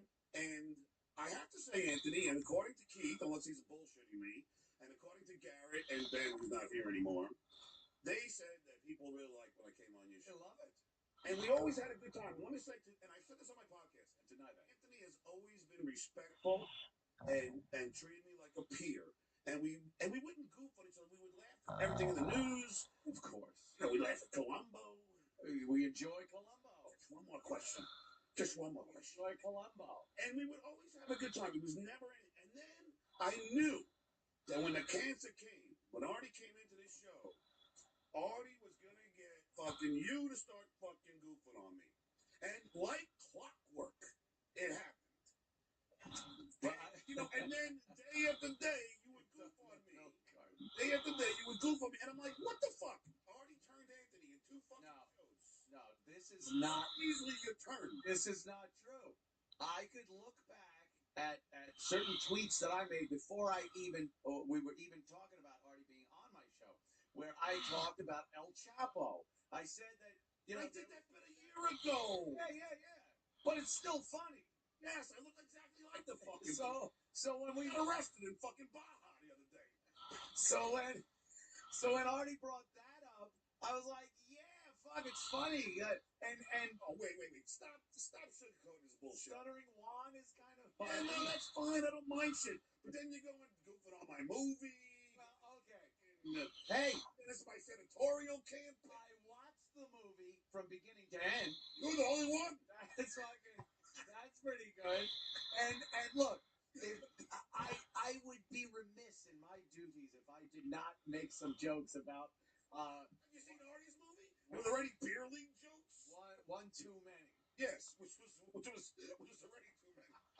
Did you make any jokes on fucking Artie's movie? Artie's movie? I watched Beer League, and I liked it. Oh, what a fucking ass kisser! Look, fuck you. I'm not saying equally as bad as. I'm not saying it's fucking Animal House or Caddyshack. What is it? But it was. It's not Weird Science. No, let me put it on. I'm gonna try to find a comedy. It's me, Wally Sparks. No. It was a good vehicle for Artie Lang. A good vehicle. The only good vehicle for Artie is when he has a designated driver. I thought he was going to say a hearse. No, that'll come in about 2 weeks. They have one on hold outside. But just to address the cold shoulder staff thing, there was a little confusion, I think, because when John was doing his podcast from here, he was supposed to maybe take care of the staff, was he understanding at the studio for free, and maybe leave a couple beers in the refrigerator. But apparently the guy said John drank all the beer and then walked out and didn't reach to the guy. I'm sorry. I'm used to the fucking Tonight Show, Keith, where they have all the beer and they don't expect tips. No, we do have all the beer. We just maybe you don't just drink it all. I don't know. The pub in Woodland Hills, I gotta leave a tip when I get a fucking beer. Get the fuck out of here. That's fun. Gary, you got a problem? Let's do it right now, motherfucker. Oh, I'm gonna start tipping for fucking Coors Lights. No, that's you different. fucking kidding me? Their service of recording the podcast. Nobody asked me for tips. I said just take care of the staff. I go to your house. Yeah. We hang out and we drink beer. You ever ask me for a tip? No. I think this is more of a business setting. Right. And I Gave think the studio any of the free. beers But I say take care of I didn't know you were that hurting for money. No, we're not hurting Next for time, money. you know what? We just do right.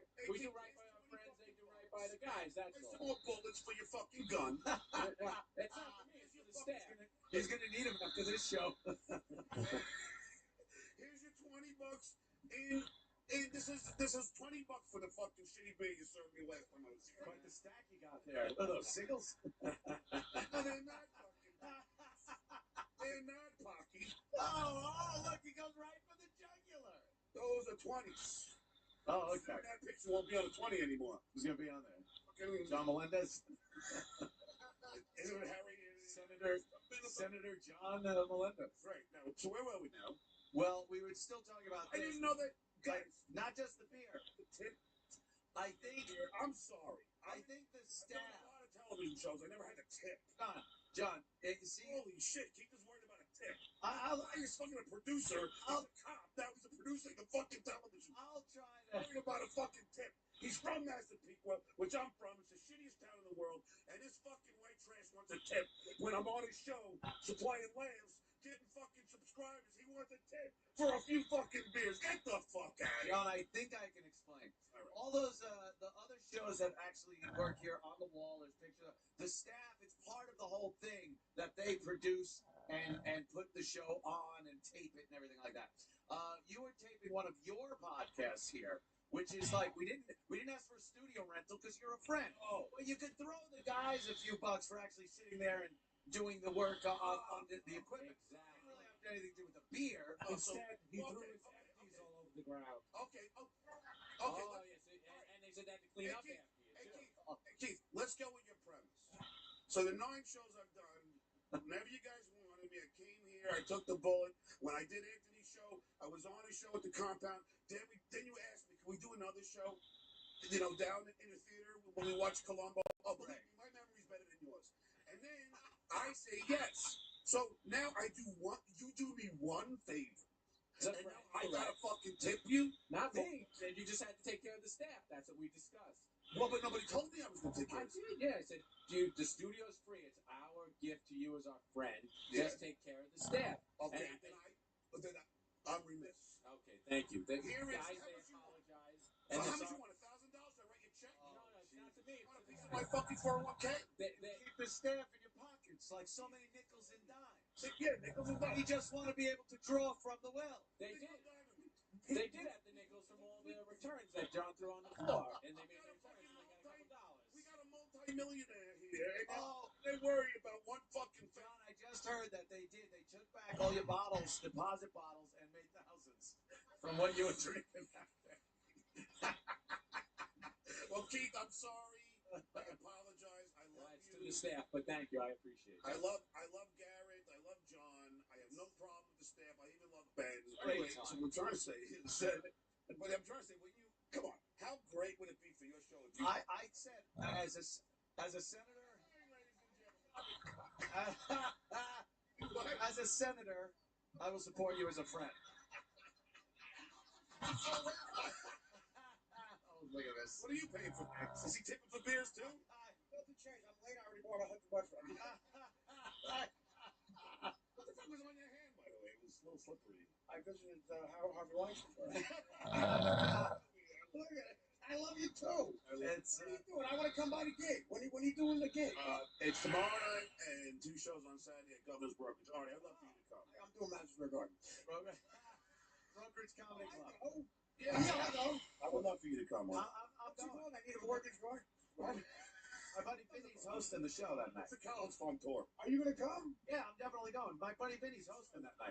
What show? I might go tomorrow. All right, just let me know. Tomorrow. Sold out show. There's a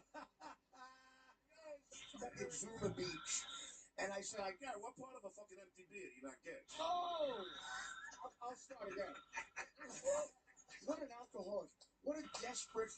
Like the Here's a statue to John in front of the comic center. It's the other movie. He sits at the comic stand. Right? oh shit. Okay. Here we go. Oh! You should be setting it. No, There we go. I'm kidding. There we go. And he doesn't pay the bill. He doesn't pay the bill. Oh shit. That's bullshit. Well, I don't pay that. No, my friend pays it. What friend? Yeah, me. My brother pays it. I come in late today. Where's Brian Gallup? Oh, they're all here. Because you were guys. I'm going to give you a shot. Now, Artie, what was happening? You were starting a story. I don't know which one it was. I think I thought I'd get a fucking word in. Start a story, right? I'll do John. I was trying to get a word in for a second. Yeah. No, like you have. Oh my god. I thought it was Anthony's show. Well, yeah, Marty. This is exactly what it's like. Get. We were doing the O&A comedy festival. Whoop out of the band. First of all, throw this mic out. Combination of Puerto Rican tuberculosis and the flu. Look who's talking Vaseline hands. He's just trying to fucking do it on How your you make theory goes to a man's afflictions, right away. Instantly. You call me an alcoholic? I said you shouldn't be at the comic stand, but you're gonna die of diabetes. Like B.B. King. It's really good. John goes right for the fucking jugular. Be the B.B. King of comedy. This is the thing that there are two things I asked. So are you Save this for off air. No, I'm not going. You call me and apologize because you knew you were a little over the fucking top. But you were too. Oh, wait. No. Wait a second, Mr. Artie ass kisser. This fucking guy. Get from kissing my ass. Mansion in Long Island. You'll probably get high. I live in a hovel. I'm gonna be cleaning my bathroom with a Denmark kid later. You live in a townhouse. I live in a hovel. John and G. Pucciato, chunky. No, Artie, you cleared out a party when you shit at my place. Cleared. You've been at my place, right? We were playing poker. He leaves. I'm like, where the fuck is he going? Like, and literally, we had broads over This is called pivoting. He doesn't want me to fucking. We'll get back to you, Albert Brooks. Calm down. So, he goes to Mr. Brooks. You be Brooks. No, that was sport veterans. All right. He's in there for 20 minutes. Something happens there, like Chernobyl. And literally, we had to leave the apartment. We had to leave the apartment. He's back to it. Figure out, like, that's a great bathroom. This shit was like, it smelled like a combination of John and John. John has an affinity for bathrooms. You put it in your movie. All right, Hemingway, let's get this. One too many. There was a scene where John is on the toilet, in a public toilet, camera up from the bottom, and just the sounds of grotesque shitting. No, when they, Those are all my farts, by the way. Were they real? Wow. They're authentic? Yes, they're authentic. Meryl Creep. They should have gotten an award for Anyway. Wait. I'm just saying. Hey, I'm sorry, John. You know I love you. You can hear people canceling the subscription. Oh, yeah. Well, we've already heard that before. Anyway, I'm sorry. I love you. And I do. I shouldn't do that. I thought it was fucking Adrian. Yeah. And then fucking next day.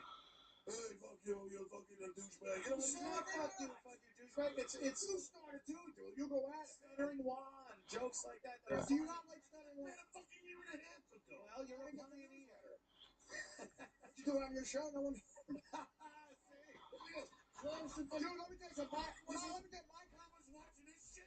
Where am I getting an empty brand here from? What? Holy. I'm down. So,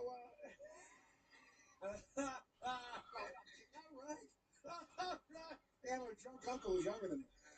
Like when fucking, like when Frank Vincent was hugging Pesci in the bar. Get over here. Right. Know your whole life. Yeah, prick. Here's a problem. I'm not crowbarring a joke, you fat fuck. this is the problem. Artie will go from loving me, and then he'll tweet me and douchebag. Want me to fucking show the text that you would send me? Like he would text me. He would text me, "I love you. You're one of my best friends." And then the next text is, "I'm one of the best comic in the world." Oh, come on now. The first one's more believable. So the fucking. Yeah, you like to put you in John. Either one of us is the best comic. Who would say that to either one of us? Do you want me to fucking read it? I was bullshit. I took the liberty of bullshitting. No, you were saying I'm the better actor than you. Who I'm said better that? comedian. You! That was not me. That was my sister. Oh, no. That was you on deck. My sister's a better actor. You told me to call you. You told you these texts. Oh, I don't care. What are you doing? Fred told me that so you could leave, or we'd still be in the car. Dating people I pride and joy. If never would have found those texts. There's no tweetos keeping texts. Oh, shit. That'll delete everything. Why? Why not? Don't delete your career. What the hell? What's the purpose of that?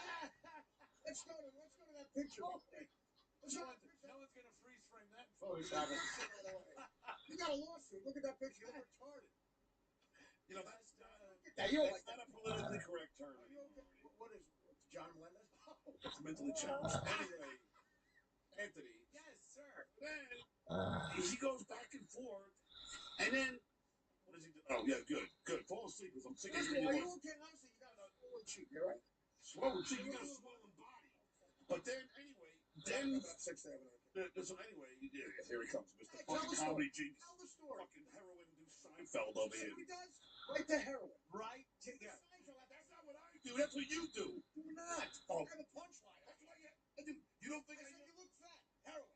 You don't think that's why you have Vaseline? You probably just snorted. You fucking put Vaseline all over It's your why I have a car the same way. I know why he did it. Diabetes makes your hands drop. Wife has diabetes. I gotta go treat that. Anyway, Anthony. Yeah. This is my. I love this. Anthony, my hero. It's fucking awesome. Amazing. I'm complimenting Anthony. It's nice. You can compliment me once in a while. I do a lot of fucking favors for you, Henry. You're gonna be at the brokerage tomorrow, right? Yes. Okay. And anyway. Yeah. All right. Oh yeah, go fuck yourself. I do an hour. You know what? Fucking, there's a reason why you have both back all over the fucking country, you asshole. Because of you? Yeah, because of me. Not the hour I took the time right in 1978. Because of me. It's the only reason you're in this town. Because of me. This is the problem I have. Guys, I started. The problem you have is piling up in front of you. Oh, that's not a problem. Look who's fucking talking. Look who's talking. Who's talking? What are you doing? He can bury you in 2 seconds. I could do 2 hours without drinking. Being polite. Yeah, but you're the host. I'm the guest. You know what? Barely. Yeah, barely. The other 22 hours of the day, it's questionable. What a great job. That's it. No, do whatever you The next one will be on. Oh my God, now it's this. The only thing that fucked me up was Artie's Vaseline. Gary, get in here. Artie's Vaseline, we are. What is the time to blow my mind? I got diabetes. Oh, bullshit. Your knuckles have slits all over Diabetes. your punch today. The fucking wall. Shut up. You know what? A time clock. You don't have that. Work. Oh, shit. How's it going? It's a beach ball coming Give up. me that tissue box. Nice. Why? What do you think? You better get an issue box. What are you running for?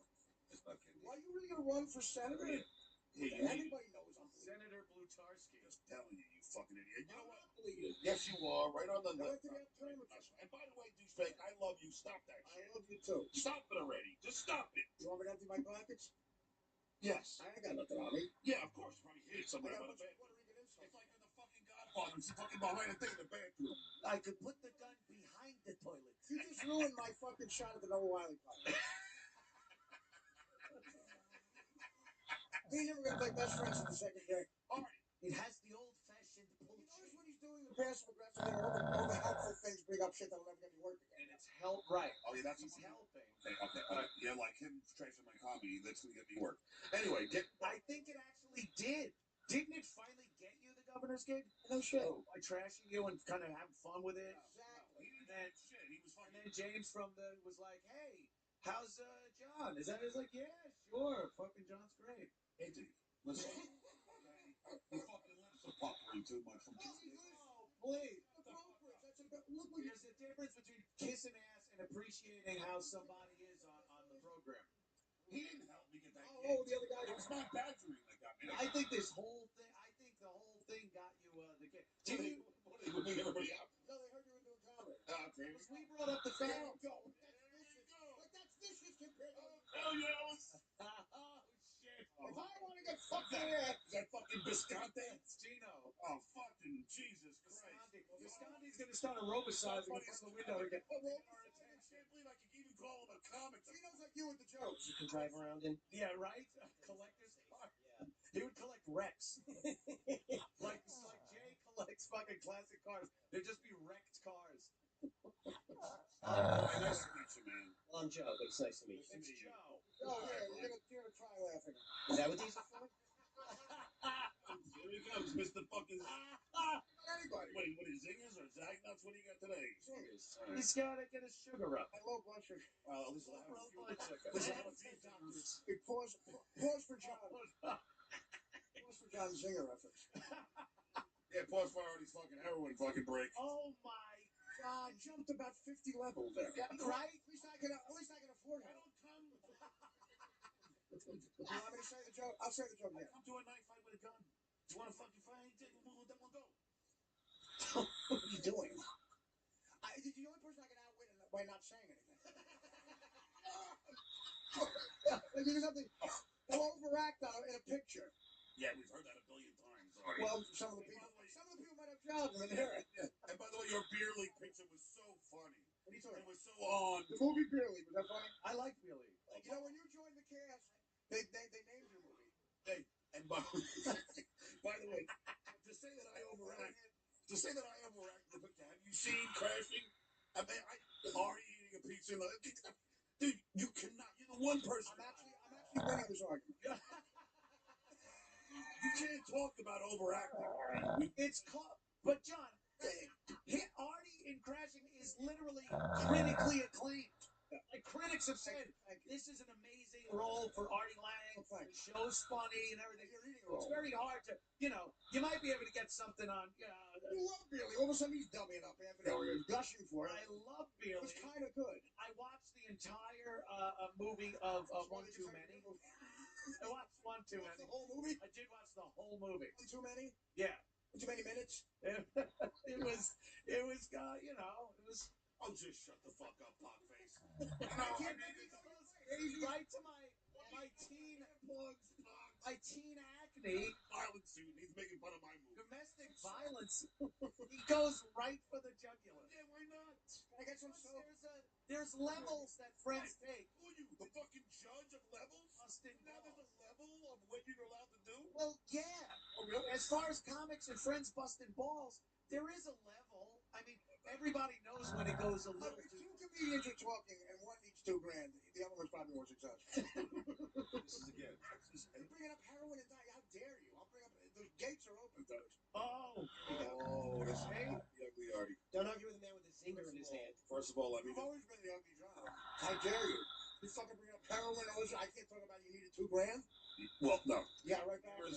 Here's Puerto Rican pony fucking trail. here is the truth about the story. okay, the truth. Never asked Artie for $2,000. Artie, no, I did not. I'm sorry. You're back. You know, just laughing in the car. Well, it's the What is funniest the thing you can do. monologue? But Anthony, Yes, what happened? here is the truth. Here is the truth. Gates are open. As soon as Artie shut the He fuck just threw a zinger in. Look, I'll look at him. Look, fucking a Charger fan, big as. I'm like a lazy Susan, a bad joke. Here we go. Look at Gino laughing at Artie. Let me kiss Artie. Everyone's laughing. Everyone's kissing Artie's ass. You gotta get in there. Well, let John talk so we can stop laughing. Oh. Oh, no, you're on the fucking boat. Your family got on a boat. Anyway, Anthony. Yes, sir. Brakes aren't on the clock, by the way. So, I don't even remember where I was. Oh, the $2,000. Maybe the 14th course late. I told him that You needed $2,000. but I had money in stock, and I was doing. What do you bought a coyote? So my lawyer, I was telling him that my divorce attorney needs some money now, and he goes, "Oh, John, I'll just give it to you, and don't worry, I'll never say What it. about the passive aggressive? Don't worry, I'll never ever. I have text. The $2,000 five-star family. I have a text. I already ski buddies text and I talked about it. Because you didn't pay me on time. Oh, if you didn't pay. In your text, you said you never have. No, I did. John. Get the hint. Juice is running. Get the hint. You wanted a handout. You never did him. I got some jokes from the grassy knoll. Hey, you just wanted a handout. My bad. Anthony, Yeah. The only show you've been is I have to pay you back. right here. All right. I pay you back? Yeah. You pay the 2 juice. weeks after you was over. You gave me a date. You said, I'll pay you back. Marty is becoming an unconscionable ballbuster. What am I, a schmuck up or tires? Why don't put in the joke, the stuttering on the joke you wrote? It's crazy. Usually when Artie gives a Hispanic $2,000, he gets a couple bags of China right after. So John gets good weed too. What kind of joke was that? Coke? Was that a Coke joke or something? Puerto Ricans you're sometimes. the only person I've seen that explains stuff. Sometimes. Sometimes you hear Puerto Ricans sell weed. John, you're hilarious in that you say that you don't like when people say certain things. You make rules of what people can and can't talk about. And then you'll say, You just made rules. You just said new rule off the leather. I didn't say there were a rule. I didn't say it's a rule. I said it's something everyone knows. Well, John, when you make up Escalation. John, when you make up rules, write them down because it takes time before you get to 2. It's escalation. Yeah. You go from 1 to 10, and it's like, and we're just nice enough to not say, don't mention that. Fuck you, you're a prick. like you just go right to fucking, you know. Yeah, this is the scars of my teen You acne. told me, Makes you laugh. how about when you told me that you had this job that I had? You told me it was a guarantee that you had. never said it was a guarantee. And You got a nose hair there, by the way. Get a steak. Call your barber, Smith and at least there's something healthy hanging out of my pocket. Your barber's fucking. It's a steak. At least there's something healthy coming out of my nose, buddy. There's nothing healthy coming out of your mouth. There's nothing There's healthy. nothing funny coming out of your mouth. Already He's mad I made a joke. The Ginsu can cut through this tin can and remove one of John's nose Make hairs. something in auction? Hey, Gary, just give me a close-up. Yeah, just, no, I didn't need the beer. Just give me a close-up, but it's all right. You can't hear your word over me. They're laughing at me. In Japan, the hand can be used like a knife, but it can't cut John's nose hair. Ginsu. The Ginsu. Just like you cut a Michelob can. Now John's nose hair after a bunch of hunts. See, this is what I said, Anthony. This is what happened. But it's... Hey, just shut the fuck up for a second. Well, I started doing the Anthony show the 9 times that I have done it. Yes. We're a mutual 9 friend. times. The 9. 9. We were Nine times. Great time. It was every. Sure. I told, like I knew as soon as Artie became your host, co-host, did the show. then it becomes just let's bash Joe. It was not been a What in the guy? If you look... Let's be funnier than John. Yeah, okay. Here we go, please. Artie, How dare you say anything about my jokes? You've gone to like my father being quadriplegic, me on heroin. The gates are open, dude. So I'm making fun of what? You're stuttering? If you never stutter, you'd be pumping gas in some people. He hasn't stuttered the whole show. You realize that, right? You know, please. Let's point that out. I'm sorry about Yeah, sorry about okay, let's just go with Artie's premise. Okay. Now, there is no way in the world Artie could have written for Jay Leno because, like, no, there's no way it would have happened. I mean, he can't write jokes the way I write jokes. Possible. Pencil? Impossible. God, in no way you funny me at all. At all. On any level. Here he goes. Do you want to have another challenge of anything? Anything in the world? Well, okay, I'll tell you what, Artie. Here's my challenge. You'll cut your own nose hair? That's my challenge. And What is it? All right, we're all witnessing it here today. I give you a roast battle. You and I. No. Seriously, you're talking about roasting a pepper? And we will do it where I already won. where we both craft our own jokes. Craft? Shrewd are you? All that. You already heard craft. Not craft service. We'll both fucking do our You got craft service. You gotta be in a movie first. So we'll do. It's like everything he says. It's crazy. I just won't show him when I win. He'll be on his first show. Oh, shit. Anthony, so what Artie's will so fat. happen that we will do a roast battle. Artie has to write his own jokes. You can't have fucking Frank Sebastiano do it. He's got to write his own jokes. I will write mine. We'll see who wins. John, Alexander Hamilton wrote your joke. Fucking ancient. I toured with you. You did 4 seconds. Me and the power to an hour each, and he splits the check. Ridiculous. Yeah. Ridiculous. And that's what I was doing. Taking a week on Route 95. And Anthony, that's when I started after 6 months. I mean, like, he still remembers when I started. John can't play an instrument, and he had a band, a rock and roll deal. See, this is another fucking lie. He's never been on the radio. He was the biggest radio show of all time. He's not a comedian. He toured. Let's just stop here. I Okay. can't play an instrument. All right. I'll see you next week. Prepare yourself. I was a trumpet player. Say is that, and I'm leaving. But no, I know. But John's used to a producer kicking him out. all I'm gonna this is what I'm gonna say. I started out Yeah. as a host with Artie. Small 5,000-watt radio station. His biography. Oh, and then I worked my way up to a feature, and now I'm fucking headliner. So I mean, you bringing up jokes and shit from fucking. You brought it up. You always trash my comedy. Oh, John, I do not. The only time I've ever seen Artie take it to another level is after you've gone so far into like the really insulting territory. John, I never said anything. That's all, John. You talk about it. No. Oh, look, he's at the all right, whatever phase. You know, you're not gonna be able to do that on the floor there in fucking DC. What are you doing? You can't just go, all right, whatever. Are you gonna replace Your point. the 6? Yeah. I don't agree with you. I mean, I think that if you're gonna start fucking beating somebody up, then But I'm they're gonna be. jokes. There's bus You balls. made fun of my kid. It's not jokes. No one made fun of your kids. Come on, John. You know what? He's very upset that you would think that. Come on, you know Brillo wouldn't do that. He would not do that, John. I wouldn't let him do it. I listen to it.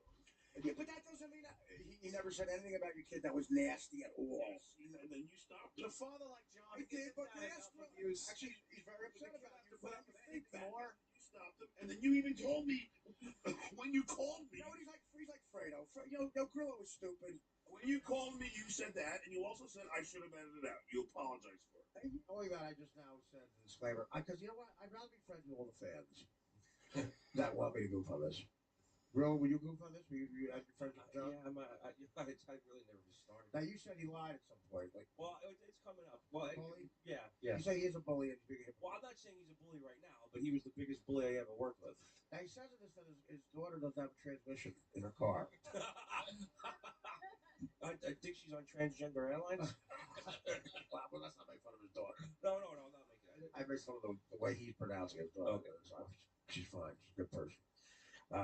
Better than you. Okay. Definitely. I will fight for the environment. Like, why are we cutting down trees? Oh, okay, stop. And I taking can't get through that. So he's going to fight for the environment. Did you ever see John's car? Oh my God, it's the most disgusting thing I've ever ridden in. Dirty diapers that are not biodegradable. Like he shits all over the place. He pisses all over the place. He used to sneeze, and you couldn't see out the rearview mirror. I should have, but Who had it? There we go. Yeah, but because it was If you're talking about perceived that levels, way. So you put it to bed. It's over. But if you're talking about levels, Yeah. The fact that we're talking about this at all. that's way above anything I've said about art. You don't. What are you gonna hold it like the JDL? Oh man, It's okay when this is. No, I'm saying it's. First of all, I don't see it as being Artie's fault at all. Get some money back.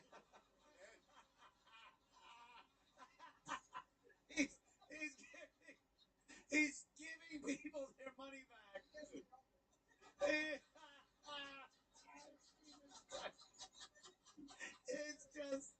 It's fucking terrible.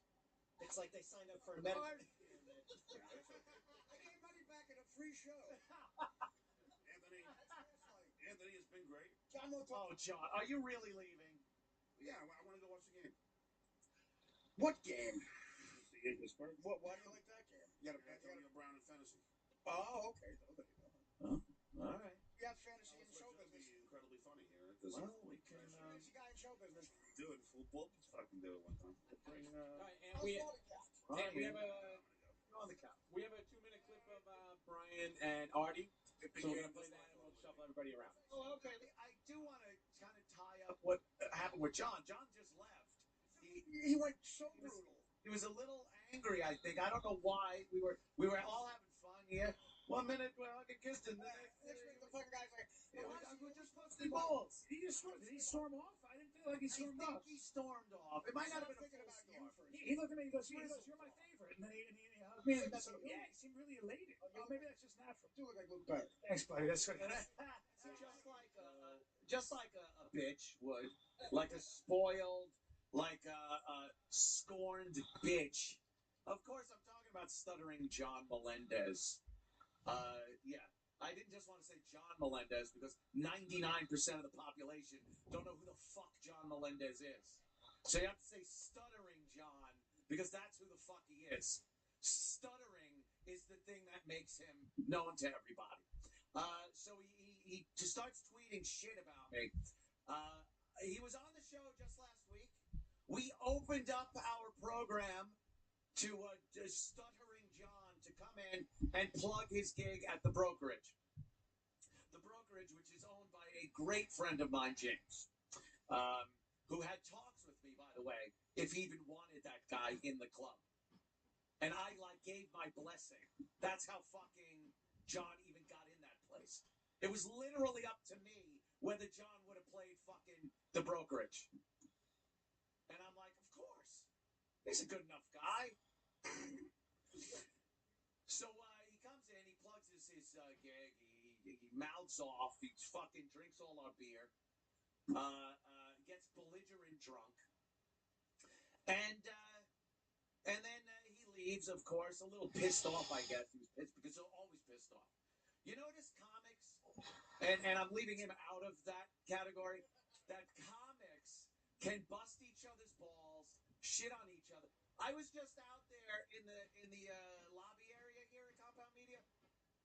Myself, Aaron, and Gino Visconti just shitting on each other for, since I've been maybe 15 minutes. And nary a tear in the room. No one started crying. No one had to step it up to perhaps a person's teenage acne. Or anything else that's going on, that Gino Visconti is a raging, drunken, alcoholic gambler. We didn't have to. What? I'm saying how cool you comics can bust each other's balls, and it's funny, and they get it, and they don't leave angry. Stuttering John Melendez, who is not a comic, can't take that. He cannot take slight little jokes about him and his life. His life has been an open book because of the Stern Show. So everything's fair game to make jokes about. He doesn't get that, and just turns around and just makes things very personal and not even in a joking way. See, that's the difference. People go, "Oh well, John is just turning around and saying." Well, it's called jokes. You call your friend an asshole constantly, but he'll know when you're really calling him an asshole because it's your friend, and you know how that dynamic is. This motherfucker is stuttering John there. He doesn't get it. He can't take simple goofing on him about when he was on the Stern Show or some of the things he's done in his life. We're all pieces of shit in our own way, and you got to kind of take that when people goof on you, and he just can't do it. So not only do we have him on the show to plug the gig that he did last weekend, but I go down to the show, and I say I'm going down to the show on Friday to go see John at the brokerage, and to see support him. I go down there, I watch the show. My buddy Vinny was hosting. It's funny as fuck. My buddy Joe Curry, who I've known since I was 17 years old, is a comic. He was down there. He didn't go on, but he was just down there to hang out, have some fun. We were all expecting a fun-filled evening. So a couple of comics go up, and then it's John's turn to get up. Now, I watched the show, and I'll tell you a little bit about it. But when I was done and ready to leave, I said, John, hey, good job. Good job. I'll see you around. And I left. And I came on the show and gave him that much criticism of his show. That much. I could have opened up the floodgates Well, that much made John lose his fucking mind, and now the motherfucker is on Twitter just getting personal, all butthurt and angry, trying to talk about the way I lead my life. Oh, brother. Well, remember, it did start last night. Yeah. When he texted me last night. He texted Keith and said, "Here we have." What did he say? Fucking asshole. There it is. Tell Anthony I said he's a lying sack of shit. My brother, Mike, and I are shocked that he would lie about his experience at my show. Look, I just told you the experience I had. It was fun. My buddy Vinny, Joe Curry, hanging with James at the bar. Bartender's great. We had some dinner. It was a great experience at the Stuttering John Melendez show.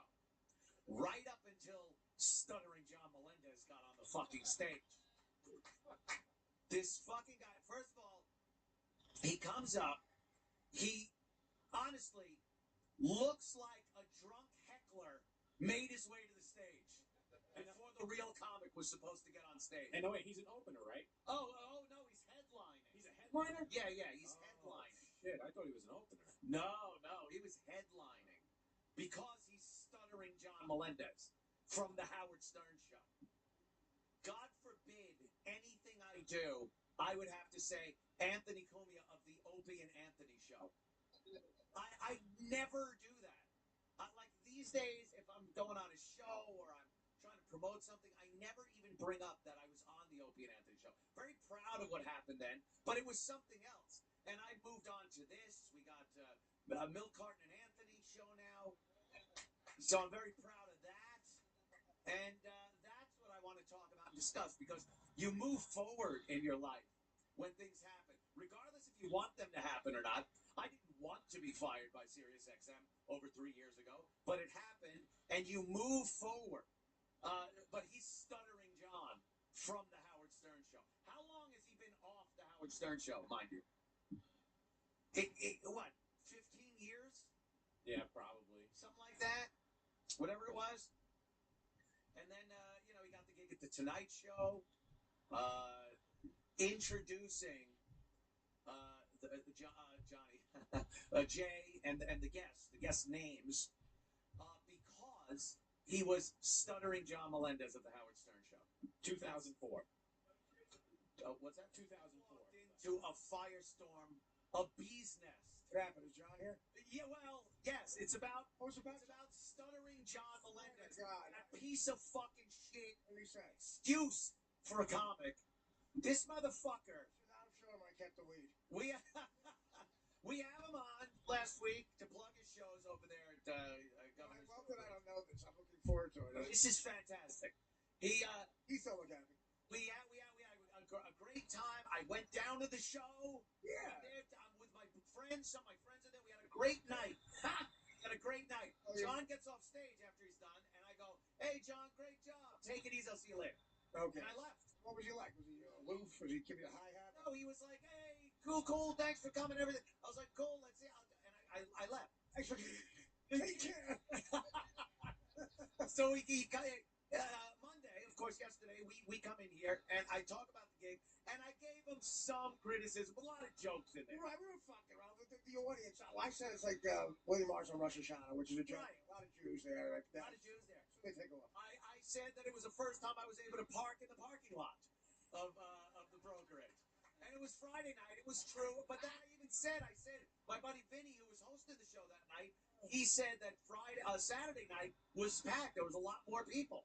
Could you imagine we could be working right now? Right?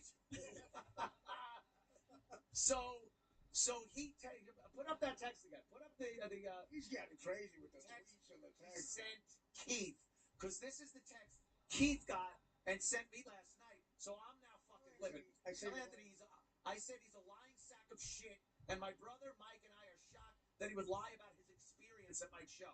Now, right before you came in, parking spot, you talking about? parking spot. Right before you came in, I was saying the experience was great. I had Vinny, my buddy Joe Curry was down there. Joe Curry wasn't even on, but he was down there to hang out and have a good time. James, the owner, we're laughing our balls off. Dinner. It was great. Yes. And then the only part of the experience that sucked was when the fucking the heckler made his way up on stage with his beer in his hand. Who was the heckler? Like, did you know the guy or no? Stuttering John Melendez. Oh. That's fucking because He that's another no, because a heckler is another person who has no business being on the stage. Okay. Listen, it'd be funny if he gets up there and goes, I'm Stuttering John. You suck. Suggest that to him. I'm bathing in it. Dude, he gets up there. His show stunk. I was being nice. He nudged the bear. He did. Now he got me. Let me see some of his tweets Okay. that he tweeted first. So it doesn't look like I'm just automatically losing my fucking mind. I've been in this position. He's been tweeting because, again, he gets personal. This was the other one. I look forward to a total character annihilation on my new podcast, which we will tape tomorrow. Look, I'm even plugging his stupid podcast. The one thing is can't stand more. Yeah. Anything is a two-faced lying sycophant. Talks out of both sides of his bigoted mouth. Now, again, What else sycophant, right? Right? What was I supposed to do? Walk up to him at the club and go, "Wow, John, you suck." Okay. Like, two sides of my mouth. Okay, in your defense, I'm gonna try to be very serious right now. Let's examine slowly what John is and why he's a celebrity. Howard had an internship. Had about hired 5 interns like 1988. And he was looking, I repeat this, I was a blister. He said, I want people who are fucked up losers. That's what he said. John was the first one he hired. Right. They said, Gary came in and said, there's a guy outside who has a bad stutter. Howard said, bring him in, we'll make him a star. Exact words. I used to listen all the time instead of working at the union job. Yeah. Couldn't move sheetrock. So I said, to myself, it's going to be funny, but maybe a little bit like, he's not going to be that mean to him. From day one, as soon as John opened his mouth, Fred would go, and John would, have a fit. They figured out a year into it what to do. Yeah. Have him ask celebrities fucked up questions as a stutterer. If he didn't stutter, he'd be literally a receptionist at a tanning salon in Puerto Rico right now. Or Finland. Yeah. So now, but let's examine what you are. Yeah. You're a guy who worked hard, you got on radio, you don't stutter. You're not exactly young Bob Redford, but I've accepted that. You're insanely talented. You're funny. You do perfect impressions. And one now is John. So he's insanely lucky. You're a talented guy, and he is upset that people don't think the direct opposite of that. Right. He can't believe that we don't think he's a great writer for Jay Leno. He doesn't know why Leno hired him to piss off Howard. To piss off Howard. In his audition. Used as a pawn. Well, I'll end with this. In his audition, for the single most coveted voiceover job in the history of television, he says the N-word. Do you think the fix is in or not? Nicholas Cage. And he got the job. And he got the gig. Because he's a boob. He won, and the only, like I said before, you want to know. Stuttering John Melendez, because if you don't put stuttering in front, you basically you think he's either one of the two brothers that killed their parents, or that politician that's fucking on trial. If you don't put stuttering, you basically got a guy who stole a fucking Fiat. Yeah. So he's stuttering John for a reason. He's not a fucking comic. He gets people to book gigs, get him gigs, and give him gigs, and an audience will show up because they were Howard Stern fans. Yes, it shows you how much people don't give a fuck about our lives. We're so arrogant they think we know what's going on in our world. They don't.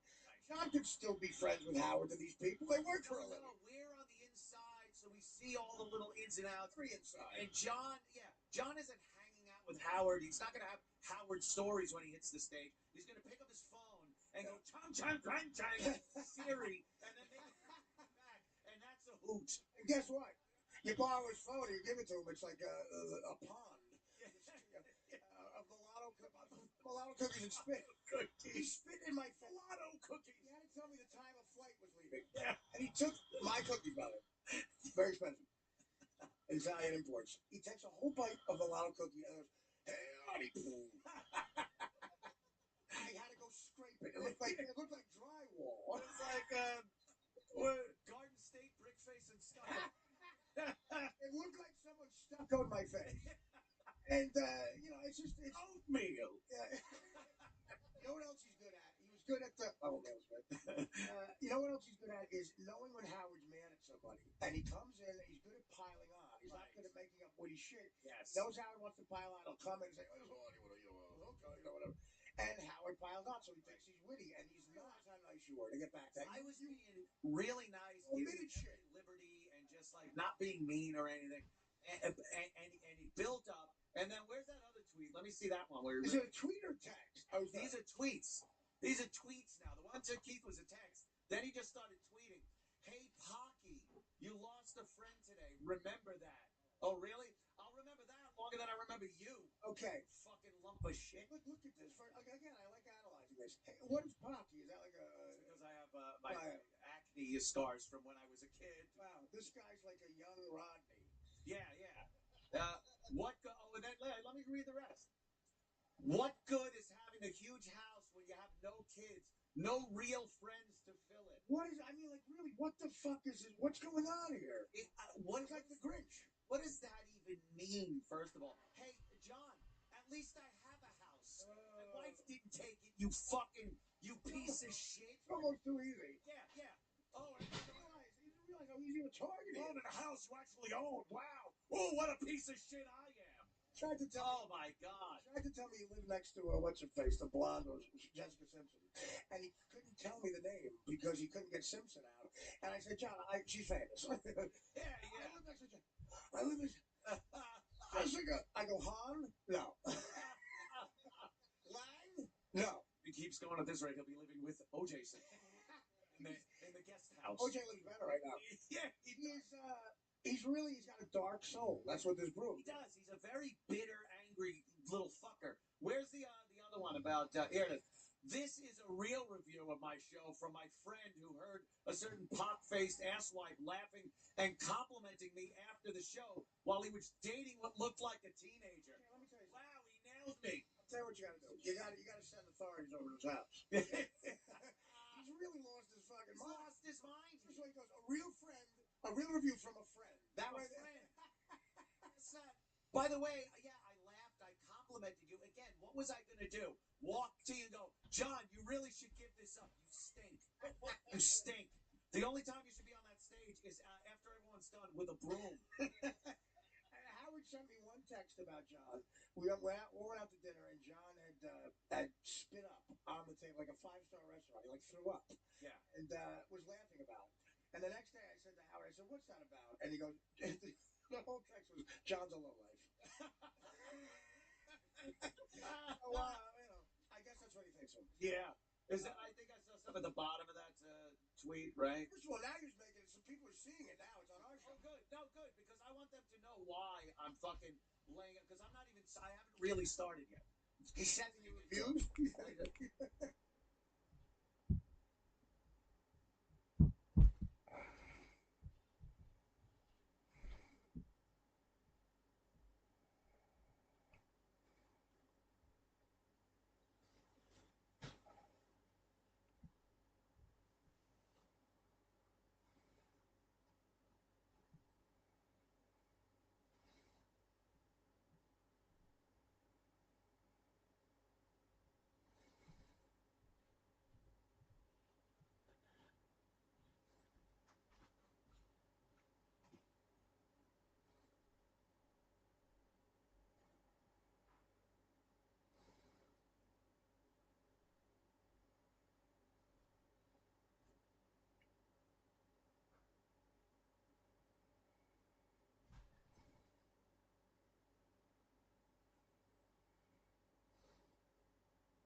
feel like poker should be used like as a vehicle to like start your life and find something else to do. Yeah. Like, you know, you get stuck here. You know, it might not be good.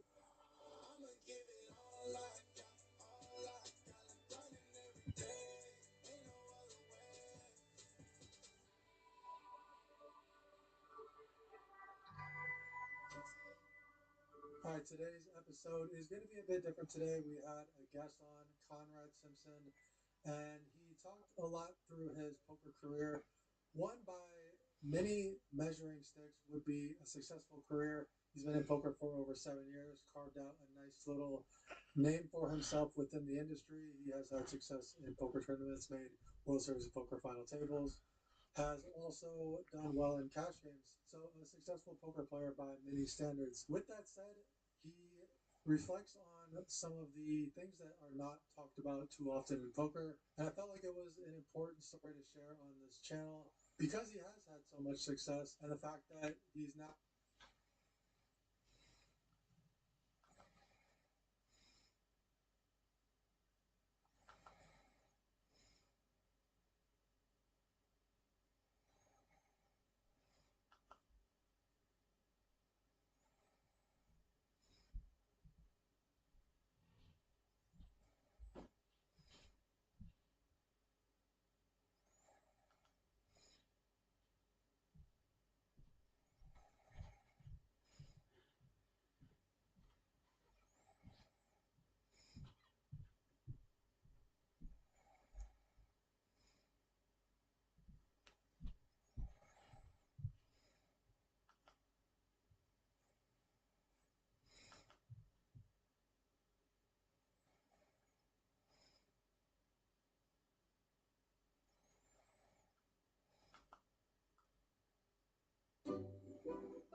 The large blue was once extinct in Britain, but it relies on farm animals in a way so bizarre you couldn't make it up.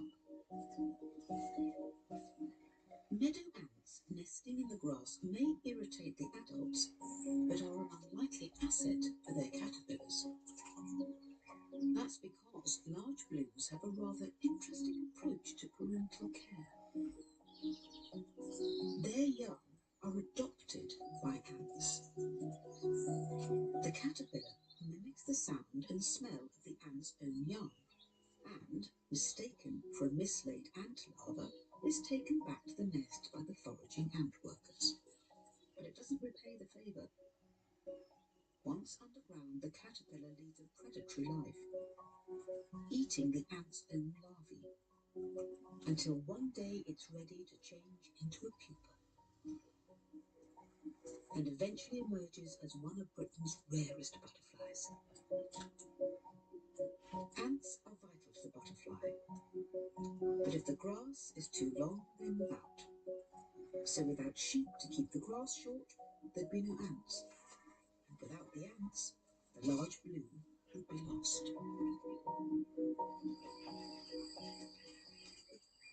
They're curious about things that don't benefit their survival directly.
It's quiet out there.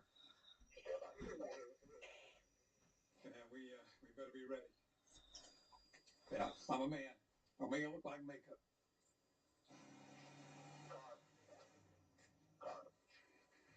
Check out one of ours. Look at the license plate. Looks like we got ourselves an anus tart. Tobias Fumke was on his way to reconnect with a daughter he'd lost touch with. Hey there, it's Big Daddy. I thought I'd try to call you before I surprise you. Things are really looking up. And, hello? Damn it. What Sun Valley does to these cell phones.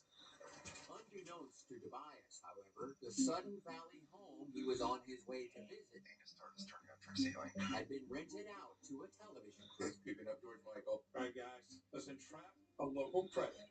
Come on. Who, what, when, where, why, how? Who, what, where, when, why, how? Who, what, when, where, why, and how? Alien stars approaching the portico. Such a galaxy. No, it's just a fallacy. It's right opposite Chris. I'll say, and why, how?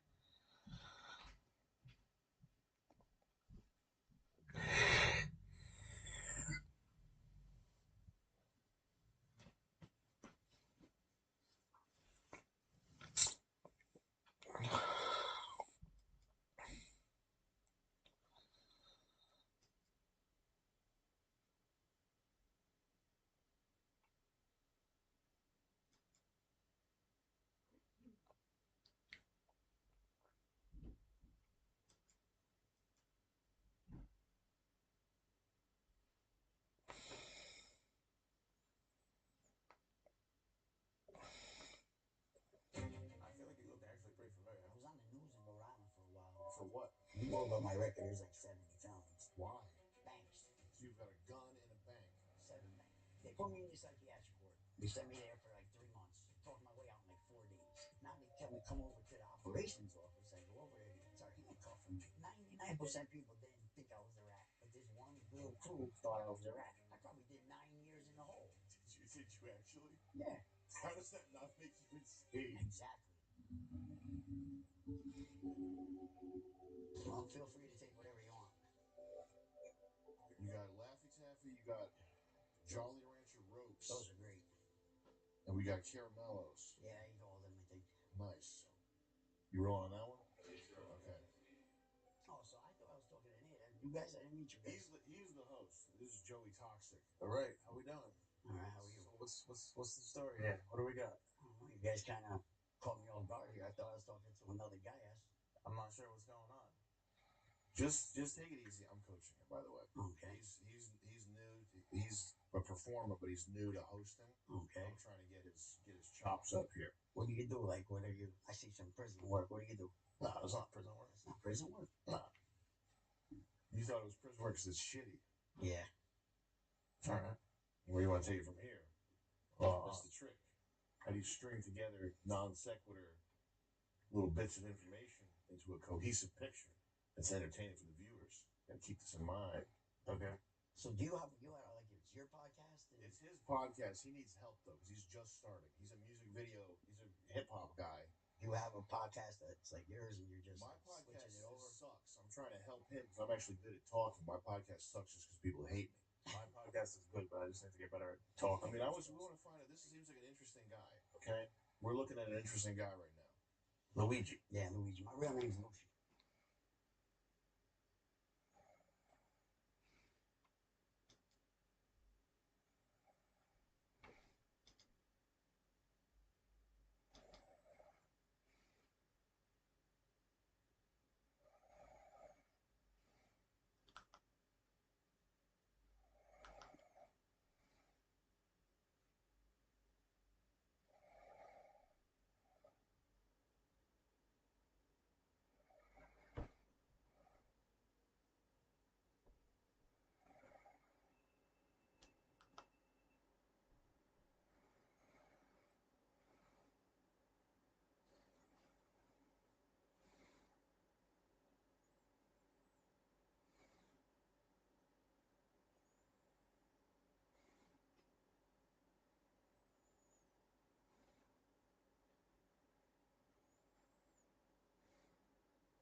So Joe Burrow? No, I got in trouble this weekend.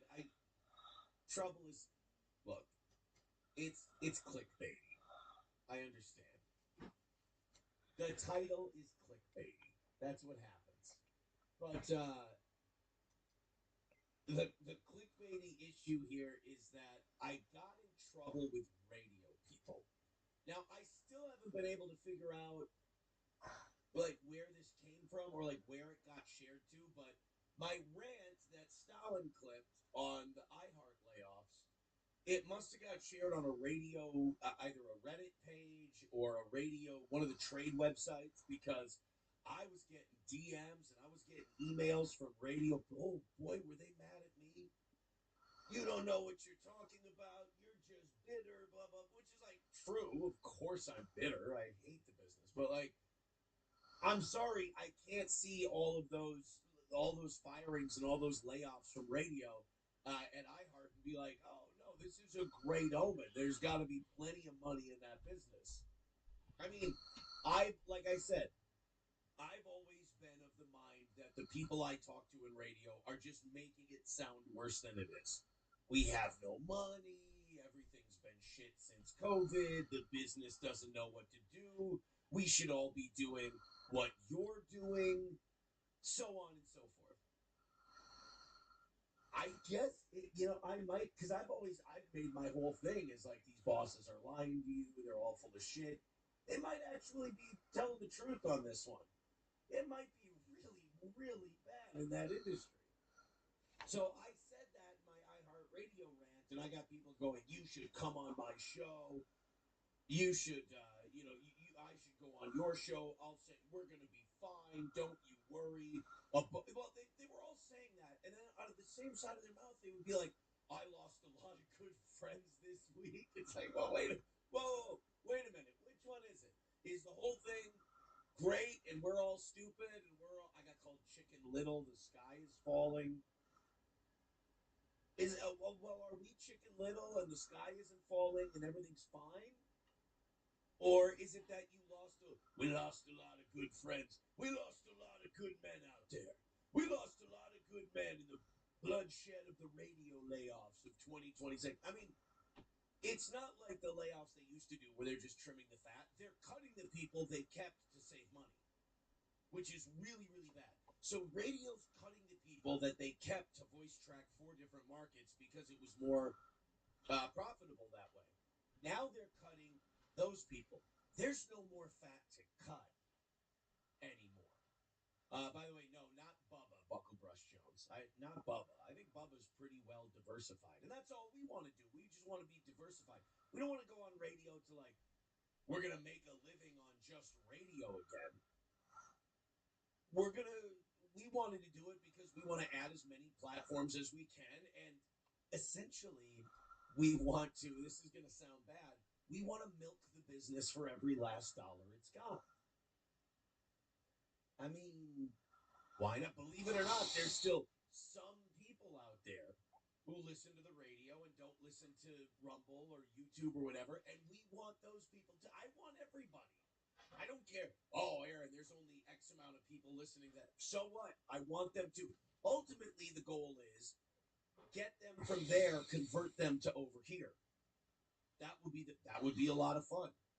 But yeah, we must have ended up on a Reddit page. We must have ended up on a trade site because they got mad at me. I got a call from 2 of the 3 places I'm talking to, and they didn't have a problem with it. Their vibe was more, we told you so. We told you it's fucking hard out here. We told you it's fucking crazy, and you didn't believe us. And I was like, yeah, holy shit, it must be that. And they did confirm one thing that I said. I'm like, iHeart's the first one. Everyone else is coming after them. But thank you, Red Fox Matt. Anyone wants to give me vacation ideas. That's nice of them. Yeah, I'm not going to close it off. I don't want to piss him off like I did Los Federales. Uh-oh. I pissed him off bad. He sent like $1 in with a link attached to it that had nothing to do with what we were talking about. So I was holding on to it. and he just starts spamming the chat. Play my link, you faggot! Like in all caps, and not like having fun either. Like just calling me a faggot. Okay. And so I went, fuck you, dude. I'll play the fucking link when I want. And I start going off on one of my rants, right? How many listeners have caught that rant? I don't know if I could keep count. Too many to count. Sandy's got it. I think didn't I do a suey pig call to Sandy? Mm-hmm. She still gives us $20 every month. God bless her. Yeah, because she's a great goddamn gal. She's a great guy. So, Los Federales, apparently he got really butthurt about it and just left. And he hasn't been back since. And people who hate Steel Toe are like, oh, this is such a bad day for him. I'm like, bro, that's the thing with Steel Toe hate. You guys got to learn your Steel Toe history. We alienate our audience for fun every couple of years and just grab up a whole new audience. Joe Burrow, go fuck yourself.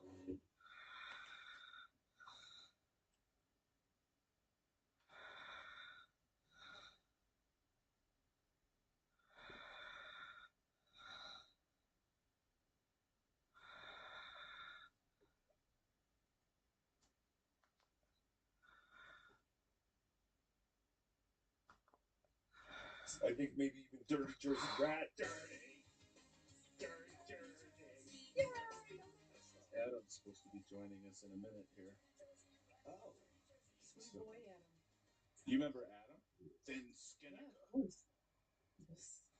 Yeah, I watched his show with Brian McCarthy yesterday. It was. Oh yeah. I love those two together. They're so funny. And I don't understand why they don't have more viewers. It's always like 15. Something crazy low. They deserve better. Yeah. Yeah, maybe we can give them a Clown Town bump of like three extra people. That'd be very nice. 18. He said that he said that their show. Remember that Matt guy that he was podcasting with? Oh yeah, the Virgin or whatever. Yeah. So he said that they're not doing it anymore. So he was gonna. No. Oh, here he is. They broke up. Oh, hey, Ben Skinner. Can you hear me? Yeah. Whoa. Can you hear us? Hi, Can you Adam. hear me? Hello? Hello? Can you hear us? Yeah, I can hear you guys. Oh fuck! You know what? Because I was watching the show on another window. Like, what's going on? Cut that part out. Yeah, you don't even know what you just did. Fuck yeah. Cut that part out. No, I know. W, I know I said that Matt, I thought Matt and I broke up, but we were able to work. Yeah, we were able to work it out.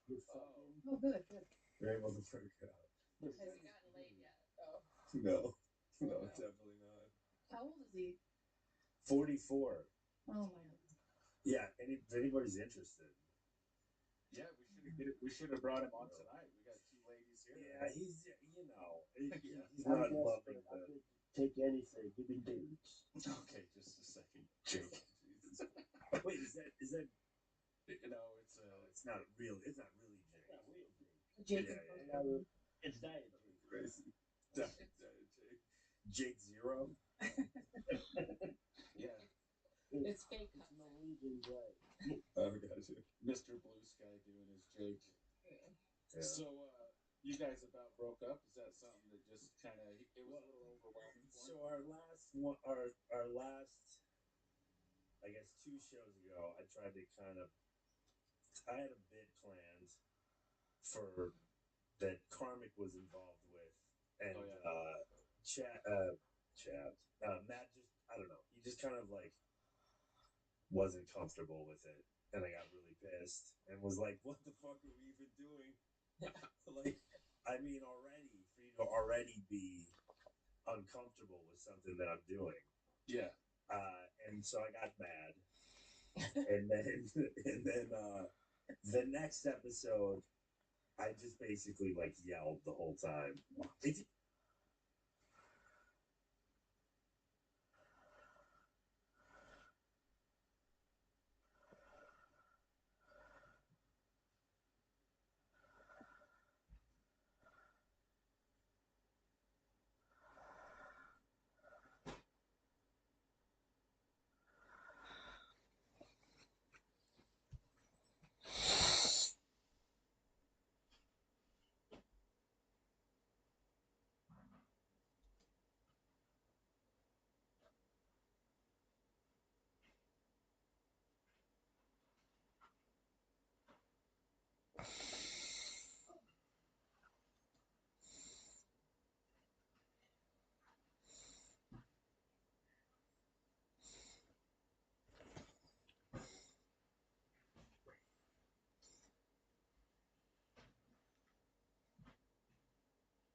them anytime, day or night, so you can plan ahead, or be ready whenever an opportunity arises. To get better reception on the bus. Yeah. The process is simple.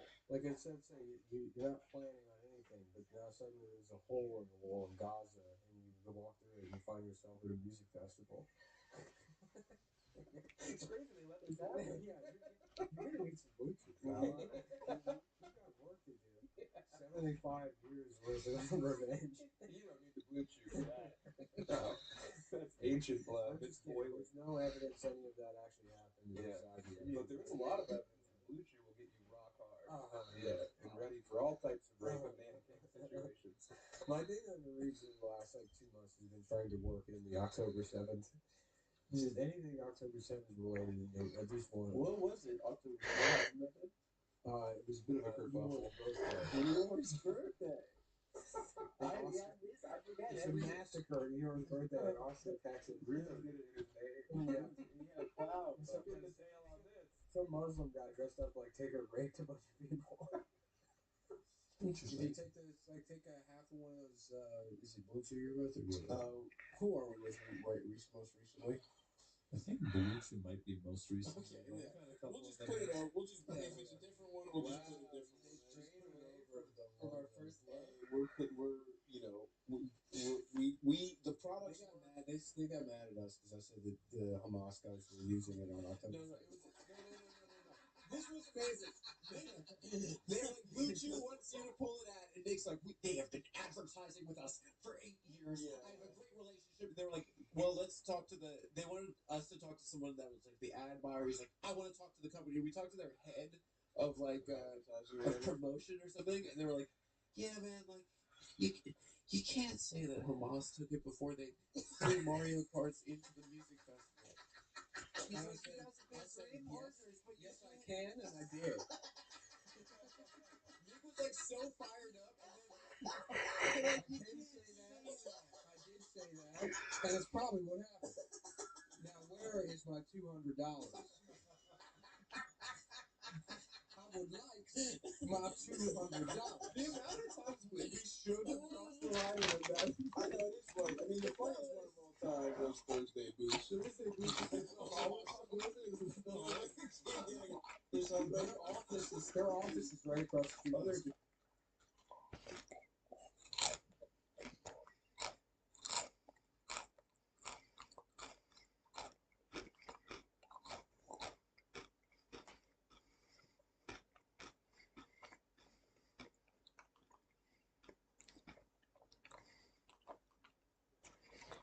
President Trump, I'm patient. You know what I'm saying? You didn't move your ambassador. You know what I'm saying? Actually, I do. I picked up some ebonics over the years by studying demographic. And this Haitian, who we'll get back to in a moment, is very upset that the Supreme Court ruled, finally, a sane ruling, that President Trump can remove the protections, meaning deport the hundreds of thousands of illegal alien Haitian and Syrian migrants who invaded us, claiming that they were refugees, which the Obama administration, back 16 years ago in 2010, granted temporary protected status to because they were poor refugees after a terrible earthquake. And here, 16 years later, more than half of them are obviously on welfare, and they don't want to leave. And so, of course, they're very upset, and they are the new civil rights leaders of the Communist Democratic Party. Haitian, I don't play. I don't have comment. What an Haitian wants to go to Haiti. You need. I'm a Haitian, and I don't mess around, and I don't want to go back to Haiti. That's what he's trying to say there. Move your How about that? Very upset with you, President Trump, because I don't want to go back to Haiti. That's what he's saying. Stay tuned, because this video is going to be another doozy. But real quick, subscribe to my channel if you're new here, because you're not going to find politically incorrect, authentic, and independent analysis like this anywhere else. This week, the Supreme Court ruled the Trump administration to end the temporary protected status program for over 1 million people.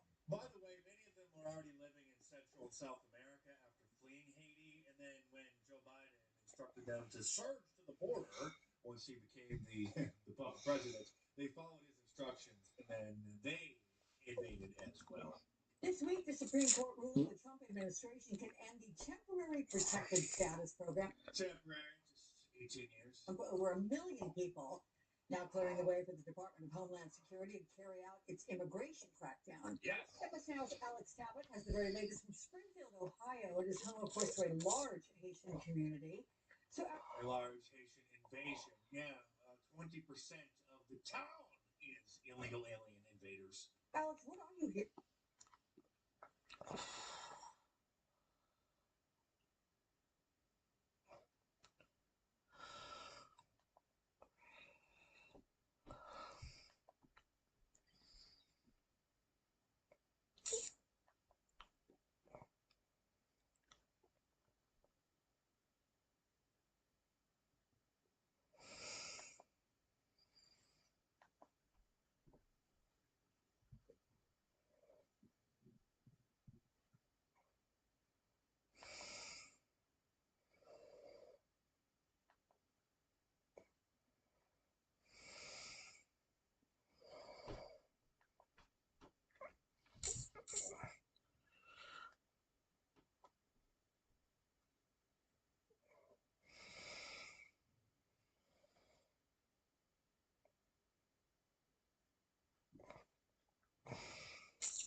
language, and the left says that there's no difference between male and female sexuality. Is that true? I'm here at the New York City Pride Parade to ask gay men and lesbians a couple of pretty revealing questions. And don't forget to subscribe below.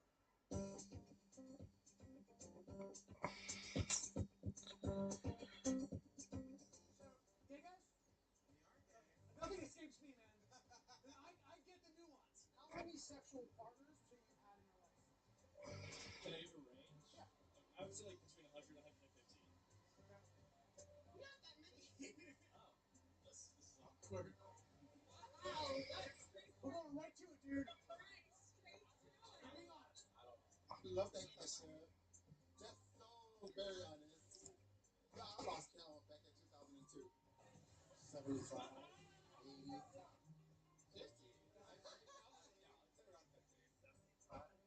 I'm gonna say approximately 100. I'm gonna say like high 70s, 80s. 200. Maybe 200. Yeah, 200. I have a 400. Probably in the 200s. How old are you? Say 26. Be honest. Don't think I'd say that to the camera. A nice amount. Oh my god, I have no idea. I can't be on video saying that number. I'm not answering this one on camera. What's it like? Oh, we're not doing this. That was a great one. These are 50. It's impossible to tell. I literally would be pulling a number out of the air. I have no idea. Okay.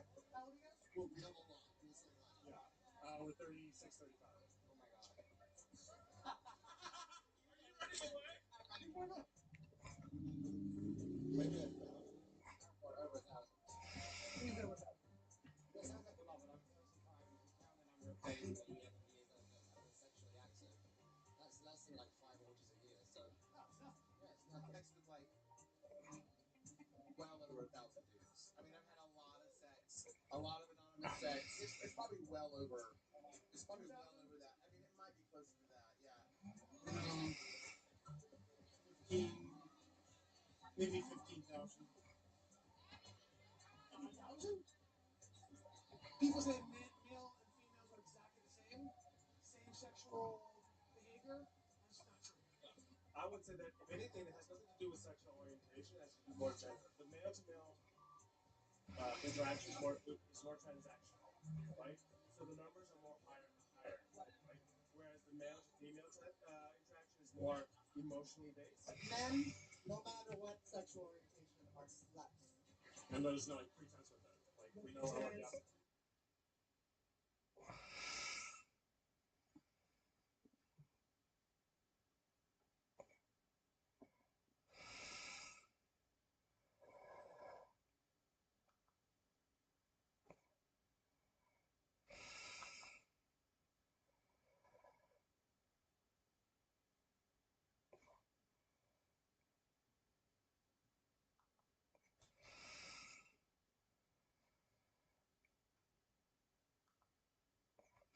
There's the extreme approach that you are admittedly taking. And then there's also just ordinary people that might not be comfortable with the language change. It just is awkward. And so they're afraid of not being courteous or being accepting.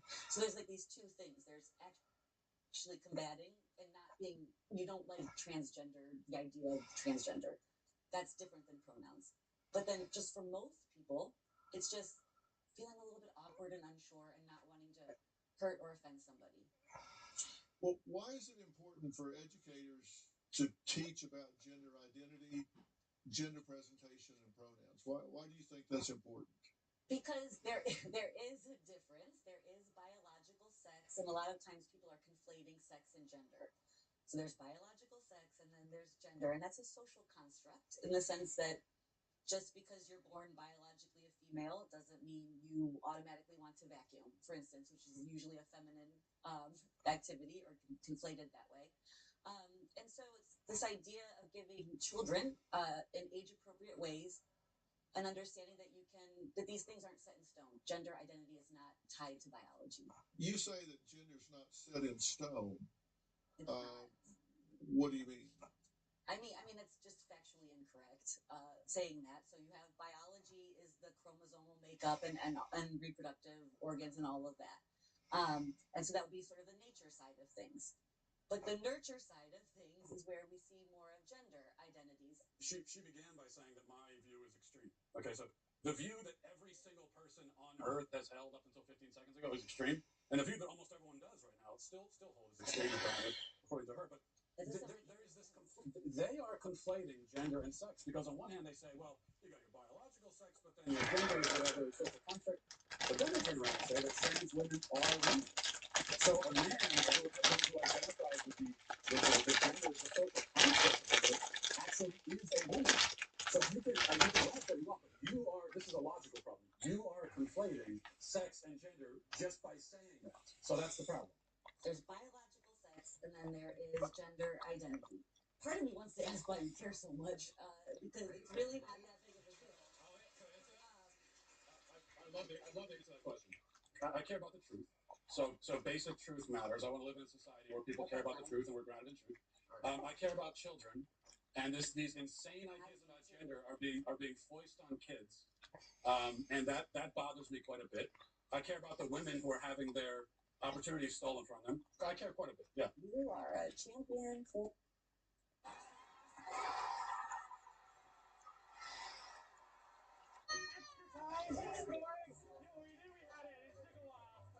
Since Davey stayed in, it's over.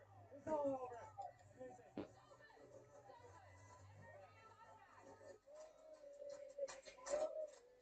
It's history, right? Like Canada definitely just made history going to the round of 16 in the World Cup. I never thought I'd see that in my lifetime, honestly. But yeah, Canadian soccer is like getting a lot better, which is very warms my heart. Oh, it was amazing. I was ecstatic the entire time. The vibe was great.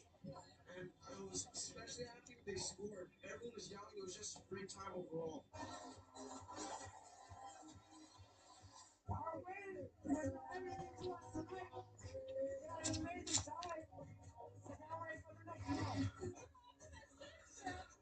Yeah, I thought we were favored, but it was a tough game, the whole game. So, getting the result in the end, huge! We moved on! Canada's also, I'll be cheering for them too. Hey, happy and love it. Respect to South Africa. They had a good game. They had a good game.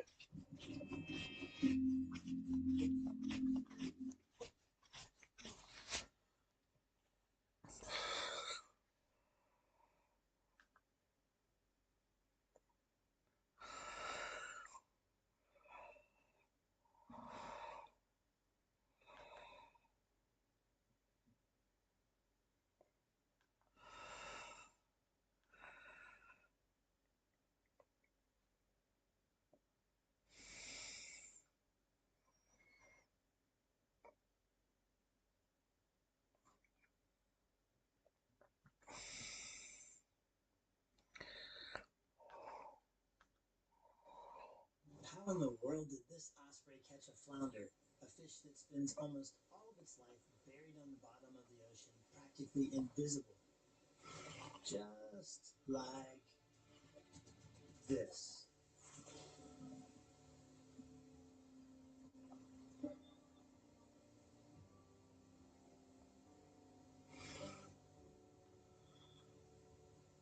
In Florida, when the temps drop and the ocean floor gets too cold, flounder get active. They often come to the surface where it's a little bit warmer. And the osprey don't seem to care for that cold water either. Shaking it off and losing a little water weight is always a great idea.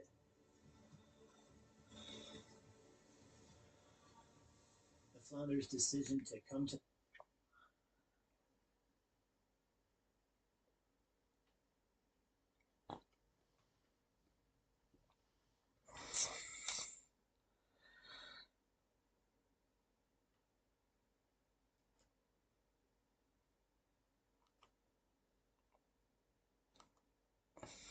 I think maybe even Dirty Jersey Rat. Dirty Jersey. Here he is. The Mud Shark is here. Pop it up, pop it up, pop Pop it up. Is it there? There he is. How are you? I'm only here because of Psych Labs. I know. That's the only reason anybody's here. Thanks, buddy. So what, this happened last night. You weren't around before, because when I think I put the show on the way home, or no, it wasn't the way home. It was when I got home and sat. I went to see who was on. I wanted to see if Pat was on or whatever. But this came up, and were you out when this first started? Yeah, I was at the Tampa Funny Bone. Okay. Doing spots with Godfrey. Sold out shows. And I didn't know. I got off stage. Everyone was texting and DMing me like, oh, you're shitting on me. And I'm like, okay, cool. And then I tuned in and I see this pile-on and all the lies. And was Gino on with Anthony right away? Because it's hard to realize what the fuck was actually going on, when you watch a clip. I watched a little of the clip. But were they on? Did they come on together, or Anthony came first or something? No, Kevin kind of sabotaged me. He sent the link to Gino, then he sent it to that lady. Like, it was 3-on-1. Like, he wanted a pile-on. And he Who was did the other person? The Kristen chick, KB or whatever, the cloud chick. Oh, KB. Okay, Yeah, okay, the fat okay. chick. Oh my God! So 3 people.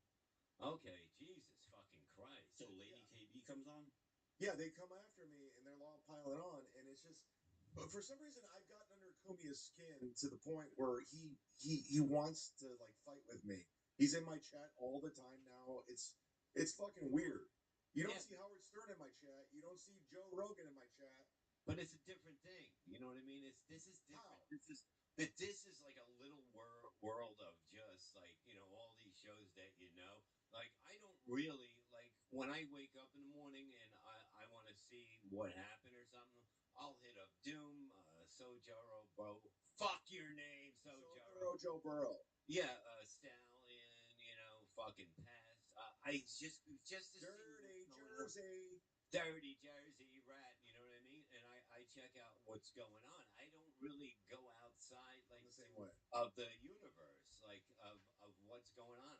I don't give a fuck about anything else that's going on, if that makes any sense.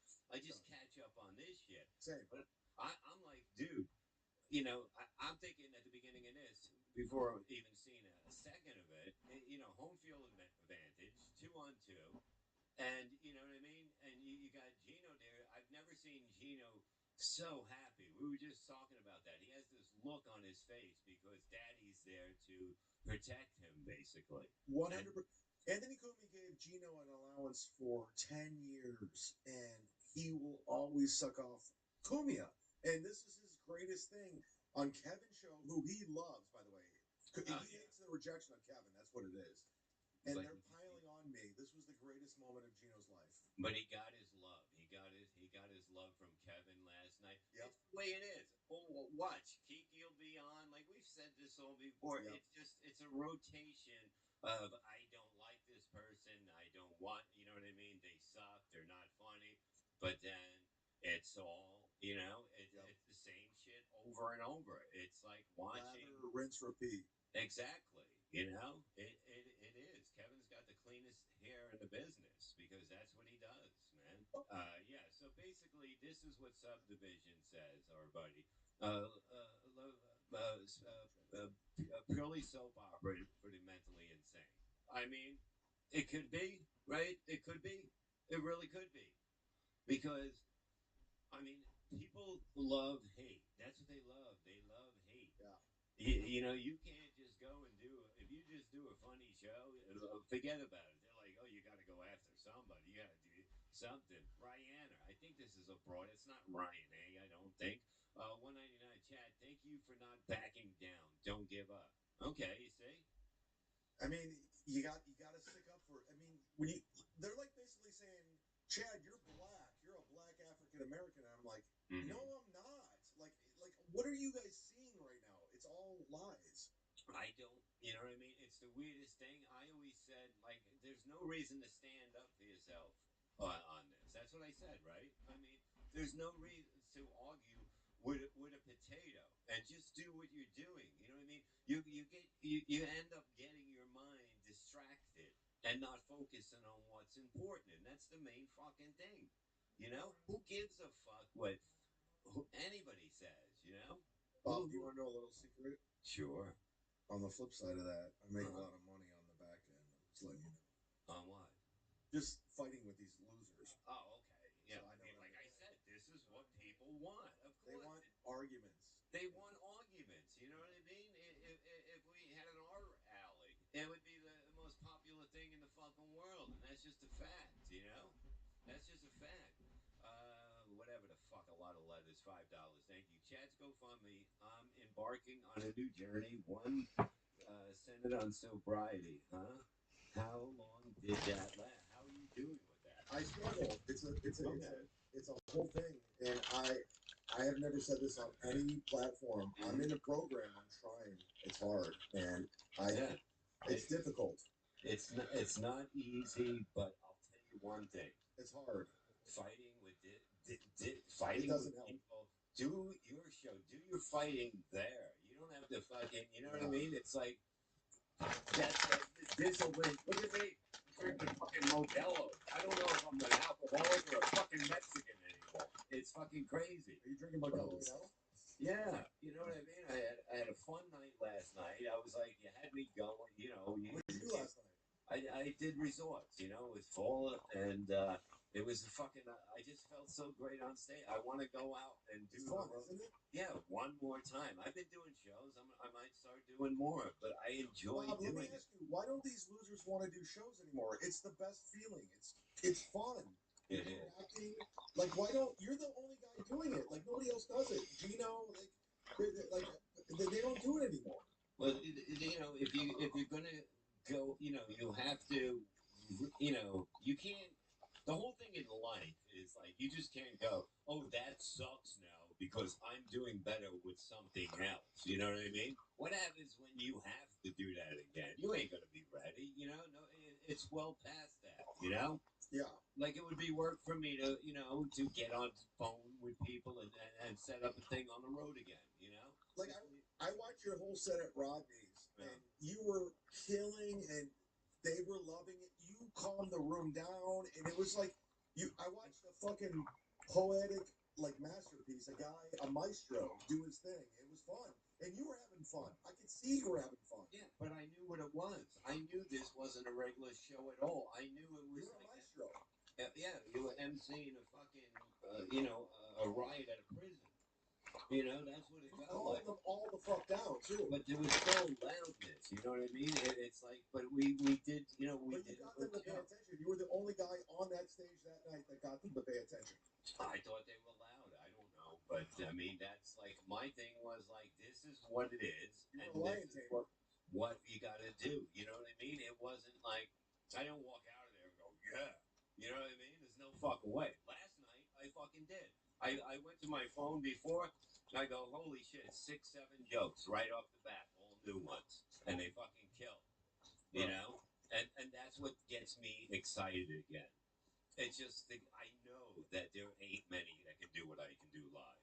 You know, you can say whatever you say at these fucking places with, you know, fans that just want to yell and have a good time, which I understand, but that's not comedy. That's not comedy. That's just trying to fucking be louder than somebody else in an audience. It just doesn't happen like that.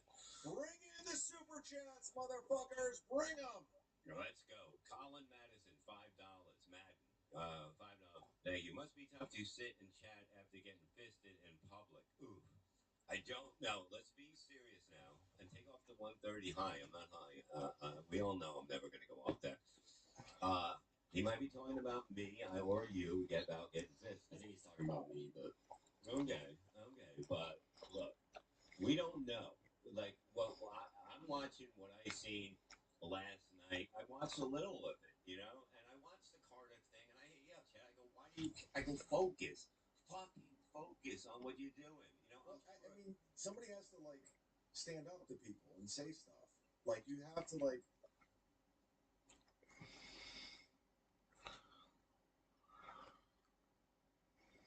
So there was someone that tweeted out this morning, I want 40,000 at a kiosk, a sports book with a kiosk in town here. He's trying to say it's a small amount, and they gave him a real hard time cashing in his tickets. So it's funny, we always see these things, and how about that kid in Chicago that claimed to be a Joe Public better. Of course, he wasn't. Right. And he won like $1 million, and he was saying, "Oh, it's so unfair. I live home with my parents, and I didn't get paid." They always wind up either dealing with a professional bearding, or they're just too greedy. Instead of just taking a slice of that, but they want to stab the sports book in the heart and let them bleed. So this happened this morning, and the kiosk, he won $40,000 at the kiosk. And he went to go cash his tickets, and they gave him a real hard time. Where was this? I'll say it was Caesars. Oh, okay. So but I'm not so much. Listen, I'm not so much taking either side. Though I think if you book a bet, you have to pay a bet. So that was my thing with the web, right? Yeah. You took a bet. I won a bet, and now you pay the bet. It's a Seinfeld story with the car rental. That's right. So you can take the reservation. You can't hold the reservation. That's right. But so he won that. Went to go cash in, and I guess he had a hard time. But they did pay him. He had meta glasses on. They had to take the glasses off because I guess he was taping the whatever he was doing. Oh, okay. He was trying to tape the but they gave him a hard time about it.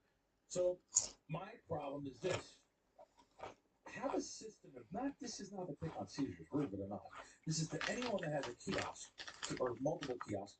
Have a system in place where you can limit and monitor bets, but hire somebody that monitors the kiosk. In other words, I'm not saying all of it. Let's say it hits a number. I'm not saying monitor every bet. Let's say it hits your limit. WNBA is someone bets $200. And now they're betting 200 multiple times. You could stop it if your limit's $500. You stop it at 500. If your limit's 200 on the kiosk, you stop it. Why you take the bets if you're not willing to pay the bets? You're taking the bets. Now we know DraftKings in Connecticut and resorts, Atlantic City. Atlantic City, they had kiosks all throughout the casino. They had kiosks all throughout the location in Connecticut at Foxwoods. They pulled most of the kiosks. They do have them on around the sports book, but they pulled them out of the bars, throughout random places, because there was a lot of circumventing and a lot of different people betting different amounts of money, and they didn't want it. But I just say, just have someone that can't you just have a sophisticated system? We're talking about things that are AI and futuristic stuff here. Why can't you just have someone that monitors a system and cuts it out, or maybe even I'm sure there's cameras at every kiosk. Yeah. A facial record. Pay someone $40,000 a year to monitor the kiosk. God forbid they do that. No, and I'm not trying to pick on any one sport. That's right. It's all of it. And they villainize the bettor for doing something that the kiosk permitted them to do. I'll tell you the easiest example of that was when the Westgate app, Todd Wishnow, our buddy Todd Wishnow, he was betting. I want to say it was a baseball thing. Or was it? Todd will correct me on this, but it had something to do with he was betting something correlated in a baseball game, but the app allowed him to do it. And so he was sitting in the Westgate, and they came and they kind of scolded him about it. They're like, "Don't do that anymore." And he's like, "I didn't know the app let me do it. I didn't think." Have some responsibility because that happens with baseball totals. So it's a small correlation, but a home team under road over. Then make your app not be able to take it. There's a simple solution for that. We talked a little bit last night about even local guys. When I used to play with local guys, and as soon as you win, the excuses are ridiculous. They let you bet so long to see if they can beat you. They're almost free rolling. They are free rolling you.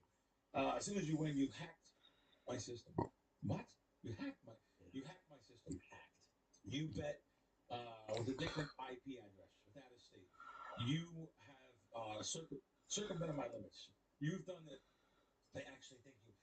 I know people out there are going to agree with me. You've been told this before, that somehow you actually got into their system and put in place after the acceptable time of the event, and you change the timestamps. Like, these bookmakers are so used to busting people out and so used to winning that they look in their mind, they literally say, "Well, how did this guy win? He couldn't win legitimate. He must be cheating." It's like it's their birthright. Like it's their birthright. Yeah. It's unbelievable what a time we're in. Like I said, if I had kids, I would not want to recommend this business for anyone, professional sports betting. We have discussed it before. I couldn't agree more.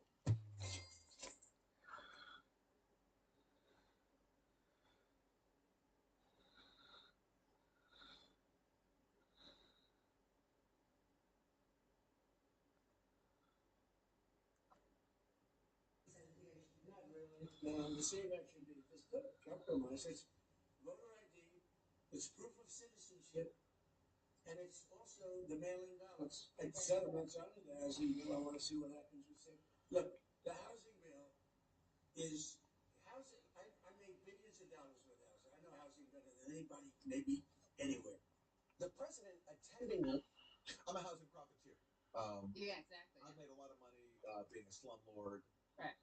Ripping off low-income tenants. You know, I know about it. Trust me. Exactly. I know how to have racist double standards in terms of how I treat my tenants. Yeah, I come from a long line of that. My father did that too. Yeah, I know all about ripping people off. I know about how desperate people are for housing. I get it. I have like 5 homes. Right. I've been there. Yeah, you don't have to lecture me. I'm being a slumlord. Yeah. But the problem is, I want to make it harder for people to vote because lower income people tend to not have all these ID requirements that Trump listing off, and therefore they're not going to vote for me because I'm a billionaire. I've made billions of dollars because I rip people off on things like selling homes. So therefore, we can't give people access to better housing until you make it harder for them to vote. That's what it comes down to. Exactly. Yeah. Lunch on Capitol Hill that same day with Senate Republicans were.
I didn't think CNN could get any worse.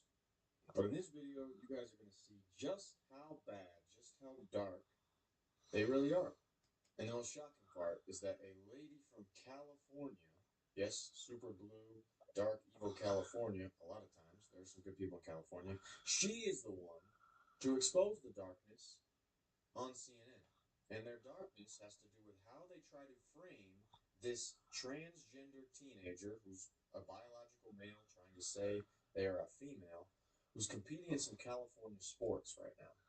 And despite parents standing up to the ridiculousness that this person can compete against teenage girls in the California State Track Championship, we still have California caving to this liberal pressure. It's Sean Daniel here. If you like watching CNN reporters get caught in their own game, consider hitting that like button. Before we get to the interview, let's hear some backstory about really what's going on and what contributes to these ridiculous expose of CNN's super dark agenda. But days ago, CIF's rule change made it so she would not take away any spot from a female athlete. Hernandez is competing in the women's competition, but under these rules, she could have to share a podium with another female athlete. Now, her participation has drawn national focus with protesters outside the venue claiming she should not be allowed to compete. Those protesters have been kept a distance from the event, and they say Hernandez has an unfair advantage. Meanwhile, coaches we spoke with are telling their athletes to focus on the day. So, Julia, what can we expect from today's competition? Well, Boris, it's going to be an interesting award ceremony if AB places in any of the 3 events that she's qualified to compete in. Not only will those extra slots be added for the cisgender students that don't make it, they will also have extra medals, basically duplicate medals for the student that would have placed had she not been there. The Federation will also give the medal, they say, to a biological female student athlete who would have earned a specific placement on the podium. They will also be awarded a medal for that place. Now, California has allowed the transgender student athletes in the high school level to participate in the gender that they identify with since 2013. But now the Justice Department is taking a look, investigating that law to see if it is a violation of Title IX, the federal law that bans sex-based discrimination for schools that receive any kind of federal funding. Governor Gavin Newsom said that these changes that the Federation has made, they are already a reasonable compromise, even though we know that in March he did say that the participation of trans girls in sports is raising an issue of fairness. So that ridiculous rule that California came up with as a compromise actually came into effect. This biological male got to share the first place podium because they didn't kick the biological male out of the competition, but allowed the biological male, the transgender, to compete. And these actual girls who did well in the competition, they got to share the first place podium. Now, knowing all of that, watch how CNN tries to frame this in a really evil, politically correct way, and thankfully, this lady is not having it. And watch how this lady, Julie, masterfully catches and handles these pointed questions that are not true. And the word battles the CNN reporter tries to play. Julie is sharp and she catches them all. You should pay attention too. And joining us now is attorney Julie Hamill, who is the president and founder of the California Justice Center. Her group opposes transgender athletes competing in girls' youth sports. Julie, thanks for being with us. What do you think of the rule change in this specific case? Thank you so much for having me. I really appreciate CNN bringing me on to talk about this issue. And I want to be clear that my position isn't that I oppose any athletes. I want to see Title IX, which was enshrined in law in 1970s in the United States of America, in order to give equal opportunity to women and girls in educational programs. I want to see that law enforced. And many federal district courts in our country have already held that this principle that gender identity can be used in place of sex is in direct conflict with the clear language of Title IX. So what CIF has done with these new revisions to their policies, it might mitigate damages that these female athletes otherwise would have had by being ousted by a male who is competing in a girls' competition. But what it doesn't do is get at the root of the problem. The root of the problem in California is AB 1266, which became law, Education Code Section 221.5F, back in 2013. That law requires school districts to allow students to compete in the athletics and use the facilities that align with their gender identity instead of their sex. That is the root of the problem. That needs to be rescinded, and the state of California needs to stop enforcing that law if we are going to abide by Title IX. If California doesn't want to do that, fine, but they need to stop accepting federal funds. That's a condition. You have to comply with federal law to accept federal funds. What would make this fair for her to compete for those who are competing against her? What would that kind of structure in competition look like? Who is her? AB. Okay, AB Hernandez is a male who identifies as a female. What would be fair is to have Hernandez competing in the male category. It is not fair to the females competing to have to compete with a male. Okay, so in Trump's federal funding threat, is that something though that would hurt all student athletes, including athletes who are assigned female at birth? Would his federal funding threat hurt athletes? If the money is taken away. Right. So the law actually says that schools that do not abide Title IX or other federal laws cannot receive federal funds. So that's not Trump's fault. The problem is that the state with AB 1266. But you understand, Julie. There's two views here on Title IX. So just to be clear, not everyone agrees with you on how you're viewing it. So in that regard, if you were to take away the funding on as it pertains to trans athletes, not everyone agrees with you. I think we just have to be clear about that. If you are taking away the funds for athletes, student athletes in California, isn't that going to hurt all of them? Taking away federal funds is going to hurt all California kids, which is why the state of California needs to comply with federal law. It's very simple. So when you dig into the science on trans athletes, what is really clear is that there needs to be a lot more research on a lot more trans athletes to be able to draw better conclusions about the effect of whether gender affirming care actually reduces or eliminates the advantage conferred on an athlete who is genetically male. Would you welcome more research? Is this a situation where more research might help? I absolutely think that more research and more careful and thoughtful discussion is necessary here. Pediatric sex change procedures are very harmful and they cause lifelong damage to children. And this is something that the United States of America needs to examine thoughtfully, and people need to be able to discuss openly without being called bigots and transphobes. Yep, totally hear you. There are obviously clear benefits to playing sports, to competing in sports. So when you're looking at an athlete like AB Hernandez, what would you have her do so that she can benefit from sporting?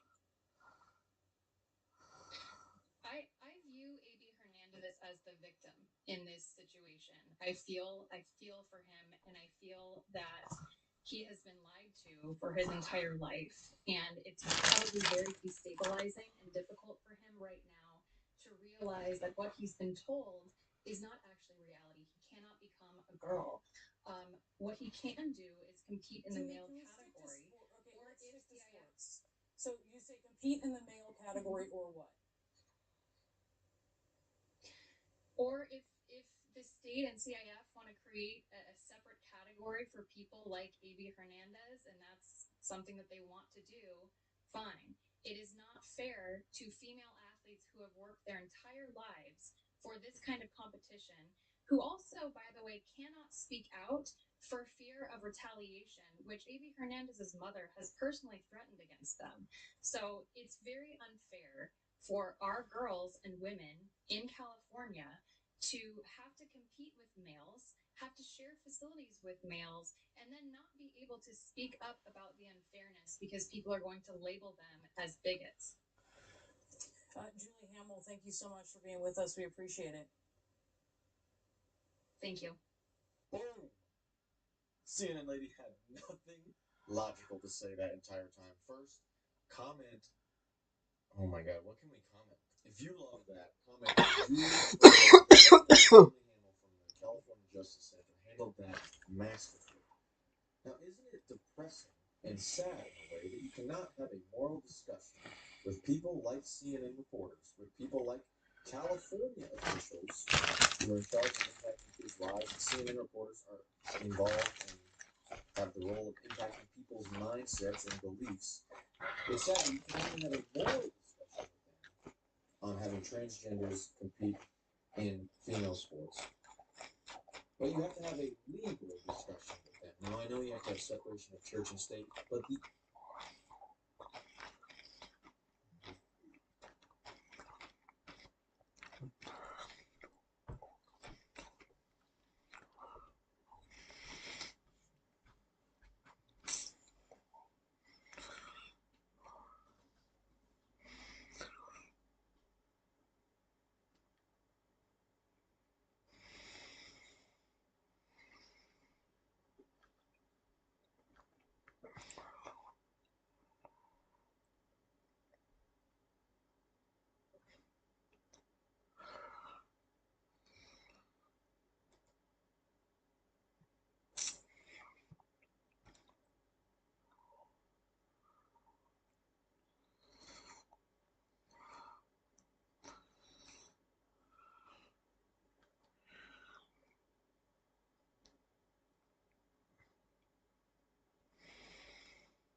You want to help disrupt this guy's recording with me? What the fuck is wrong with you, dude? Here we got another soy boy. Yep, that's me. You're probably wondering how I ended up in this situation. Are you scared to get clipped up? I'm not. Okay. Because it doesn't fucking matter. Okay, so let's not get emotional. Let's go back to the logic, because I believe being trans is about being logical, not emotional. Yeah, that's your problem, is you think that you are better than people because you are logical. You're still making emotional arguments. And I exist. Give me $100 or you're not good for it. How'd you prove you're trans though? Because I am. I'm Superman. Okay, you're Superman. Hi, Superman. Hold on. Hey, don't get close to my camera. If you get away. Okay, I'm warning you. This is threatening. I can use self-defense. I'm not doing anything. Hey, move back and report. Go. Okay. So you're emotional? Yeah, we're very proud of the trans community. We love how you guys react. Right here. Record. This is the trans community, guys. They get emotional. I'm glad you didn't touch the camera. That wouldn't have been good for you. I would have defended my property, yeah, for sure. It depends how far you would have gone. You have ill intent. To turn your recording off? Yeah, to touch my property. Is that my property? I don't know, is it? You don't know anything. I know, that's the point. That's why you look so fucking stupid on the video. Oh, you're so mad. Why would I be mad? You're trans. You're trans. Because you're... Don't get emotional. Gonna get me really mad. And I'm just sitting here. Oh, good. So you're not mad? Oh, good. So you love life? Yeah. Amazing. I'm happy for you. Okay, good. I'm happy for you. I'm just gonna be sitting here until you're done. Yeah. What's your point? I'm not. Do you think that stops anything? I can stop your recording. I mean, you can't be violent. This is a public space. I'm not being violent. You can't be violent. Like, yeah, no, you can't be violent. Yeah. Yeah, you physically can't. Oh, okay. I'm weak, yeah. Not just weak, but you just can't. Step 3.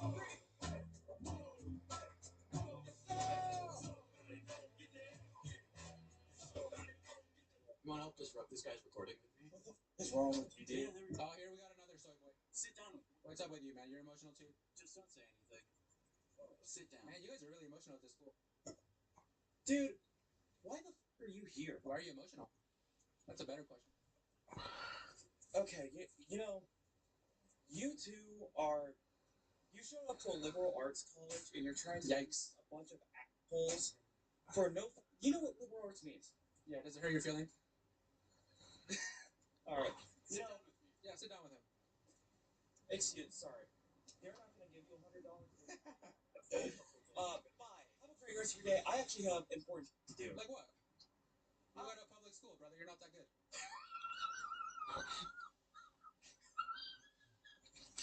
What school did you go to? What school did you... Oh, I was lucky to not get indoctrinated at these concentration camps. Where did you go? Concentration camps? That's what they are. Wow. You know how they say Trump and ICE? You know how they say Trump and ICE are doing that? So That's what you guys are a part of. I'm Jewish. And That's what you guys are a part of. I'm Jewish. And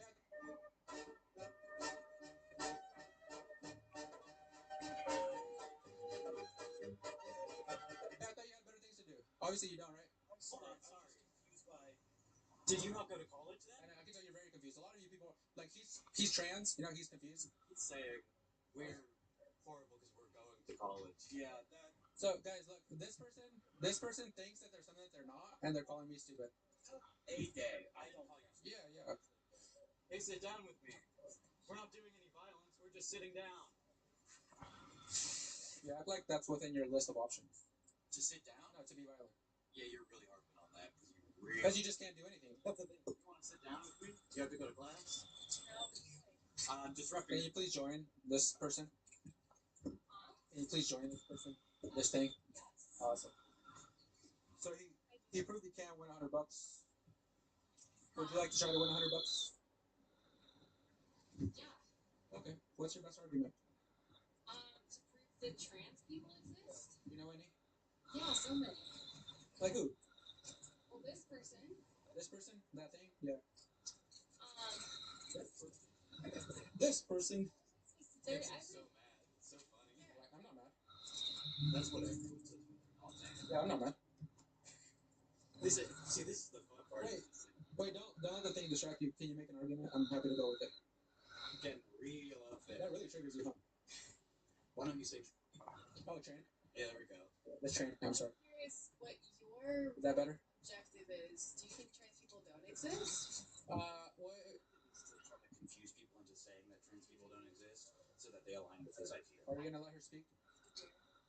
Oh, I'm willingly communicating with Yeah. Oh, okay. Because I have friends unlike you. Yeah. You're also retarded.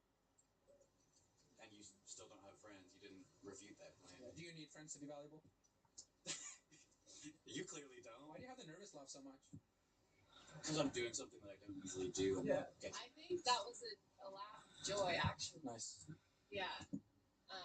It's like a thing that you feel when you have community, like joy. Yeah. You know? Like acceptance when you feel accepted and validated by the people around you.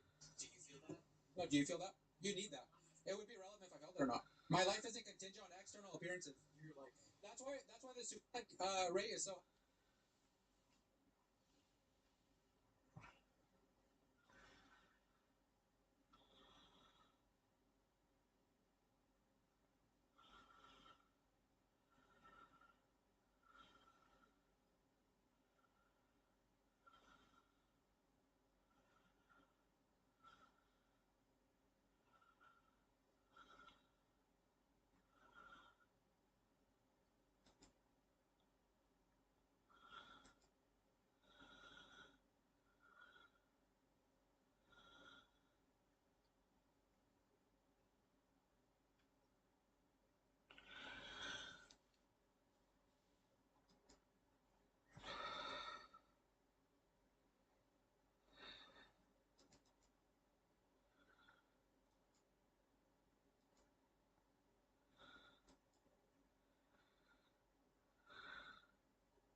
have been saying, why? Oh, you've got to have Dr. Alice. Okay, why haven't you had him on? You horrible. That. Why haven't you? Well, because I've asked several times and you were busy. However, yeah, you've forgotten that.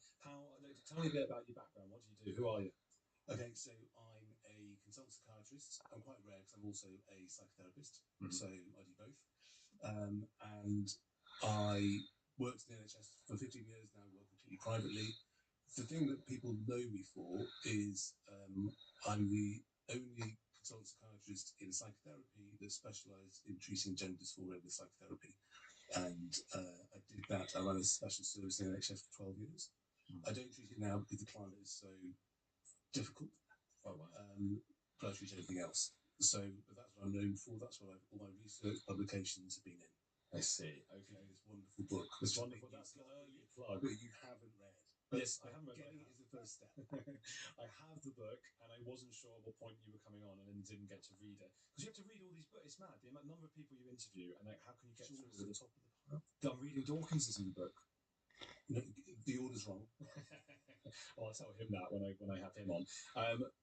When did you first start thinking, okay, what is going on here? I mean, did things start to suddenly change with regards to referrals and people coming to see you with gender dysphoria?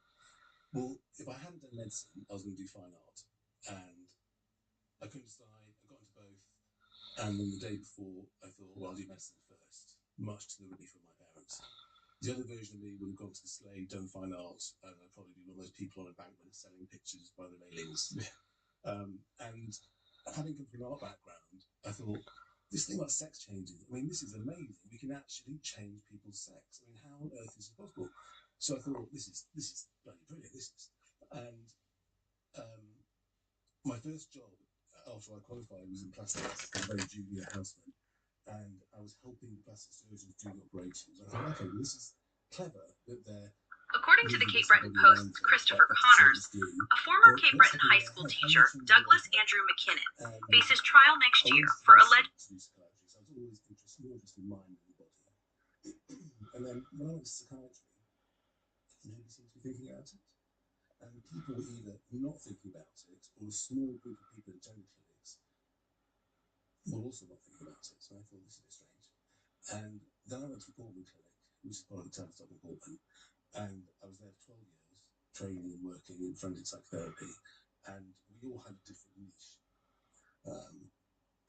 Someone had specialised in paedophiles, someone specialised in shit fetishists, and incest, and my specialty was gender dysphoria. So I set up a service which I ran for 12 years until I left, and it was a psychotherapy only service. So it was not attached to any gender clinic. So what I wasn't was a gatekeeper. I wasn't someone to say, oh yes, you can go and have this, you can't have that. So people could be completely honest, and they could.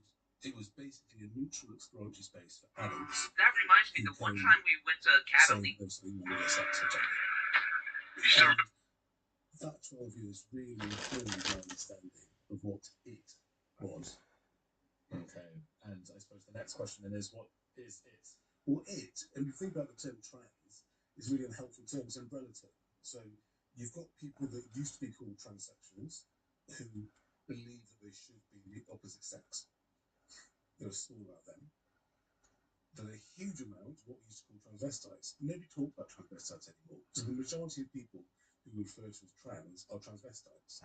And they were either people who were fetishistic, so they cross-dressed and got sexually excited and masturbate, or people who weren't overly sexually excited but were afforded some sort of advantage, like they felt more confident, or those are transvestites. And then a very small proportion were what we call anti-gynophiles, or AGPs, which a lot of people in the gender critical group confuse with fetishist transvestites.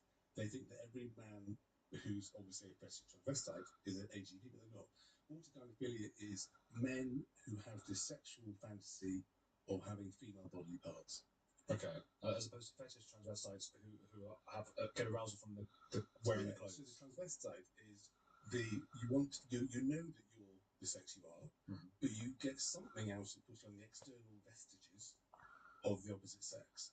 And analytically, there was a paper written years ago where they described the young boy who has a smothering, overpowering mother from who he feels claustrophobic from. Pink Floyd, The Wall. That's what that was about. Was it? Yes. It wasn't transvestite, was it? He was weird, and I remember Roger Waters. It was all about mother, all his songs about his mom. And he has gone a bit weird. And long hair. Yeah. But so the boy with the smothering, overpowering mother, claustrophobic, then gets power over his mother by putting his mother on and taking his mother off at will. And there's that. So with perversion, with sexual perversions, there's always a root of trauma. And with trauma, you have a number of outcomes. Either nothing, or you get a bit upset and get over it, or you get something along the PTSD spectrum with nightmares and flashbacks, or, very rarely, you sexualize it. And by sexualizing it, you get dominance and power over what would otherwise traumatize you. There's no choice. You don't say, well, what am I going to do? It just happens. So everyone we saw, the Portland clinic was basically a sexual perversion clinic. It still is. For every perversion, we saw a trauma at the root of it. So the putting your mother on and off again is why a lot of transvestites look like Hyacinth Bouquet, because that's what their mothers look like. And you said in your statement following the shutdown of the site that some people can be dragged into them through naivety or deception. How does that happen? How can somebody get involved or go to these sites by accident? Well, the sites are very well constructed. They're constructed by very devious and often intelligent criminals with the aim of making an awful lot of money from cybercrime. The sites are often designed to be addictive, and they're addictive also to attract children. So there is also a lot of adults who are very susceptible to anything which they can become addicted to. And that might be alcohol, it might be drugs, it might be gambling, it might be pornography, illegal pornography, child pornography, etc. And so when you put that combination together of the sites that draw people in, then those are susceptible to that will fall into the trap.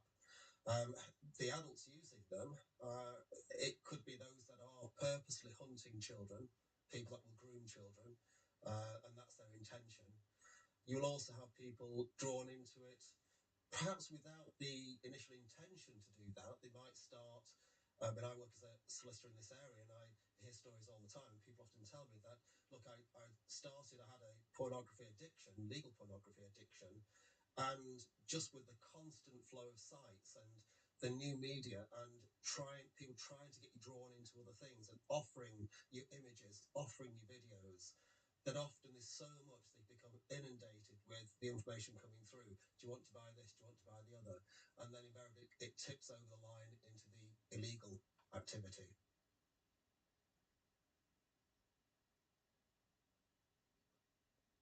If you had been defending these boys in this case, you yourself would have used some of those mitigations, wouldn't you? With the ADHD, the low IQ, would you not have tried to have got the judge to have sympathy for them? Yes, there's a difference between you defending somebody. If somebody says, I'm not guilty because of X, Y, Z reason, for example, they may have said, well, this was all consensual. If there is an arguable defence to it, that's where there's a defence put forward. And if a client says to me, I've got this defence, I did not do this because of this reason, and they're adamant that's their defence, then they're entitled to put that defence forward, and the prosecution are entitled to prosecute that case, and the judge decides. If somebody's entering a guilty plea or if somebody's convicted, then it's a case of mitigation. So if somebody said to me, look, I've committed this offence, what do I do? How do I avoid prison? Can I avoid prison? How do I mitigate it down? Then again, as a lawyer, we're duty bound to do the best we can for that particular client. And we're looking at what are the mitigating circumstances.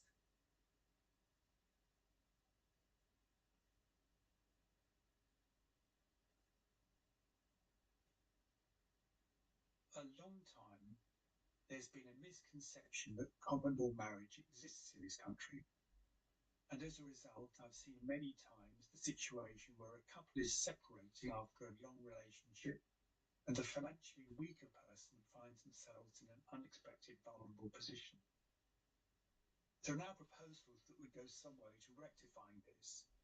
They recognise that not everyone has the choice to marry, and those who do not may not have ever considered the possibility of separation. or if they do, they assume that all will be well. Apparently, this may not be so. Expectations to share a home or other property may not be clear enough to create a legal promise.